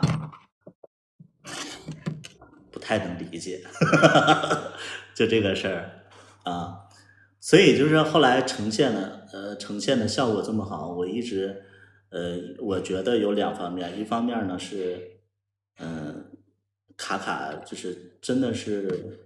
我不是两方面，就是一方面。我觉得卡卡这个人命非常好。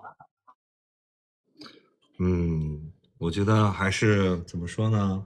你别恭维啊！你别恭维，你别恭维。我会觉得没有恭维你啊，就是我觉得这个东西就是你给我了机会，不是让我火了。卡卡，我还是那句话，到什么时候，无论说我对任何人，我都会说，因为有的时候我参加别的局，然后有的人就会恭维我说啊，卡卡现在特别火，都是你的功劳。我说这不是我的功劳。我说首先第一点，卡卡这个角色吧，他本身他是一个非常配的配角。然后呢，当时也没有想给你这么多的那个时长，是你的机缘巧合，你这张漂亮的小脸儿，然后吸引了一个人去无形的去帮你，这个是谁也预判不了的。这怎么能预判呢？而且就是说，你这个就算是就是这个人设好怎么样，或者说怎么样，前提还是就是这么长时间同性恋圈里也没有出现这么样的一个形象的这么一个人啊，跟就是我觉得就是命好，就像杨超越一样，他一定是会有心理的那种幸运呐、就是这种感觉，所以。这个谁也羡慕不来，谁也羡慕不来。但是一直以来都，就是我不知道你记不记得，就是咱们拍小茉莉的时候，龙二不是跟你有一点小摩擦吗？就在那个喝酒的时候，其实龙二他说的不，其实龙二那天可能也有点词不达意吧，他就总会觉得说咱们仨一起拍戏，然后他就会觉得说其实仨人合作了2次，其实彼此默契也好，磁场也好，其实还是比较对的，而且就是也希望你一直走下去，但是其实你表达的意愿就是没有特别想走这行，对吧？我都不记得龙二跟我生气那回，你都忘了是吧？确实他是你一说起来，我想起来了，凶的，就是很凶的一句话。我就觉得龙二从来没有这样过。那天是怎么了？喝多了，也有点让我有点害怕。喝多了，他是这么个意思。龙二的意思什么？你知道那天是原本是怎么回事吗？我们说那个回宿舍回你们那个住的地方再喝点儿，因为那天其实，在酒吧里边就把他们都灌倒了嘛。然后龙二其实也有点喝多了，然后就说那个咱们回去再喝点儿。龙二就非得让我跟他回去，然后我说行，我说走吧走吧。然后他说等一会儿，我说等什么？因为那个时候我还开我那个奥迪车呢，奥迪车不是小吗？我说等什么？他说那个等卡卡。完了，他其实那天有点激动，他好像还哭了，他好像是跟灰灰他俩哭了吧，还是跟谁哭了？反正就是俩人都比较激动，然后就说那个等卡卡，我说啊那个等等等，我说卡卡可能是照顾小冷去了，我说那个咱们回去等，他说不行，我就要等，他就那表现出就说那个咱们仨要聊天儿，然后要那个共同策划未来的什么方向之类的。我们就在那等，后来也等不到你，我们就先回去了。回去以后，其实他的意思就是说，咱们仨人就是一起做生意啊，什么什么做网红经济啊，什么周边。但是呢，就也不知道哪句话说错了，就你可能就是说了一句说。你是这么说的，我非常清楚记得，说你是这么说的，你说，哎呀，我觉得这个太仓促了，毕竟这不是开玩笑之类的，还是得好好考虑一下。你的原话是这么说的，我记得。对，是这样的。然后他突然站起来说，什么？你觉得我龙二在跟你开玩笑是吗？然后就一下就这样了，然后其实这句话也没什么，但是氛围就不对了，一下就是情绪上好像一下就不对劲了，我也不知道怎么说。然后我在旁边我也不敢搭腔，因为龙二上头了感觉。然后你记不记得特别好笑的一点，你知道吗？好笑的一点，这个时候小冷突然醒了，怎么了？怎么小冷就帮你出头？特别好笑，你知道吗？乱的呀。小冷是那天晚上喝多了，没人管他。我就把他弄回来了。对，小冷那天我知道，我就说龙二那天的情绪，其实我也有一点点听到了。然后龙二第二天就开始跟我说完了，昨天闯祸了之类的。所以就他其实是好笑的，你知道吧？我是不记仇的那个人，我就可能昨天吵架，过几天我就根本不会想这个事儿。不是，我觉得你不是不记仇，你是什么事儿其实都不是按照你主意愿去发展的。有些事儿吧，你没那个意思，但是可能别人会这么理解。就还举一个简单的例子，就是其实我在我直播间讲过这些事儿，就是卡卡有的时候吧。你可以理解为他是憨厚，也可以理解他是情商低。他有的时候表达的东西，他就是让别人会误会他。所以我一开始对卡卡的印象非常非常不好，没礼貌，耍大牌，然后缺心眼儿。但是后来你了解，你就发现他就是这样的人，真的就是这样的人，你就没办法，你就是他别人被他惹生气了，你。卡卡，我到现在我都就是你知道，就是咱俩第二次见面，就是在那个深圳见面的时候，那个时候我一下就摒弃了对你的这个偏见，你知道为什么吗？因为咱们在应酬吃饭的时候，我们所有人都应酬吃饭的时候。所有人都在应酬吃饭，然后这个都特别虚假的时候，卡卡默默的掏出手机，然后在那块拿出，然后就是全场我们在欢声笑语的时候，卡卡的手机传出来 Timmy， 然后全场都在看卡卡，就是毫不避讳的在那块打游戏。我们全场都在那个为了这个局啊，就是让彼此感觉到说我们的热情啊，或者说我们的周到啊，或者说我们的情商啊怎么样，他就在那块打 Timmy。那个瞬间我就觉得啊，卡卡没变，卡卡他不是刻意的，他就是这样的人。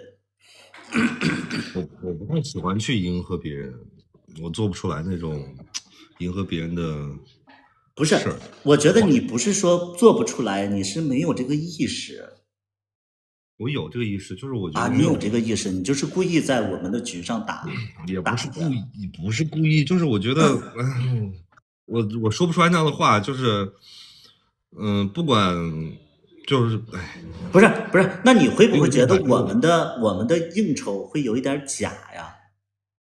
会，啊，所以就是是彼你是会此为了讨好彼此。不是？那你哎，会不你还记会觉得不记得，啊？你说咱们跟李晨还有我那个朋友一块儿吃饭那一次，你还记得吗？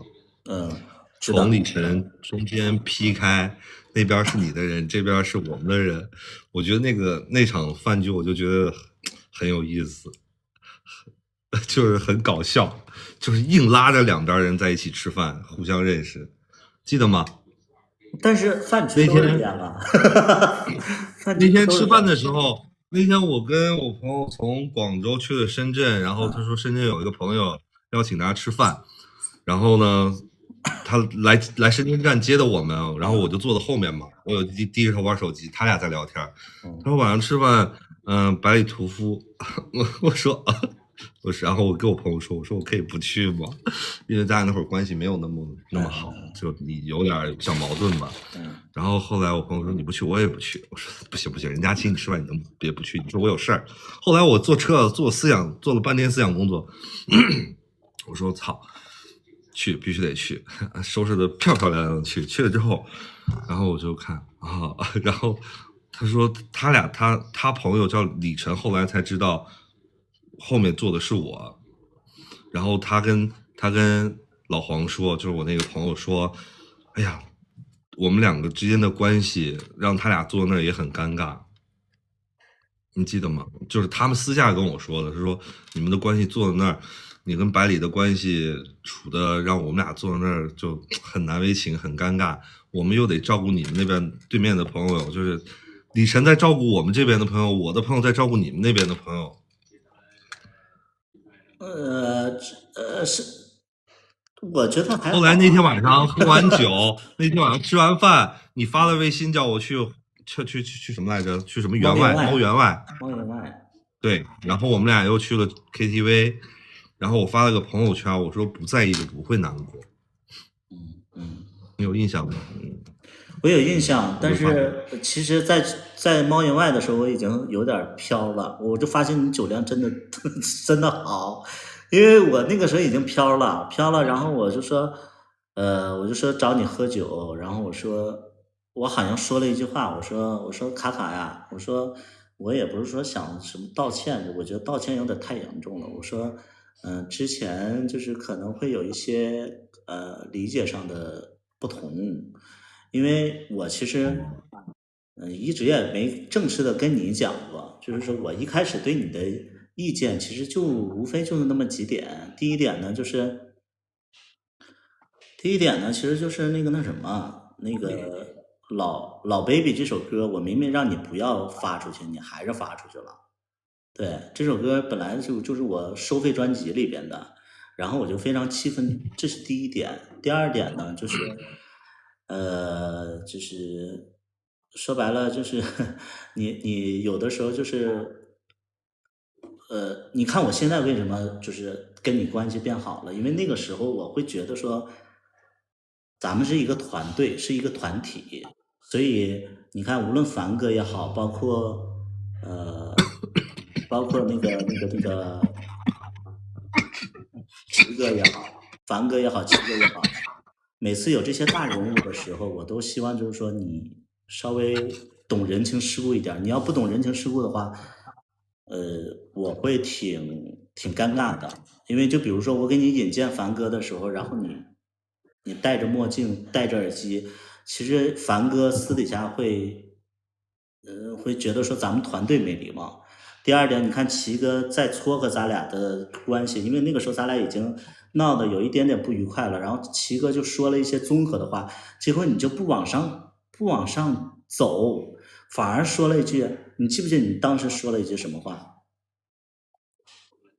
就让我当时非常尴尬。你知道那天的局，那个索尼音乐的人也在，大勇他们也在。人家齐哥的意思就是说，那个什么，你俩合作一场，然后百里也是说，一直希望这个作品能够更好，希望彼此都好之类的。然后你突然来了一句，我一下就是让我对你一下彻底失望了。就是凡哥就说他对你其实也是好，也是要求多，然后你说，哎，其实我也没想过那么多，我其实就想赚点人气，带点货，赚点钱而已，以后也不会做这行。你说这不打人家脸吗？人家在撮合咱俩，就属于就是在，就是让彼此就关系融合一点儿。你这直接就说你不用你的意思就是什么呢？你别撮合了，我俩那个以后也不会再合作了。我就是想赚点钱，现在也赚到了之类的。你就让我们会非常尴尬，你能懂我的点，所以就这几件事儿让我对你印象非常差了。再一个呢，就是说，你看后来为什么咱们俩变好了？为什么？因为不涉及到这些东西了，你又不是我，就是这个团队里的，而且就是说后期咱们的互动比较少了，你又不在这边，所以就无所谓了。包括就是只是交朋友而已，就是你看咱俩做朋友之后，关系轻松了好多。你包括就是说，我一开始一直以为就是说，你可能不懂这方面的人情世故，可能是你无心之失。但我今天我听到了，其实是你是有一点点抗拒这种关系，所以会故意的呈现的是吗？也不是故意呈现这种东西，无心之举吧。对啊，你看，就是哪怕你觉得这个局有多假，其实我参加这么多局，我也觉得假。卡卡，你觉得不假吗？你就说，我说实在的，所以我觉得你在参加任何局的时候都是游刃有余。我就觉得，所以啊，你看，我就咱俩说话啊，就是卡卡，就咱俩说话。你说老黄是你的朋友，不是我的朋友。我跟老黄可能人生就见过那么1次或者2次面。老黄。我是什么朋友不朋友？我跟老黄，我拍芝麻之前我就跟他认识了。是啊，我就说嘛，可能如果说那顿饭要不是为了迎合老黄的话，如果说不是那个迎合老黄的话，我们没必要那么假。为什么呢？因为老黄我可能只跟他见1面或者2面。我们为什么那么假的在这个场合里边，其实就是让彼此更舒服。而且我为什么迎合他，是因为你，我怎么可能是？因为那天其实李晨跟我说完了，因为李晨管我叫姐，完了姐，我说怎么了？他说那个他带来一个人，我说什么人？他说那个你认识，跟你关系不是特别好。我说谁呀？他说卡卡。我说嗨，我说卡卡，那怎么了？我说那个就见呗之类的。完了，他说那没事啊。我说我没事儿。我说不知道卡卡见我尴不尴尬？我说我没事啊，我就过去了。过去之后，那你说我们之所以那么假的在相处，那其实就是因为尴尬嘛。那再见到你，其实我也有一点尴尬。那为什么就是所有的假都是为了更好的，就是说在这个在这个就是这个饭局上能够更好的沟通嘛？成年人就是这样啊，那你怎么办呢？对吧？你成年人就是这样。我有很多关系，其实他们你在北京，你难道不知道吗？很多关系都是要这样相处的呀。我很少参加局，第一，我现在不喝酒；第二，我觉得人太多我不舒服，就喝酒喝的太多，我现在戒酒戒了1年了，都不怎么喝，血压也高，没办法，就很少喝酒。然后也不喜欢人多的地方。我以前没拍芝麻之前，我可能你看我们开芝麻之前直播过一次，可能也就几个人看，然后睡了一觉起来，我的粉丝就突然就暴增。我以前的朋友也就那么几个，就是开店的那么几个朋友，也没有去接触过圈子里的一些事情。就从贺瑞开始，我接触咱们这个圈子是从贺瑞带我认识了你们，然后他先在大勇来的，然后从大勇认识了你们，然后从你们又认识了一些人，就是这样。就我觉得这个缘分就是这么很有意思。这个我觉得你这么说，我非常能理解，因为你说的特别关键的一点，之前你也没接触这个圈子嘛，包括所谓的就是这些饭局，你也没接触过，一切都能解释得通。要不然，其实可能因为真的是因为我们这些人吧，可能参加这种局比较多，所以更希望就是说，和谐呀，或者怎么样的。对，但是现在我觉得就反正更了解你了，反而就关系会更轻松了。我现在对你没有什么要求了，我之前会对你有要求，你知道吧？之前我总觉得就是说，卡卡这不漂亮，这做的不漂亮，他怎么能这么做事儿呢？怎么样的？但是现在你看，我对你没有要求了，所以就直接就关系就融洽了，所以就是以后就是可能会越来越好的，但是你以后有什么规划呢？就是现在又聊到这儿了。我现在在做一个工作室，在做策展。前2天不是刚忙什么？我看到你，我刷到你抖音，可能就是比较忙，在做什么？在做策展、策划展览这一块儿。是哪一块儿哪一个产品呢？就是不是产品，就是比如说你的行业的会议啊，或者是你也可以把它就是小到婚庆、结婚典礼这种东西，大到会议，你行业内的大型的会议都可以。赚钱吗？这个行业？大的会议是几万的话，20%的收入吧，利润。然后小的话也就5%到10%。一般一个活大的会议有在50万左右的，小的活的话也就5万到，最小的活也就是3500，最大的活可能就是50万以上，100万以下。那可以小活就小，大活可以了。现在就是赚钱特别难，没有资源，没有渠道，没有渠道。没事儿，这个得慢慢来，慢慢碰。我已经慢慢在规划这个事情去做了。之前不是拍芝麻完之后，那个店，后来因为店不是也贷款，管银行贷了点钱嘛，当然为了开店开不下去了，从银行贷了60万。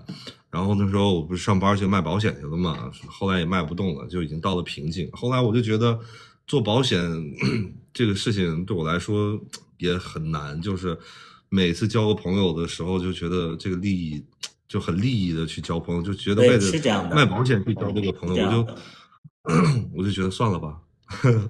做生意就是这样，你看我做酒吧的时候，我跟这个人走得近，然后人就会觉得我想让他买酒似的，一样的。对，我就很难受，这个关系处的，后来我就不干了，然后就慢慢做策展。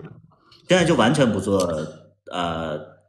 保险了，餐饮，那不做保险了，保险能做，就是可以给你做，就是买不买你自己看，我可以告诉你坑在哪儿，然后告诉你怎么去辨别这个里面的坑知识。你愿意买就去，不愿意买也没关系，跟我没有什么多大的关系，只是给你普及一下知识而已。这个，你那个策划这个事儿吧，就说当时你要不把丹青拉黑就好很多，人丹青就是做这行的。你说你无形当中你干什么你？哎呀，丹青其实就做这行的，他多多少少能给你引荐一些。丹青就是做主持的嘛。我知道，小茉莉里面有一个跟冷少的吻戏，那个怎么没放进去啊？没敢放啊！我没敢放啊，我怕对你有影响啊，因为那个亲的太吓人了，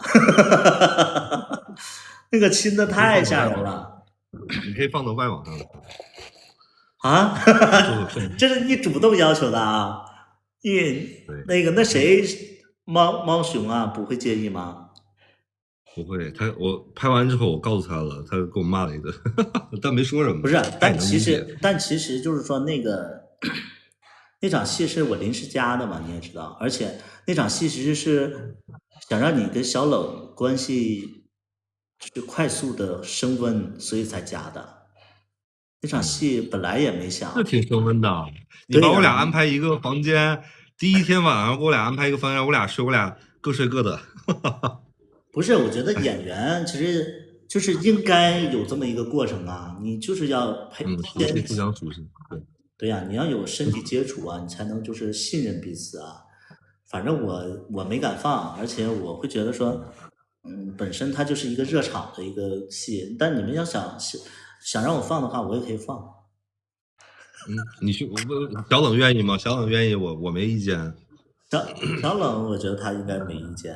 我觉得这是主要是放到外网，因为你放到外网就行。那就可以给你放啊，或者说我把那个片子到时候拷给你，完了你自己放吧。不，你放吧。放是吧？因为当时就是可以说吧，就是能看到拉丝，真的拉丝了，没有拉丝吧？只有舌头。就是会在那块作的，就是那个声音就特别响，作的那种。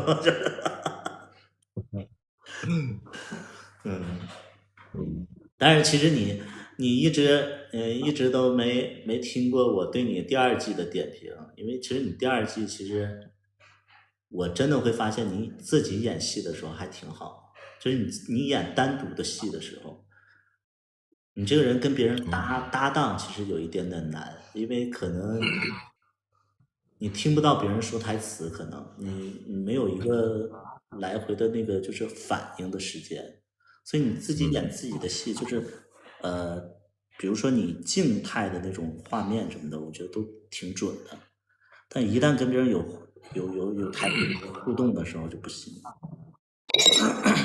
所以就是如果有机会的话，哎，你们的那个工作会比较忙吗？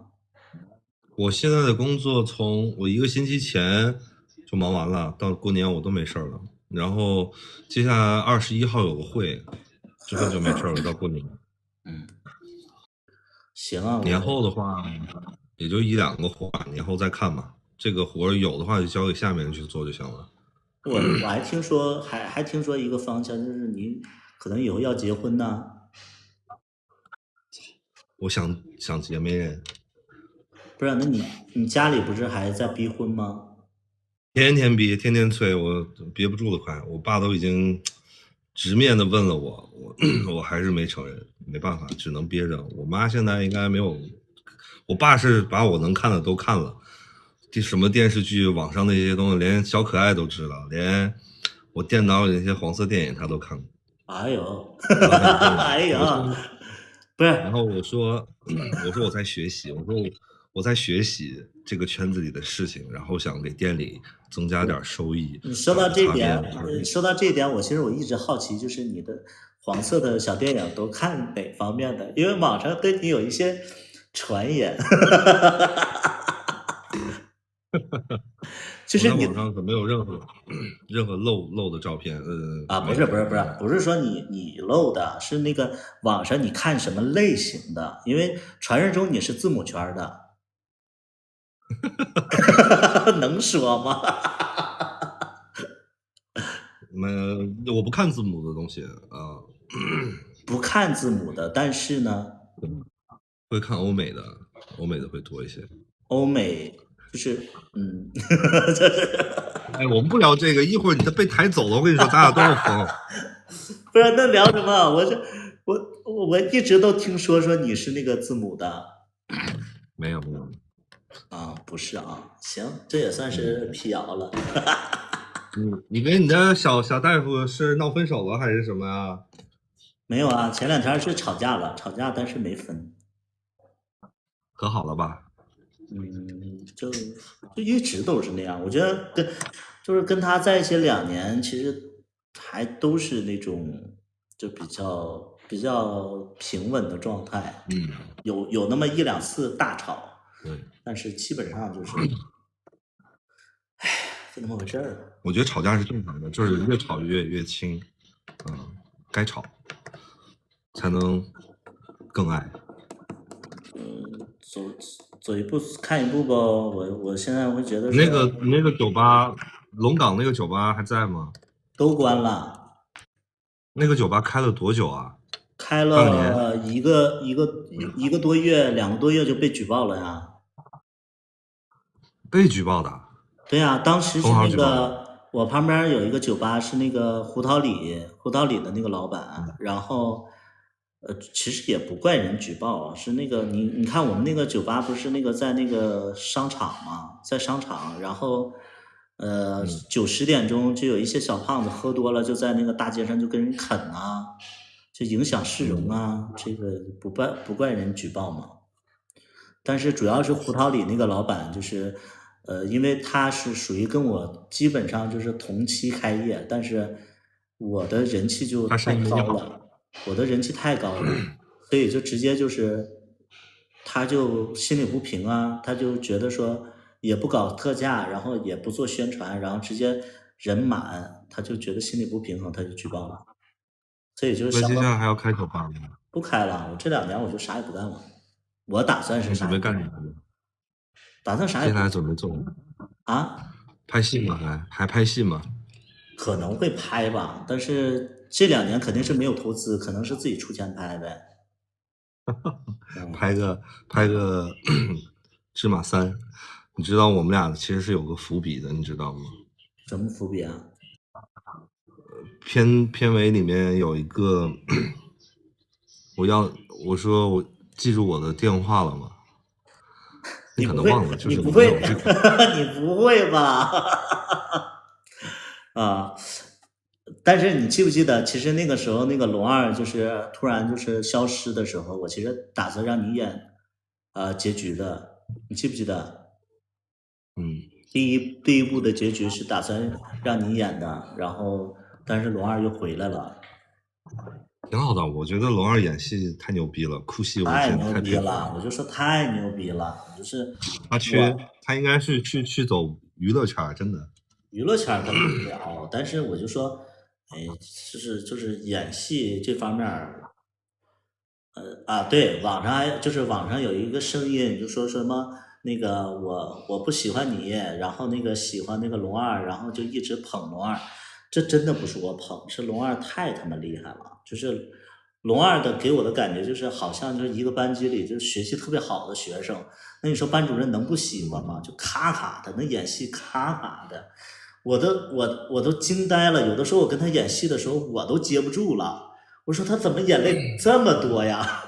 我跟他海边那场戏，我拍了8条都能哭出来。然后回头卡卡在这边那个拿着洋葱抹眼泪呢，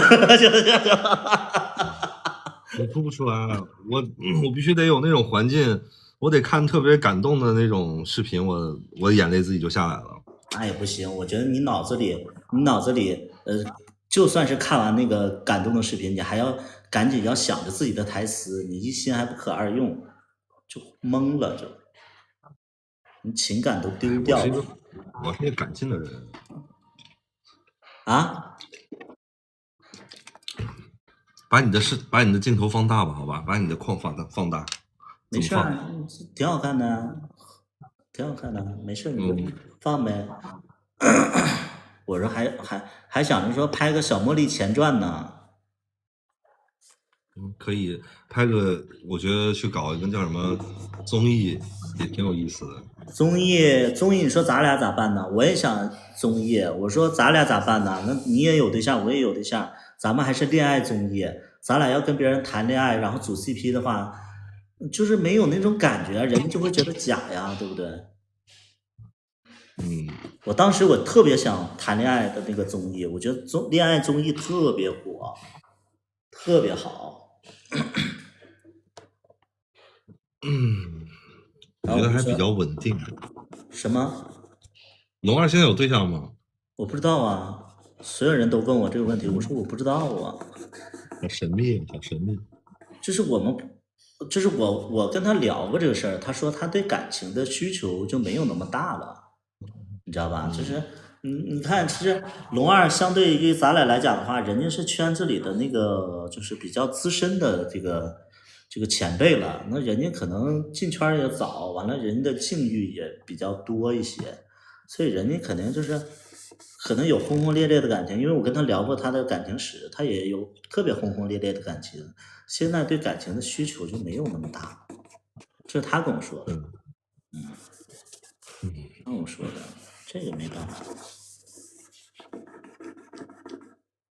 所以期待你的综艺吧，期待我的什么期待你的综艺。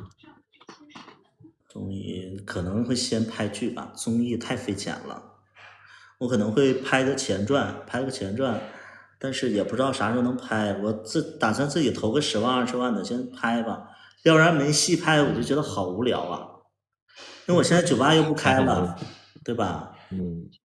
又没有场地了啊？我说又没有场地了。啥场地啊？你要啥场地？酒吧的场地，酒吧的场地。有，我深圳有好多开酒吧的朋友，只是深圳的这些资源不能丢啊。我开酒吧开了3年半，那酒吧老板认识一大堆。小茉莉前传还得找冷少来啊，没有冷少温总，没有冷少，但是会有那个小茉莉前传是那个主要围绕着我 Jason， 还有那个狸猫，还有里边可能也会有你的戏份，到时候再说吧。因为现在剧本没写完，我就不确定，就是说到底邀请谁。因为我们在拍完小茉莉的，就是我们在录那个主题曲的时候，龙二跟我说过，他说他可能未来的重心不在国内，然后他可能就是说不一定会再拍。那不拍的话，那是要去加拿大还是美国来着，还是澳洲啊？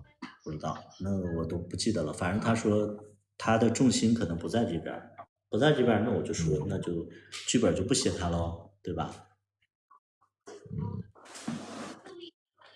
挖掘点新的人吧，加入点新鲜血液。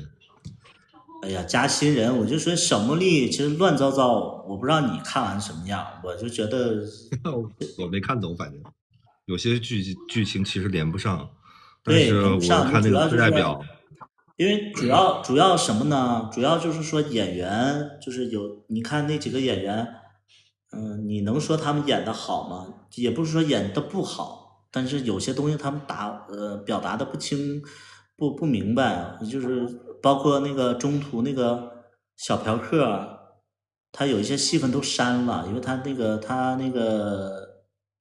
中途他不就是那个。本来有他的戏，他没过来拍，完了后来我就一气之下把他那个有一些戏份都删了，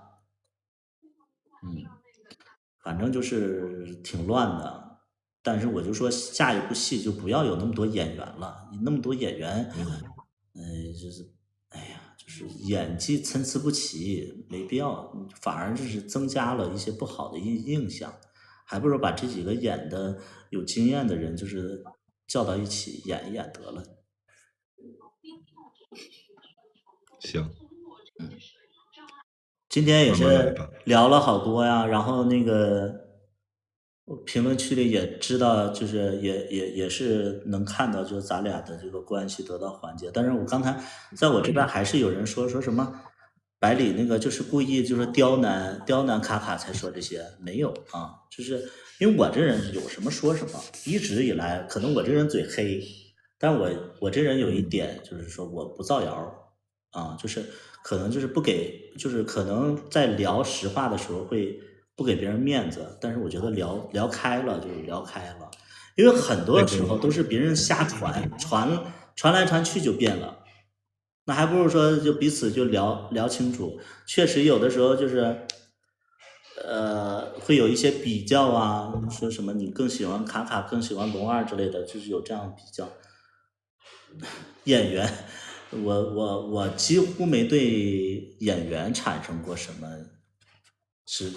乱七八糟的感情，可能就龚大虎那个时候可能会，因为我第一部戏嘛，所以会有啊，其他的都没有这件事儿啊。更多的也期待就是说那个，如果说有再次合作的话，希望卡卡进步，希望他进步一点儿。但是其实你小茉莉已经进步了啊。好，行呗，那你还有啥要说？我觉得差不多。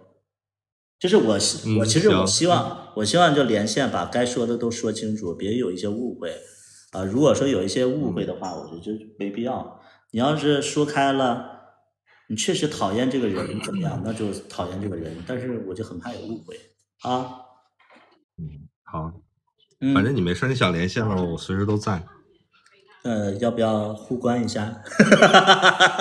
我早都关注了，好吧？啊，那我关。我早都关注了，好吧？我关注。好的，那咱俩就挂了吧啊。好的，拜拜，再见，大导。拜拜，注意身体啊！现在天气冷啊。好的，拜拜。你也是，拜拜。怎么关啊？拜拜。我也不会关，我都没怎么跟人打过 PK。关了。抵消放大。好，关了。没关注。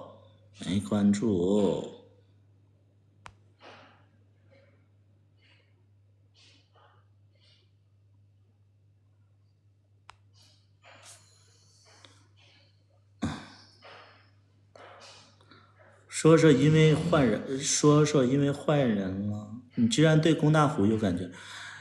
我第一次拍戏，那肯定在剧情上啊，或者说在就是因为我为什么会对龚大虎有情感上的一些，因为第一次拍戏，其实我是非常不自信的。龚大虎又是一个比较有经验的主持人，他教了我好多东西，自然而然的会心理上会觉得就是会，他是有人格魅力的。对，我在拍完戏的时候我出不来，我出不来也是就是出不来是因为我对袁成那个角色，但是就是在拍戏的过程当中，其实是因为龚大虎给了我很多的帮助，对，很多的帮助，就是龚大虎那个时候给我很多的帮助。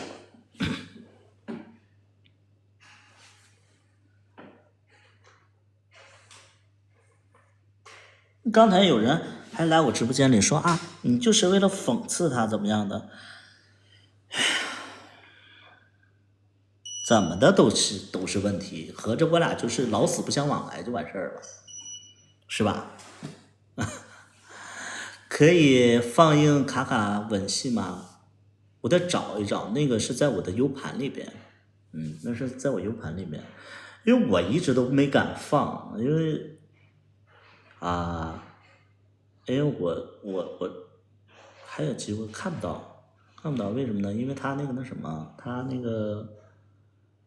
他那个事业规划也是，国外是国外，他那个时候是这么说的，但是你像我们基本上就是每隔一段时间会有不同的计划没有变化快，所以就是没办法，我觉得这个没办法说。你就像我还说，我说我那个不拍戏，这几年不拍戏了，完了有可能要拍那个小茉莉，完了又可能又不拍，这个你没办法说。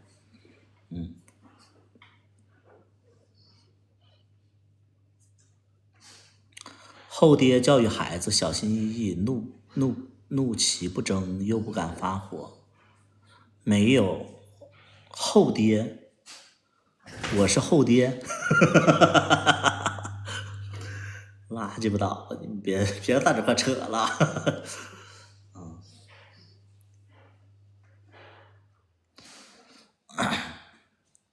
这个真的是观念上的问题吗？那你说，我到现在我一直也没跟卡卡聊过嘛。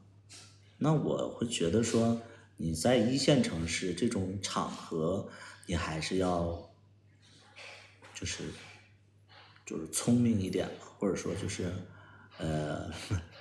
就是在饭局上，我觉得还是要圆滑一点啊，或者说就是就是在给别人一种，就是你很，对吧？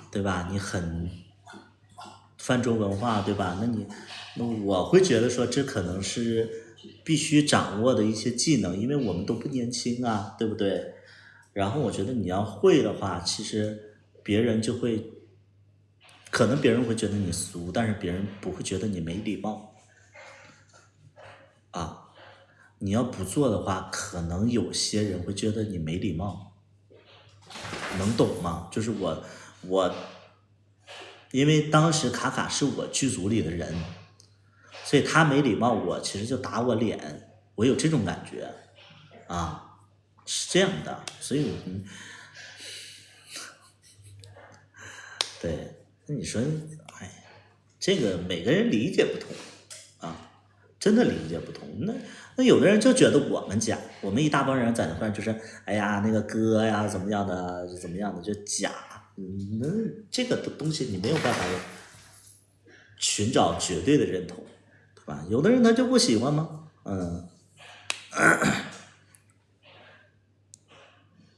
对，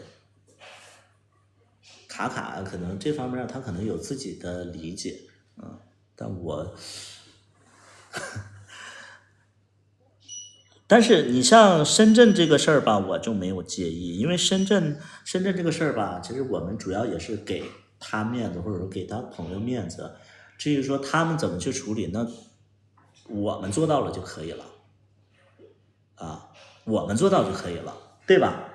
啊，因为他们是客人，来深圳了以后，我们请吃饭，然后那个应酬，然后，他们怎么去表现，反正我们把热情、把周到做到了就可以了，不会就是说觉得，对吧？啊，胡二很多年了，我跟胡二其实严格意义上就算是认识，但是都没见过，因为他一直在国外啊，他一直在国外。那你，而且他后边又火了啊，他又火了，他火了以后，我更不可能跟他就是互动太多了，因为你好像就是那个借着人家名在炒作似的，我不愿意做这种事儿，因为我觉得我自己的能力我也可以火，或者说我也有这个独霸一方的能力，对不对啊？没深交过，我们其实就没深交过啊。卡卡那个吻戏你要放出来吗？我得找一找，因为它在我的电脑里边，我不一定能找到，而且就是说，这都，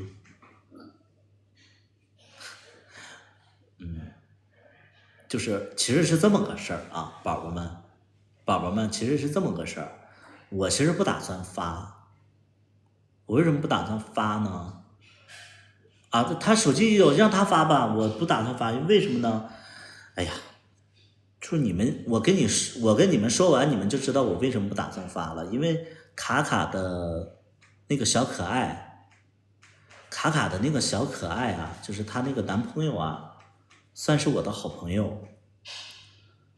如果我要发的话，她男朋友会，我觉得肯定会不开心。她可以发呀，她可以发，你让她发就行。你说我是她男朋友的好朋友，我这边发了，她男朋友不伤心吗？对吧？对吧？就是我是她男朋友的好朋友，我要发了，其实可能卡卡这边没所谓，但她男朋友一定会挺难过的，一定会有点难过，所以我不想伤我好朋友的心，你们能懂不？你们能懂不？就是我，哎呀，能懂不？能懂不？就是不太好。你先认识卡卡还是认识你？对，就是她男朋友肯定会介意啊，对吧？主播多大了？主播34岁，34岁。对，就不要发，我觉得不要发那个，而且戏都结束了，你发它干嘛呀？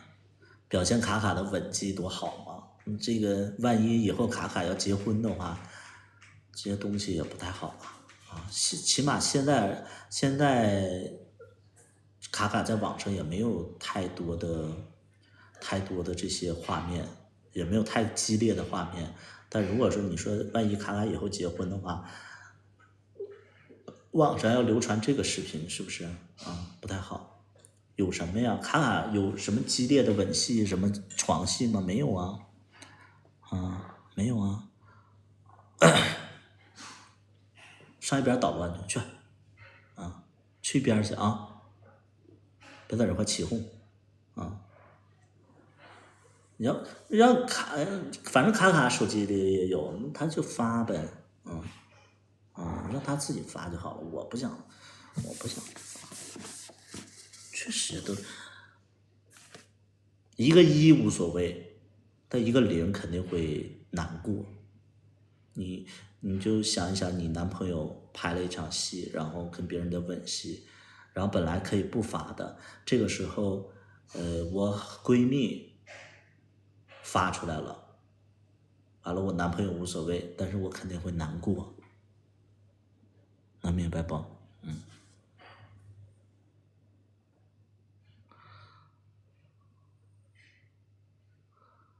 同性恋的归宿都是要结婚吗？心思好细腻，就是这样。像你们没心眼的呀？为什么咱们就是会有很多关系的存在呢？就是其实你就是要照顾每个人的情绪啊，要不然，其实卡卡都不知道，卡卡他是不在意的，但卡卡很多段关系都让别人觉得卡卡有点问题这个卡卡自己我也没跟卡卡说过没对卡卡说过。卡卡其实有很多人对卡卡的印象都不太好这个都不方便过多说了，因为你不在意别人，所以别人就觉得你不尊重这个不行的。所以我觉得这个东西我没有办法让卡卡去改变，对吧？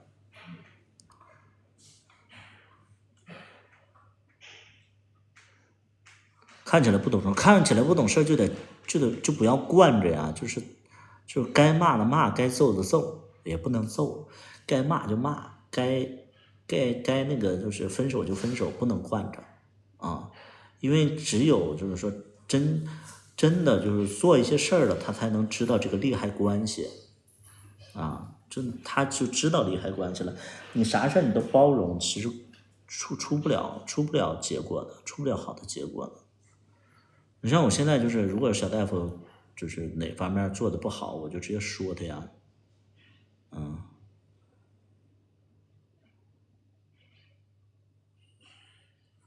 卡卡挺好啊，喜 J 是什么呀？喜男喜 J 是什么呀？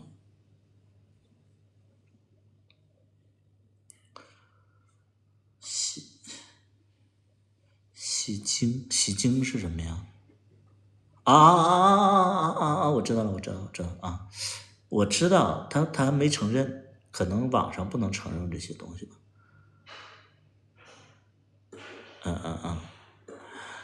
期待天空好好的一起做音乐吗？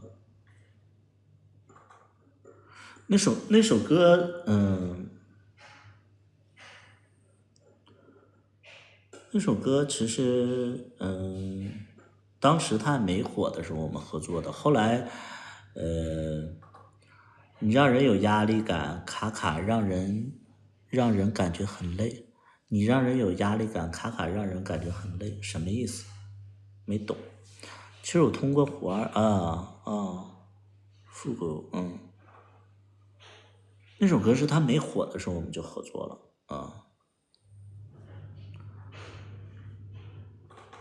卡卡让人感觉很累，我有压力感，我能懂。卡卡感觉让人感觉很累是什么意思？我写的，对，我写的。卡卡不好沟通，他挺好沟通的呀，就是卡卡不好沟通，你是怎么理解的？就是卡卡不好沟通在哪？我觉得卡卡就是太好沟通了，完了他很多东西他不懂，对他不懂，他就太那个那啥的呀，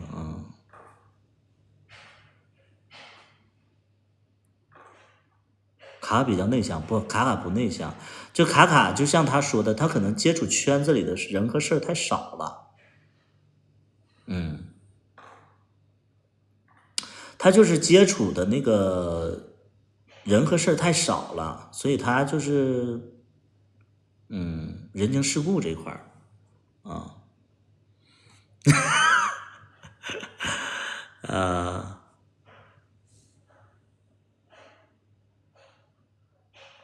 你和他说话，因为我会扒现实嘛，我会扒现实，就怎么说呢，就是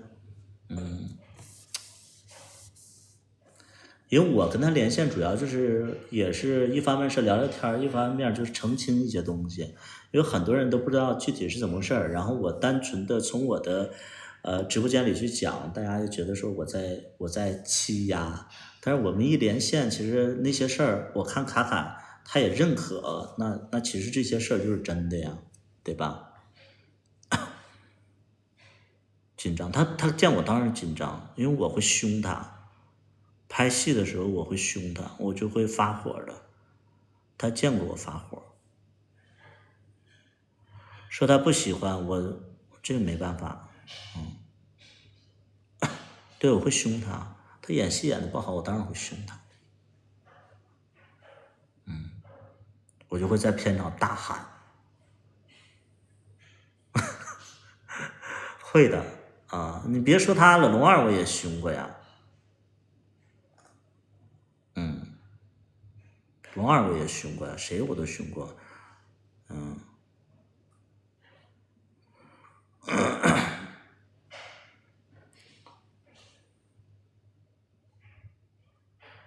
怎么喊的？演绎一下。停！不是你看了看剧本啊？你这台词你说的这么，我不要求你们熟读吗？台词都记不住，你怎么演呢？你俩有一点互动吗？啊，你俩是情侣，不是同事。再来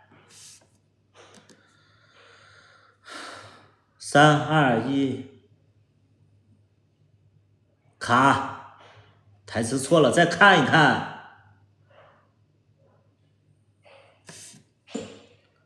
给你5分钟来看一下台词，你们俩对一下，对完了再告诉我，再拍，别浪费这个电池。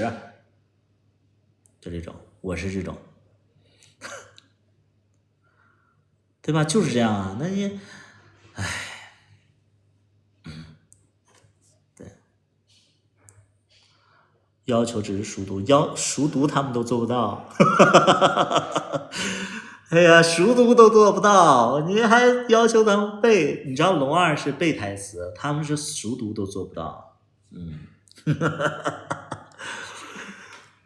这个你一对比的话，你说难免不偏向，真的，我难免不偏向不去了，现在不去了，害怕。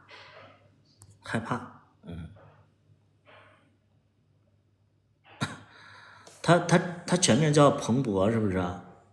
彭博，我现在密室特别害怕，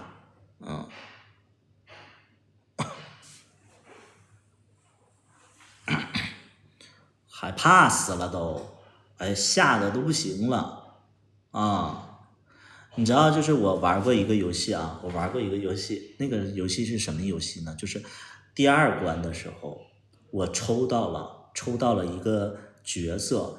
这个角色呢，要在一个就是没有一点亮光的一个走廊里边。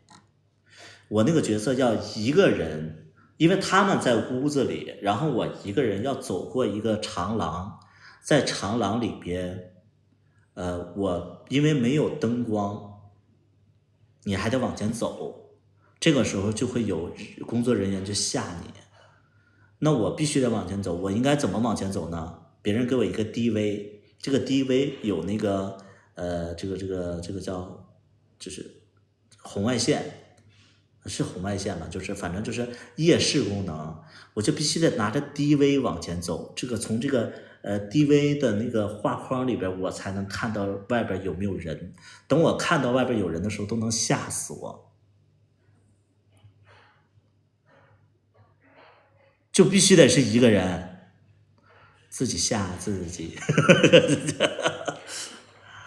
你就吓得我头都疼。就是一下的我就整个的那个血压就感觉就冲到头上了。你问卡是怂蛋，这不敢我的。龙二更不行，就是我和小薇算是坦了都。我跟小薇都算是坦克了。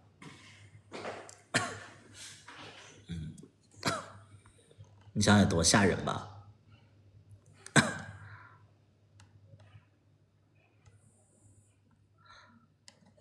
没有，我在洗衣服。跟你玩密室，小枣是谁呀？啊，小枣是深圳的呀。小枣是谁？高志鹏还会演吗？再说。我有你微信，在北京玩的密室。是谁呀？你是谁？过年，你跟谁呀？你是谁的朋友？你能跟我说一下？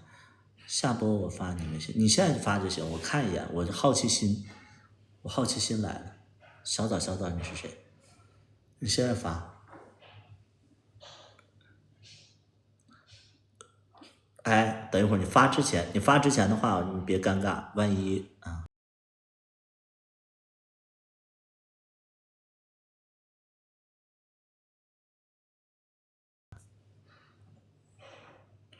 我记得你，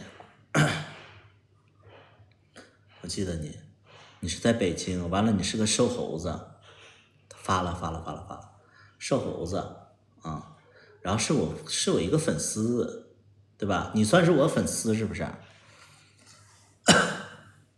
啊，你算是我粉丝，粉丝儿，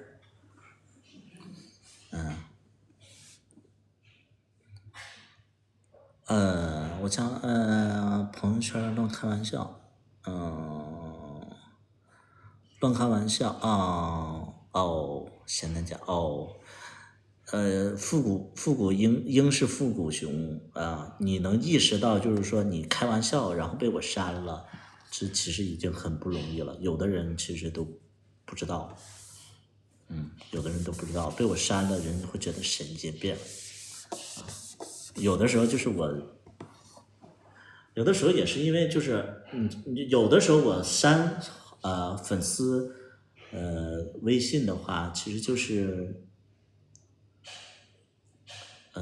阶段性的，可能我觉得要清理一下，也不怪你啊，就是我这个人可能本身性格就是比较强势，就像你们说的啊，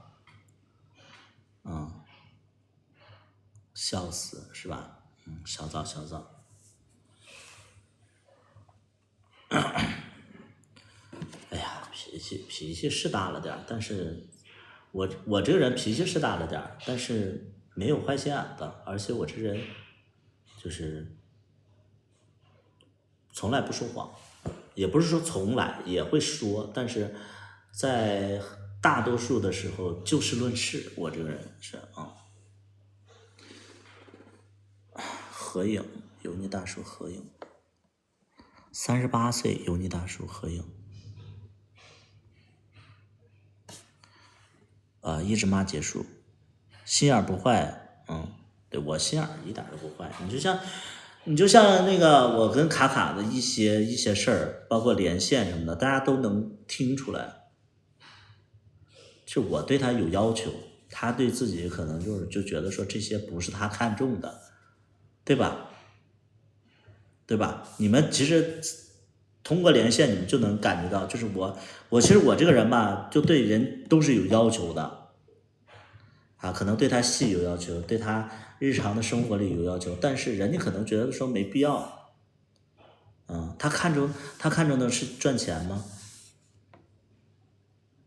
我不知道他因为这个剧赚了多少钱之类的，我也不知道，因为在我的认知里边，他好像没赚什么钱呢。但是那一次你知道，就是那一次就是身边的朋友就撮合我俩，就说哎，那个百里那个对你其实有要求，也是希望就是彼此变好之类的。他就突然说那句话，然后我也挺无语的，我就说，其实现在想想，他也没通过我赚多少钱呢，对吧？咱不知道他有的时候，他说，那个就是别人就说，别人是这么说的，说那个，别人说那个什么，他说，卡卡，你看今天百里也在，之前可能你俩在网上有一些矛盾，但其实，我这里就是对百里说一句话啊，就是对为百里说一句话，其实他各方面吧，对事情有要求，其实对你有要求，也是希望就是彼此都更好一点啊，这个你俩就是把话聊开了就好了。然后卡卡这个时候卡卡也没有生气，也没有任何的恶意，他就说，其实我说实在的，就是，我其实就觉得说我能拍这个戏吧，已经是特别特别意外了。其实以后也不会拍了，现在就想着能赚点钱，赚点人气，以后就不会拍了。就这句话，然后把我惹毛了。这个你们知道这种感觉吗？就是别人说，哎呀，你俩就是那个，其实他也是为你好，你俩就不要就是针锋相对了。没事儿，我以后都不会跟他接触了，就是那种，然后你知道，就是人家在撮合的时候，然后另外一个人就是毫不留情面的，然后我说啊，是，就是其实卡卡以后也不往这方面发展了，行，咱喝酒吧，咱喝酒，对，就是他是这样的，对，他是这样的，但是你就是，对，就是而且对方是德高望重的人啊，就是哎呀，这个也没办法说，反正我就会觉得说啊，那既然人都这么说了，我说哎，我说没事，以后大家发展各不同，我说咱喝酒吧，对，就喝酒，然后我就赶紧把这个事儿打岔打过去了，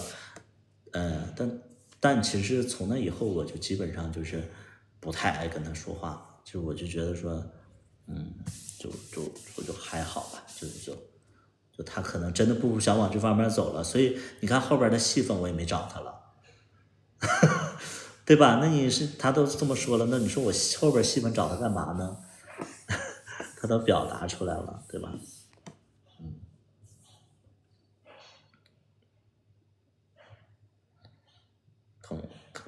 你们别猜了，就你们的那个认知和那个思维就是不太一样啊。可是你们的白月光是白月光，但是私底下我们正常的，你说在这个圈子里生活呀也好啊，我觉得做不到面面俱到，起码就是让别人舒服一点吧。但是，对吧？图图对于他刚刚的回应觉得如何？没有觉得如何，我觉得那就是他呀，他的回答就是他呀，没有觉得说意外呀，或者说不满意呀，或者满意呀。我觉得他说这些话，从我就是我对他的认知其实就是这样，他回答这些东西我都不意外啊。后边小妙丽不是参演，是后边我们再遇到，就是吃个饭遇到了，然后才拍的，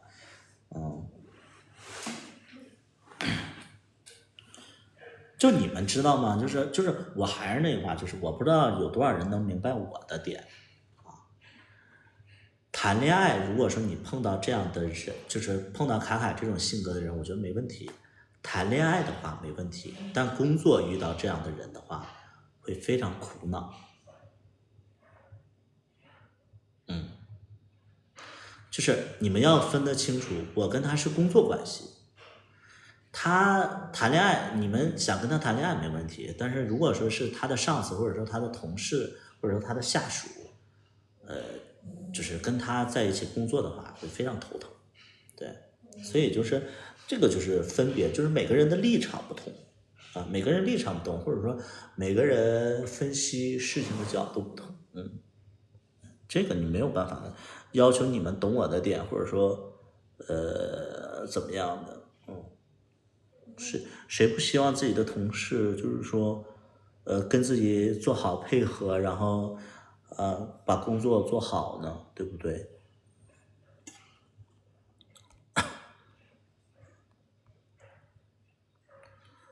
对，他不圆滑，但是谈恋爱没问题啊，对吧？谈恋爱是没问题的，就你谈恋爱的角度是没问题的。关键我不是跟他谈恋爱呀，跟他是工作呀。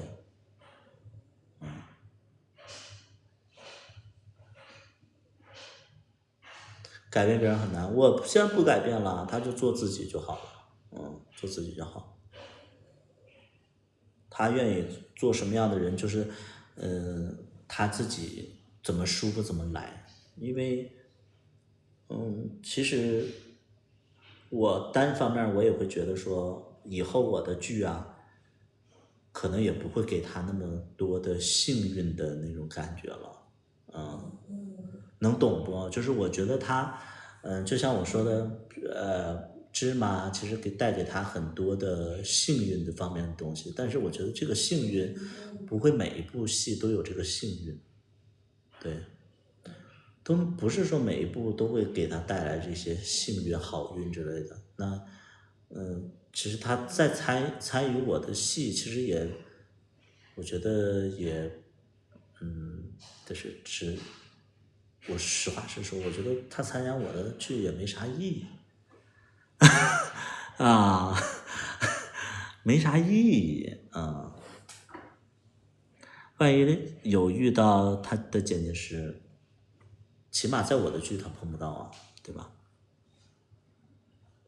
那些男友哪个是我的理想型？最后一个小孩儿，品川就是最后一个小孩儿是我的菜。最后一个小孩就是你们非常不喜欢的那个小孩，是我反而就是这4个其实是我比较菜的。你让演员睡在一起是受蓝宇的启发吗？是我自己的启发。我自己刚开始拍戏的时候，我就全靠队友带，完了队友就是那个我们就是要一起谈恋爱，一起吃饭，然后一起睡觉，然后一起聊天，睡觉的时候手牵手。我们就在一起相处了3天，才有了跟我回家的那种默契感。这是我们的经验，我觉得快速提升 CP 默契感。有点气人哦。什么气人？小杰说什么气人？有点气人。好的，后边川田怎么变了？川田他演技在我心里也是不太行的。对，川田在我心里的演技也不太行，就我还是希望用一些只是喜欢照顾人。如果说真的话，就是川田卖货去了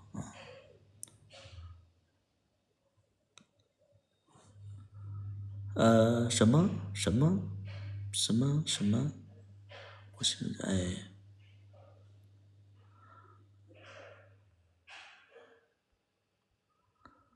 怎么就白头发了？我创业呀。那你想想，我16岁就出社会了，我有点白头发不15岁我就出社会了，我有点白头发太正常了。而且一切都靠自己，也靠贵人，也靠自己。对，然后就一点一点走。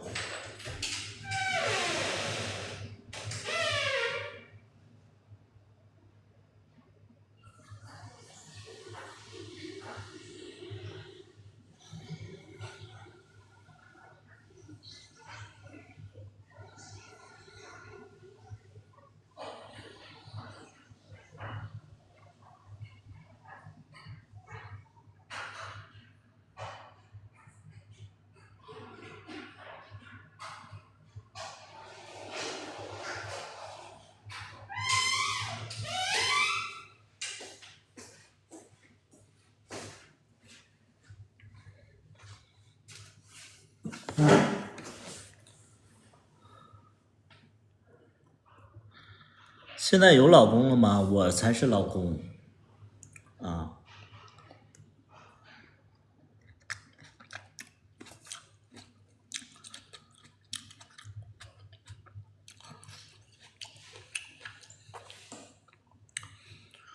哭死你了！店长和高志鹏能哭死你，他俩也没有情侣的戏份。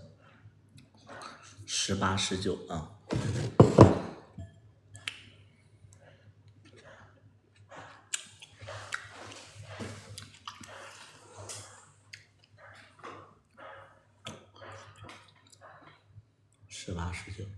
18、19的时候，你跟他俩是嗨，我这理解能力。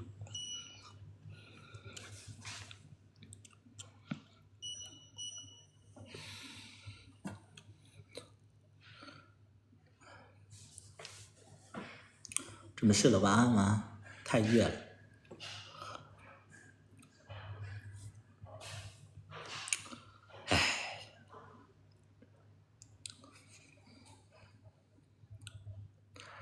那段我觉得芝麻里最好，因为原本定的就是我演高志鹏，然后那个第4段的那个小孩演我，你们能明白不？你们能明白不？原本那个芝麻的剧情其实就是讲的是高志鹏那一段，没有其他乱七八糟的那一段，然后我演高志鹏，然后那个小孩演那个周明磊。原本的剧情就是讲那么一段故事，结果那个小孩演不了主角，然后呢，我就把这个主角放在我来演了，能明白吗？能明白不？是那个小孩他演不了主角，演不了周明磊，后来就是我就把这一段故事拆成了4段，然后我就演了周明磊，啊，这么个事儿。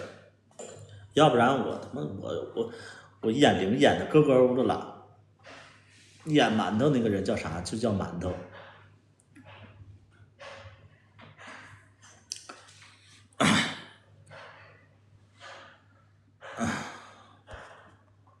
29小灯快来烧菜，什么意思？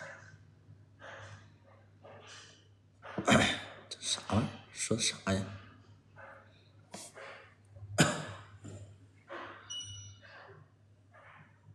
蹲也叫馒头，是的，蹲也叫馒头。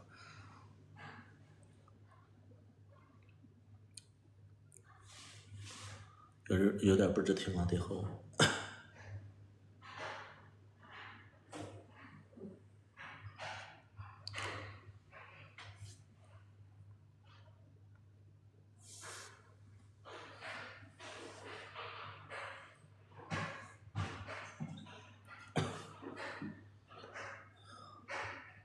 这都没法说，我就觉得，之所以有矛盾，你看，还是卡卡。说到卡卡，你说当时矛盾就是因为在合作的时候有矛盾，你看没合作的时候就没矛盾，所以就是，我觉得那些矛盾是避免不了的。既然在一起工作，我肯定会对他有要求，就这个没办法，我觉得这个就是我说白了就必然的。必然的，你就像我们就是像一个公司一样，然后有的员工他业绩不达标，然后他又迟到早退的话，很容易就会产生矛盾。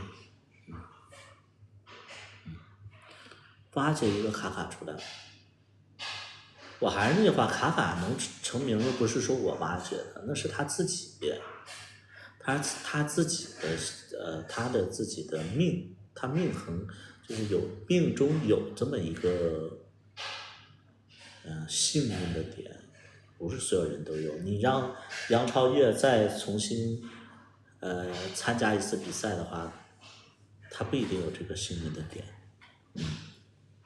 和龙二没啥矛盾，和龙二，我跟龙二也有矛盾，也是因为排剧的问题。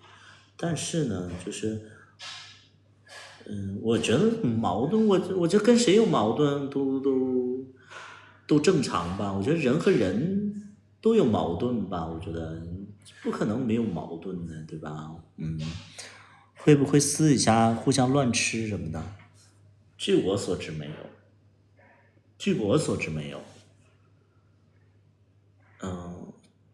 没有。据我所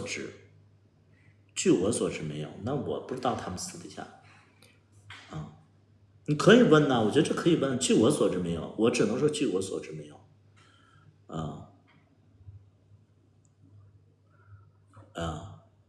那你说他们乱不乱吃我不知道，反正我没乱吃，因为我在剧组里边那就属于就是老板，谁会想吃老板呢？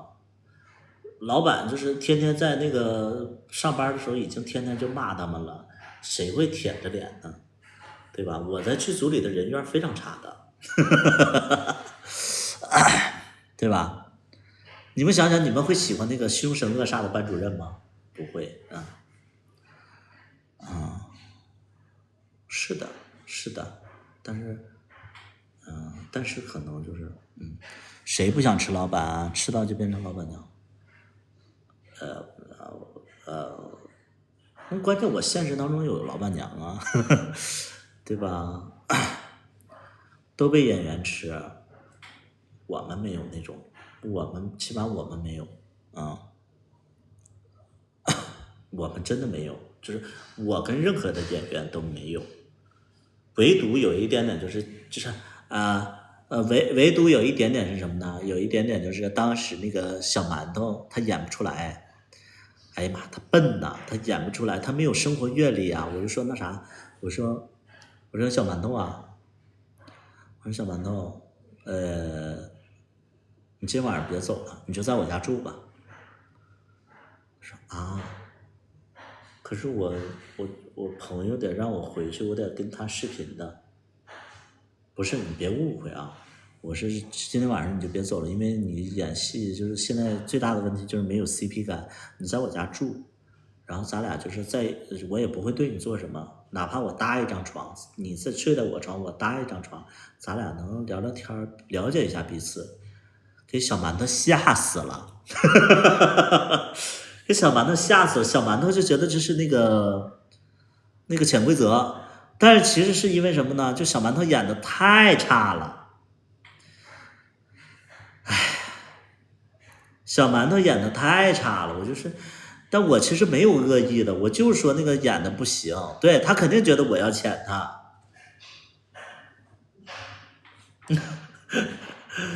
哎呀，这没法说，你知道吗？馒头是圈里的呢。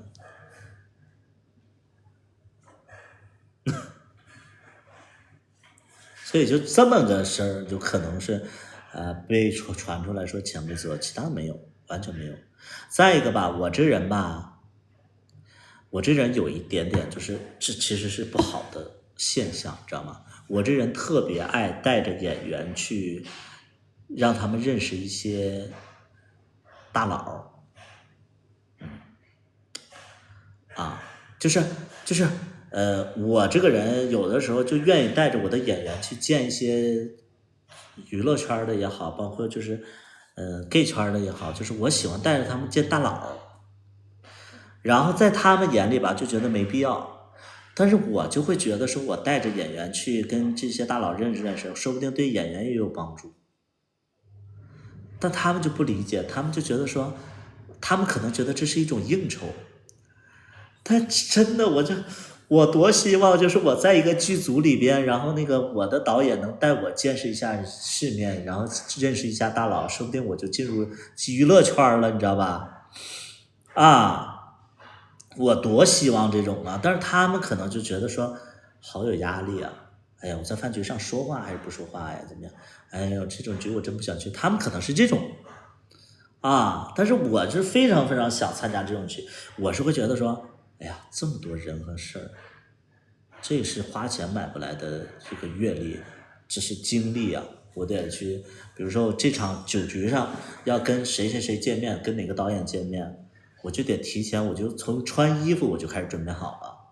我说今天这么多大佬，我就穿一个简简单单的白 T 加牛仔裤，哎，我不显山不露水儿，然后呢。我穿得干干净净，把胡子稍微刮下去一点，不要这么多胡子，因为这些大佬都比我年纪大一些。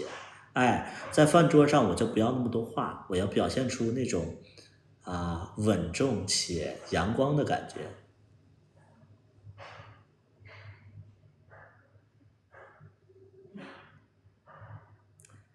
纸巾，给。哎，你好。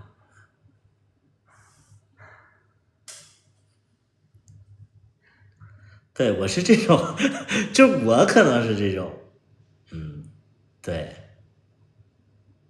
但是他们可能就是不太喜欢啊。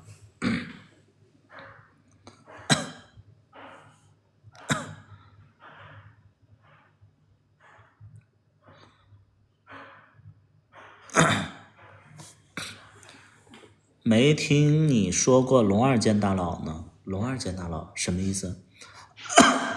他们知道是你的资源，见过一次，说不定就没下次了，所以不太积极。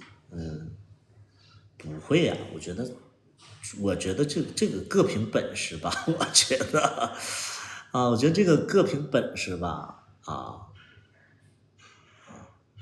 大佬一眼就识破了你的阴谋诡计。不会，大佬反而喜欢聪明人。你记住了，大佬永远喜欢聪明且上进的人，不会喜欢那种小白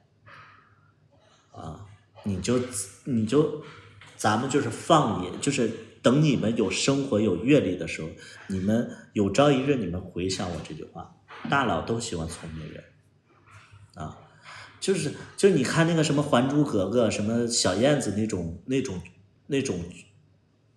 在现今社会根本就行不通的根本就行不通。对，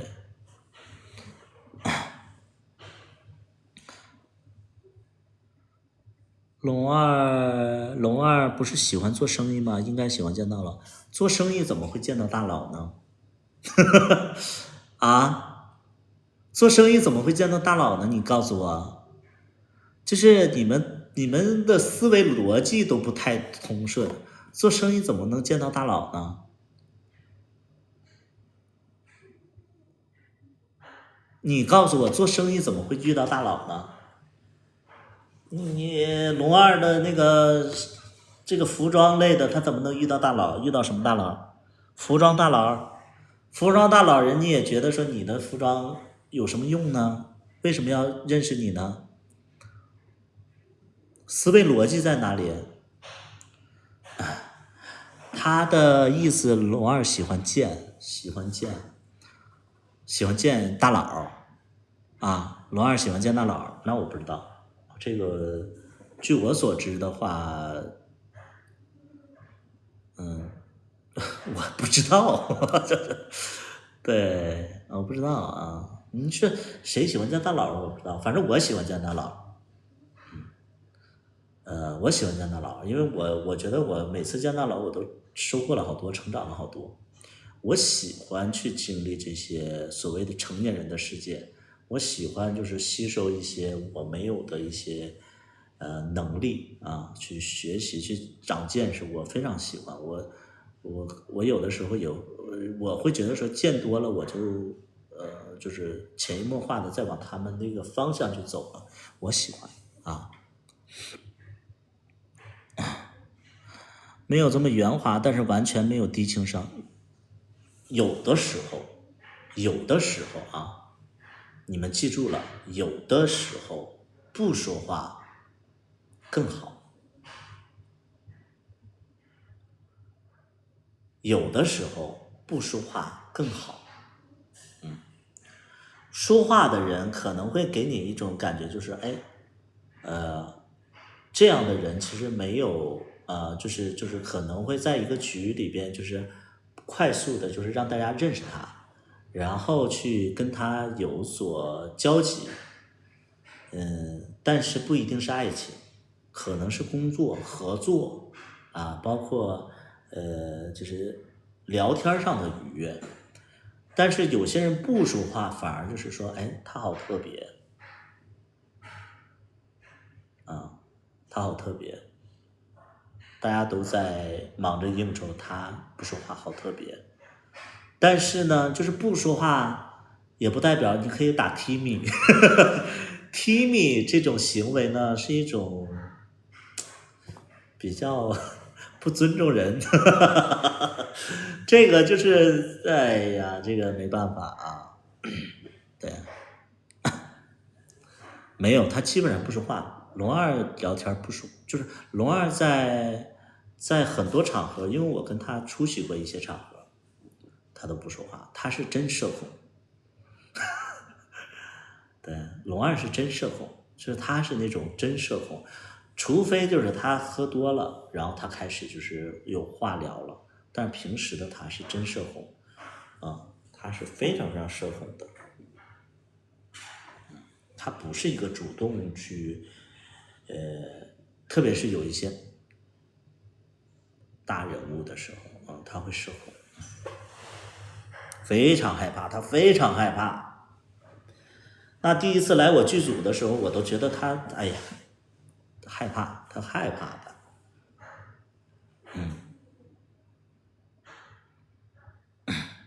打游戏，我不知道他打不打游戏，我没跟他打过游戏。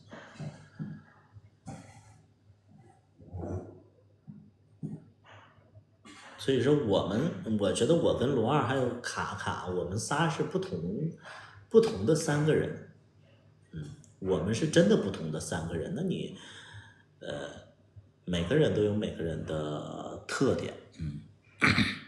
你是怎么认识龙二的？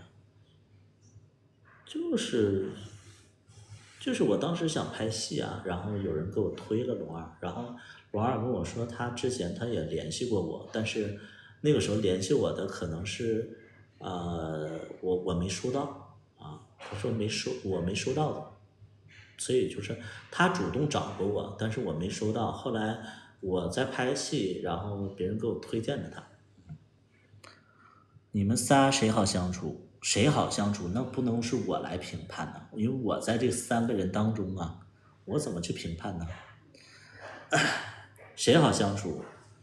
我是很好相处的人，但是其实我走不近，我有点高傲。龙二是非常难接触的人，但是龙二可能人缘最好。卡卡呢是那种都比较 OK 的人，但是可能卡卡与人相处可能就是厚力不足，我也不知道怎么去分析啊。因为我是比较高傲的人，对，我其实在很多场合里边，我表现的很E人，就是我表现的很外向，然后很多人跟我能聊天之类的，但是回去我其实会筛选朋友。我会筛选朋友，我不太会就是说什么样的朋友我都去联系交往接触，对，我是这样。大概多少年拍的？20年。另外两个瘦的呢？另外两个能瘦的呢？啥？不一样的啊！我是一个会挑朋友的人，比如说这个人他比较蠢，他这人不行啊，就是就不撒谎撂屁儿的啊，没什么就是内涵的，我这些我都不跟他联系啊。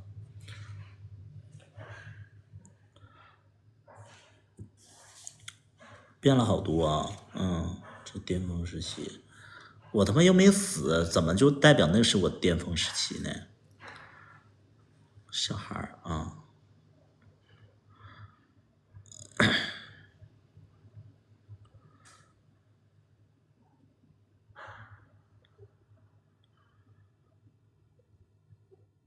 大男子主义，我不觉得他大男子主义啊。韩寒大男子主义吗？我没觉得他大男子主义啊。我觉得他可能在感情里他大男子主义，但是交朋友他没有。也可能就是我俩是那个血脉压制，也不是血脉压制，气场压制。他在我面前他没有大男子主义，相反就是我有点咄咄逼人，我觉得。你们有没有感觉，就是我跟他在一起的时候，我好像就是搞得我很强势一样之类的，他没有在我面前大男子主义过，他都很随和的，他在我面前很随和，全程你在输出，是的，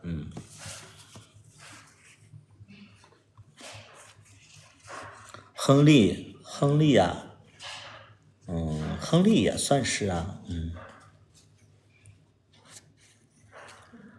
可能有点碎碎叨叨的吧，那你看待事情的这个感觉跟我不太一样，你闭上你的臭嘴啊，闭上你的臭嘴，那个黄油太保，这黄油太保有一天绝对是我特别大的黑粉啊，贼贱，这个人看了我直播看了好多年，贼贱，你本来就强势，是的，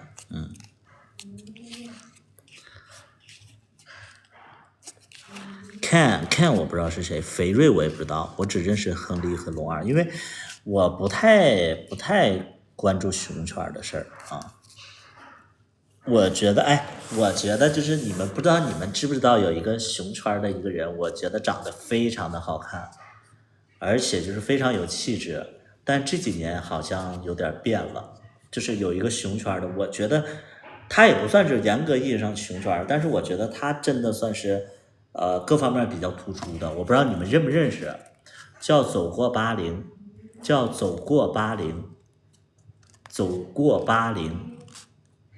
啊，走过80，老一辈应该认识，我觉得现在年轻一辈对应该不认识。脸可爱死了，对呀，就是这个，我觉得算是熊圈比较厉害的，而且我觉得可以跟龙二就是对打的那种啊。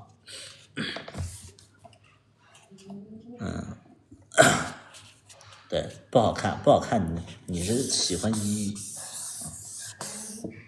土豆，我觉得那个都偏长相都有点偏一了，走过80走过80很好看，熊海涛，我觉得你们说那个要不就是胖子，要不就是偏一的那种熊，我喜欢就是脸蛋长得像那个龙二这种，就是可爱型，还有走过80也是可爱型，我觉得他们的脸都是可爱型。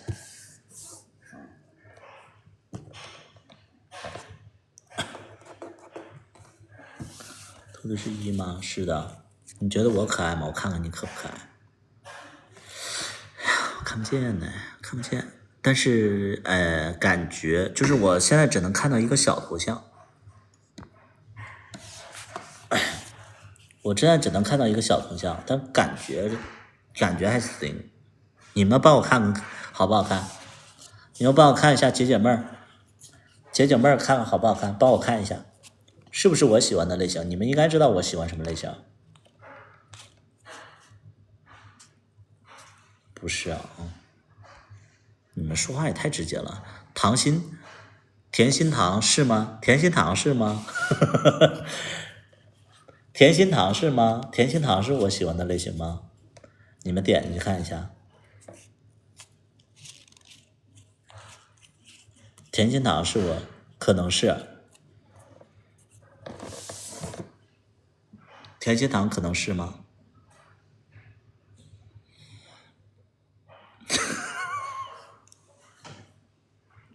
评论区里边你们别再给我恶臭。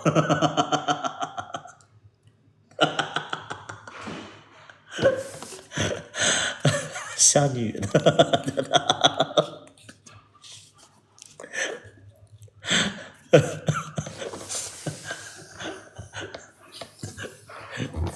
哎呀，好爽啊！终于不是网暴我自己了，这是你们也被网暴了。哎呀，舍弟，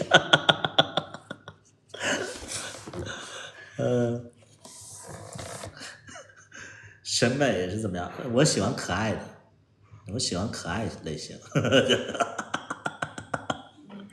我喜欢可爱类型。对，鲜肉可爱，是的。笑死了！别在那块恶臭了。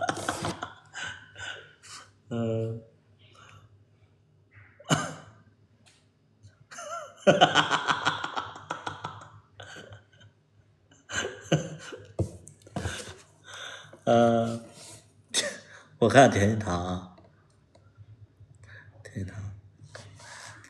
甜堂的发型不是我喜欢的啊。甜甜堂，我建议你就是那个，把这刘海都剪下去啊。图你说我丑不丑？我看不着你。走过80，我不知道啊，我不知道他现在叫什么。他之前，新浪微博是叫走过80。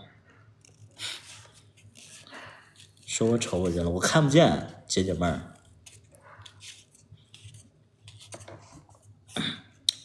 走过80很可爱的，长得跟龙二有点像，但是那个走过80是那个瘦版的龙二，然后又比龙二高。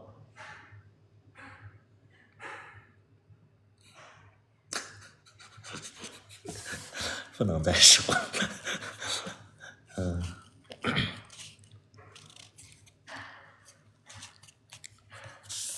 太好笑了。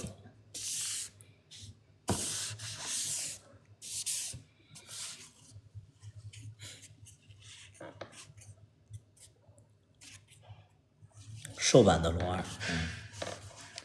失眠了又回来了，啥也不是。你们一定没有爱情吧？这么晚还在看我。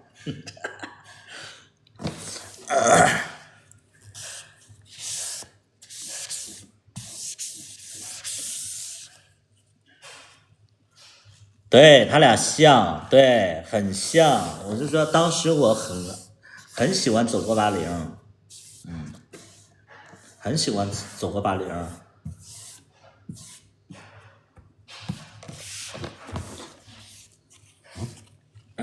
比龙二瘦，是的，走过80脸是圆脸，圆脸小就是老可爱了。走过80是好看的，而且走过80好像是那个事业型的，好像在做什么事业吧，是一个比较厉害的人。小薇是你喜欢的吗？小薇曾经也算是吧，但是我其实更喜欢小薇的个性。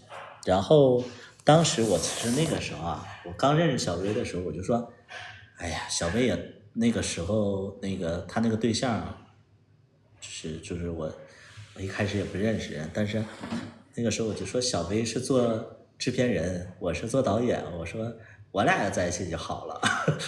然后我还挺想就是说俩人凑合在一起，但是他那个时候有对象。啃土豆本人也是老网红了，啃土豆不是我喜欢类型，我知道是谁啊，我不喜欢啃土豆，有点就是爷们儿那种，而且就是不是我喜欢类型，我不喜欢脸上带胡子的啊，我不喜欢脸上带胡子的，就哪怕你老，你也脸上不要长那些乱七八糟的胡子，很脏啊，我喜欢就是稍微嫩一点的，可爱一点的。他妈的，看我直播这么久还不知道我他妈喜欢什么类型。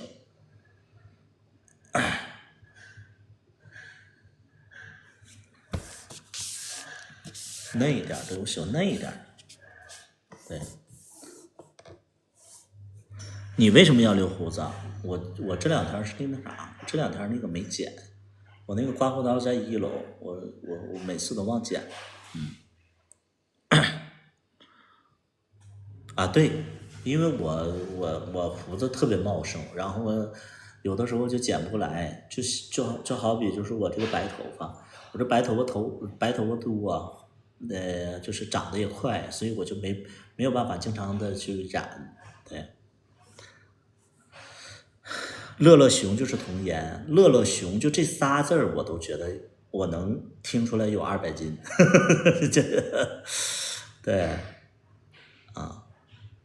不知道也正常。那个卡爷原来喜猴，他说他的啊，秋风瑟瑟说什么了？我看他前面，不知道也正常。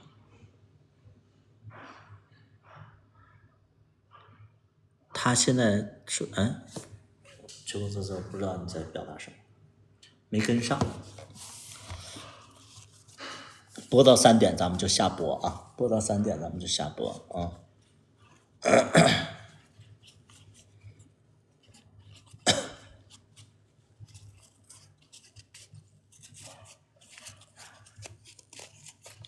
小灰灰是你喜欢的，小灰灰又是谁呀？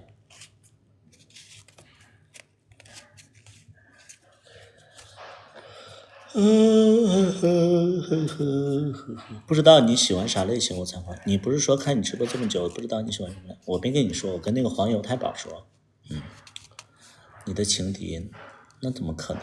那怎么能是我喜欢的类型？神经病！那是我员工，那是我生活的员工，是我的生活的员工啊，也不是我喜欢的类型，也不是我喜欢的人，那是我生活当中的员工。员工你们懂吗？员工啊，职员，我是他老板啊。航宝认识吗？喜欢果郡王这样母，果郡王母吗？啊，果郡王母吗？我不知道啊。我们曾经互关过，然后后来不知道为什么就没互动了。他母吗？航宝认识吗？不认识。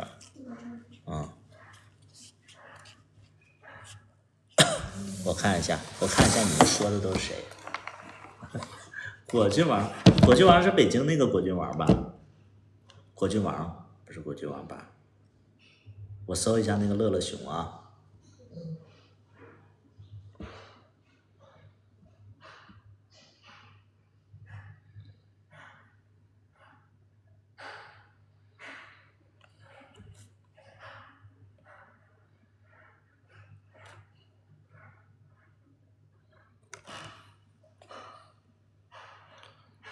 啊，是北京那个，他母吗？我不知道啊耶，我不知道。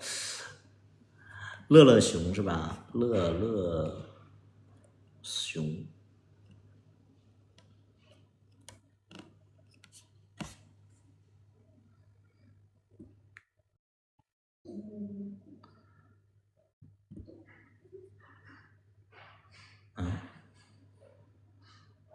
哪个呀？乐乐熊就叫乐乐熊啊？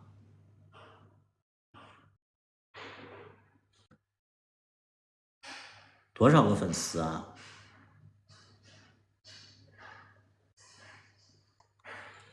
喜欢卡爷吗？我不喜欢，我俩都是1，而且我俩现实当中是朋友，不喜欢。不是甜心糖啊，甜心糖，你说的乐乐熊是谁呀？707什么呀？叫乐乐熊707啊？是不是？啥玩意儿？707个粉丝，707个粉丝，乐乐熊鸭呀？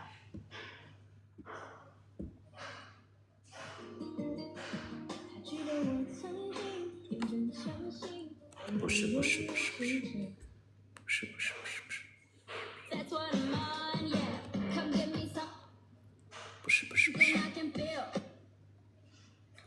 内向潮潮，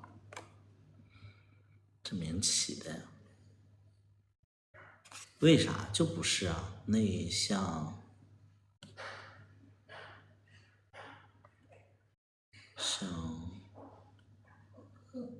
潮潮，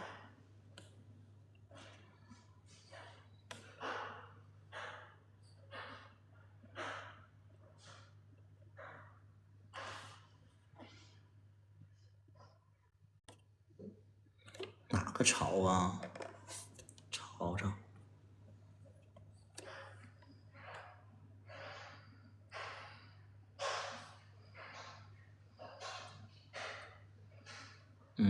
都不是，太胖了。啊，太胖了。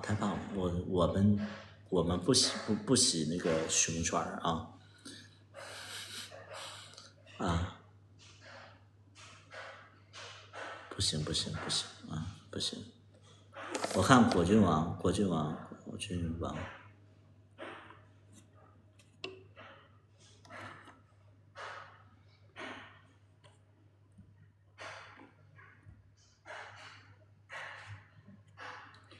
果郡王没在直播呀，骗我。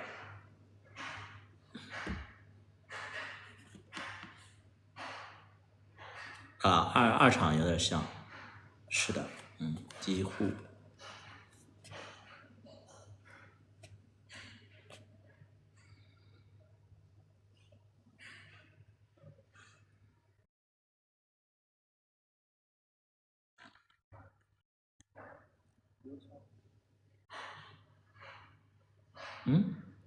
没有连线呢。啊，有。好久没聊天了，3-4天是吧？果郡王母啊，我不知道啊，我不知道。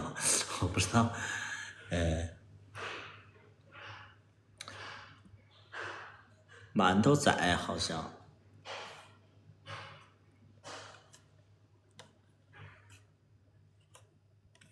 你们别在这黑人家，那个女生就是她，怎么那么损呢？你们馒头仔是哪个馒头仔啊？我换头像了。19岁，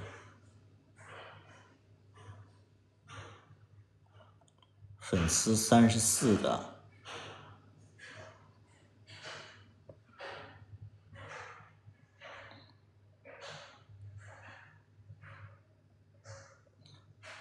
看不到你啊。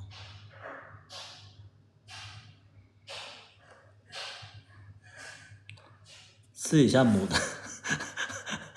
别见了，你们别见了，好吗？你们别见了。姐姐妹儿，我看看姐姐妹儿长得什么样。姐姐妹儿，我这跳不出去，我只能就是搜用户。姐姐妹儿的头像，我看看。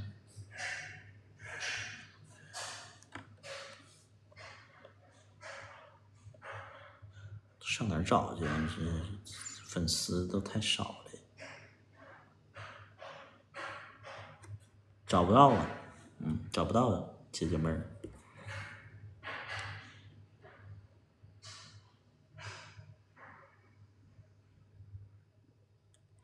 不行，找不到。为人方正。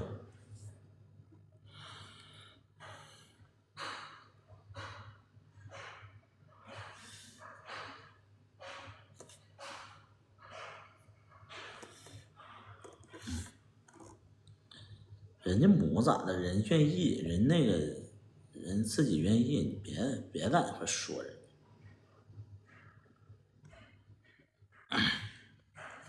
可欠儿的一个，可欠儿了。还有10分钟啊。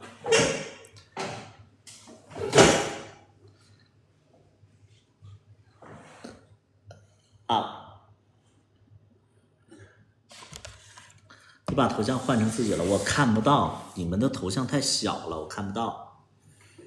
哎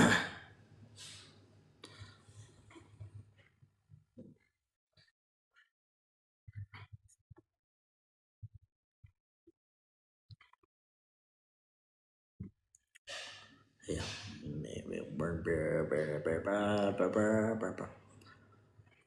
我喜欢的，我看看我喜欢。我也不看颜值，我喜欢的感觉，这大家都知道，肌肉。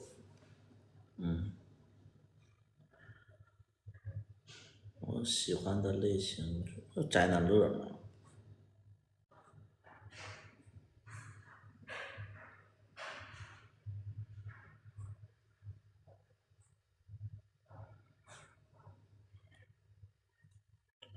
但是宅男乐啊，宅男乐是我喜欢的，其他的就是还好吧。关系要绑在一起，要么就是说两个人共同孕育。宅男乐是我喜欢的，其他的都还好，所以你们就天天拉郎配，你们就不知道我喜欢什么类型。我喜欢宅男乐。东北于姐是你的菜吗？可能是你的菜。宅男乐，宅男乐是我的菜。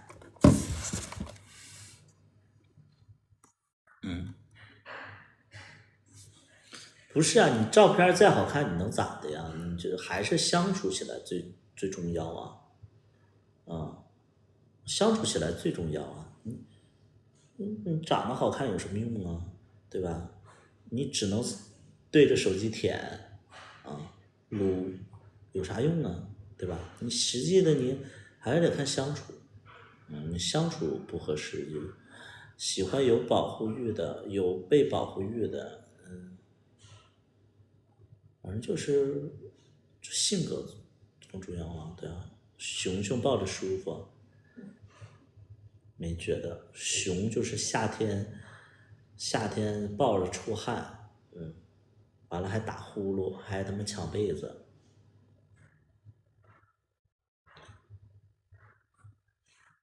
咱那个大龅牙图图也喜欢你都不一定，你牙你都长不全，你笑人大龅牙啊！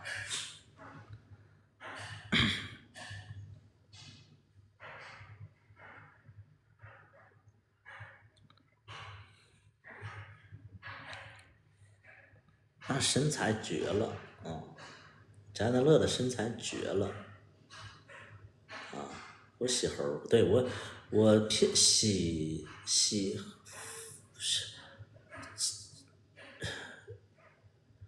我洗那个典型的那种纸包鸡呀，对，我喜欢纸包鸡，对，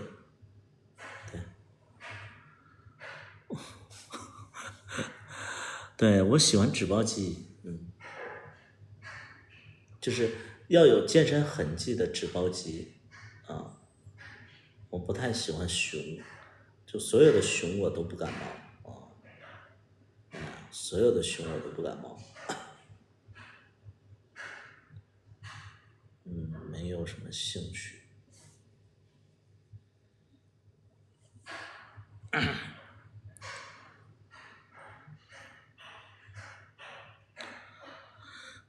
我对我的未来嫉妒道歉，我对我的嫉妒表示道歉。道个屁歉，你还会见的。我告诉你，所有的直播间里的那些黑粉儿，你们就记住了，所有当黑粉儿的人，不是在我直播间就当黑粉儿，其他直播间他们来回串，他们就是贱。图图是一吗？是的。作为大佬身边的身边应该很多吧？难道还愁找不到？什么意思？甜心汤？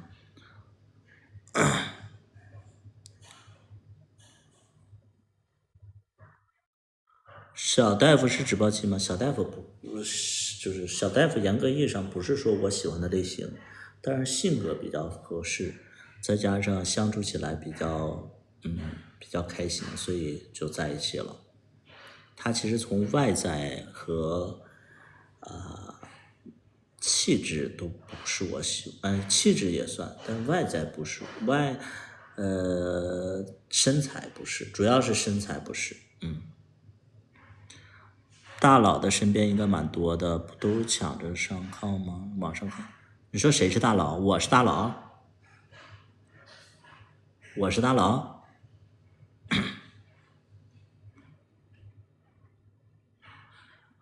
意思你不缺对象，我确实不缺，但是就我确实是不缺对象，但是我也有自己喜欢的类型，但是我喜欢的类型，我也不要求跟他在一起，就是我知道，就是跟喜欢的人在一起是一件非常非常麻烦的事儿，你们能懂不？就是你但凡你找一个就是说自己喜欢的类型，因为我试过，我曾经我找过自己特别特别喜欢的类型，在一起是非常痛苦的，你要各种迁就他，然后各种因为你爱他，所以你迁就他，但是你明知道他不适合，所以就是经过了一系列的就是经验以后，我就发现我应该找一个喜欢我且我能驾驭的人，性格也要合拍，这是很重要的啊。我不会因为我喜欢他我就完全失去自我，我不是这种人，所以我必须得找一个就是说相处起来比较舒服的人啊。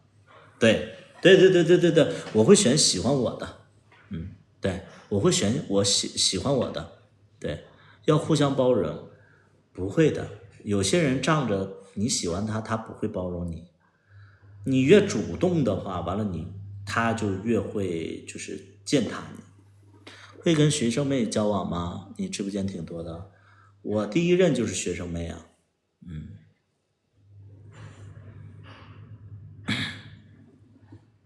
就很多人你越包容他，他越会欺负你啊。相互喜欢会不会很难？超级难，超级难。你们能明白超级难吗？相互喜欢非常难。所以就是经过了一些经验以后，你就会发现，其实相处舒服最重要。相处舒服了，自然而然的各方面也就是调和了，就没有那么在意了。比如说他的身材，那身材不是你喜欢的也无所谓，毕竟你喜欢的身材可能也比较的优秀。一见钟情也难，一见钟情最他妈简单。一见钟情最他妈简单，我对一个人一见钟情，这不很简单但前提是两个人都他妈一见钟情，这太难了。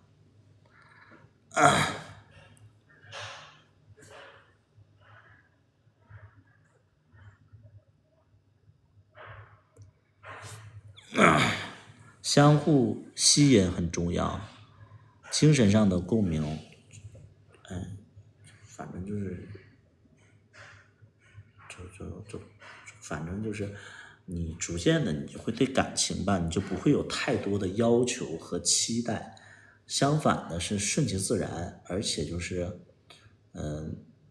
就是每个阶段自己的需求的东西不太一样，需求的东西每个阶段都不太一样就是有的时候你想要安全感那你可能就是不在乎别人挣多少钱，但是呢，可能安全感过后，你会发现，还是要面包和房子、车的。那这个时候呢，你就需要就是说一个人能带你往前走，赚钱。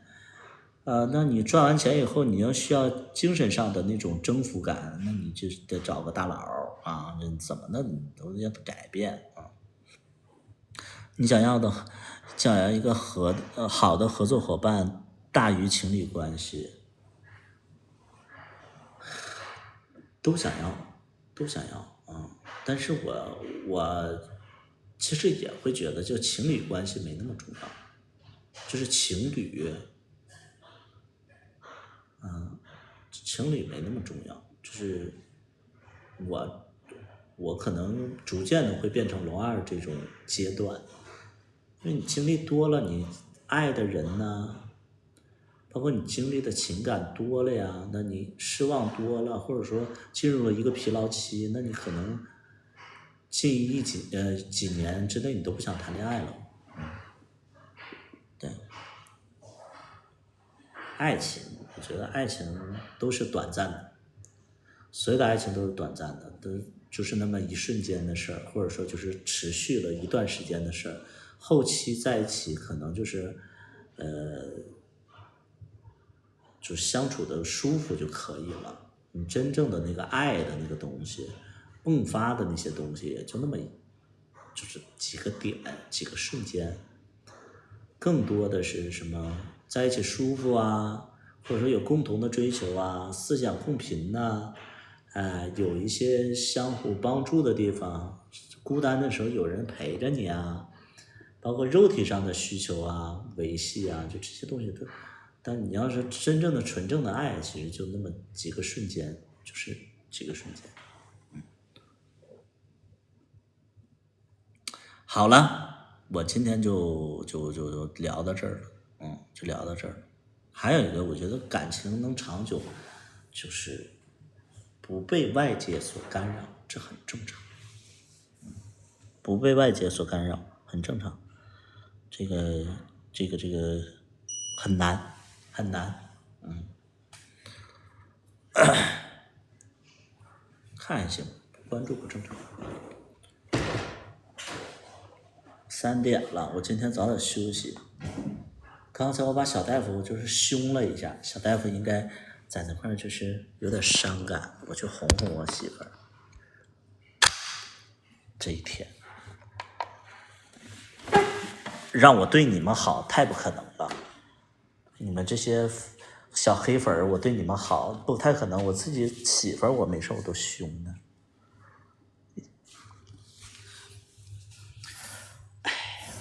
开上点，再哄哄我媳妇儿。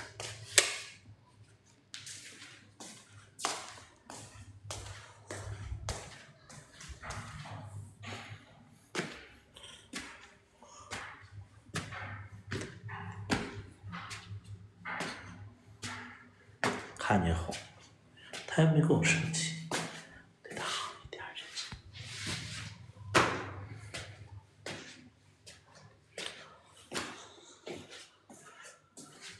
看他打扫卫生打扫的，啥也没打扫。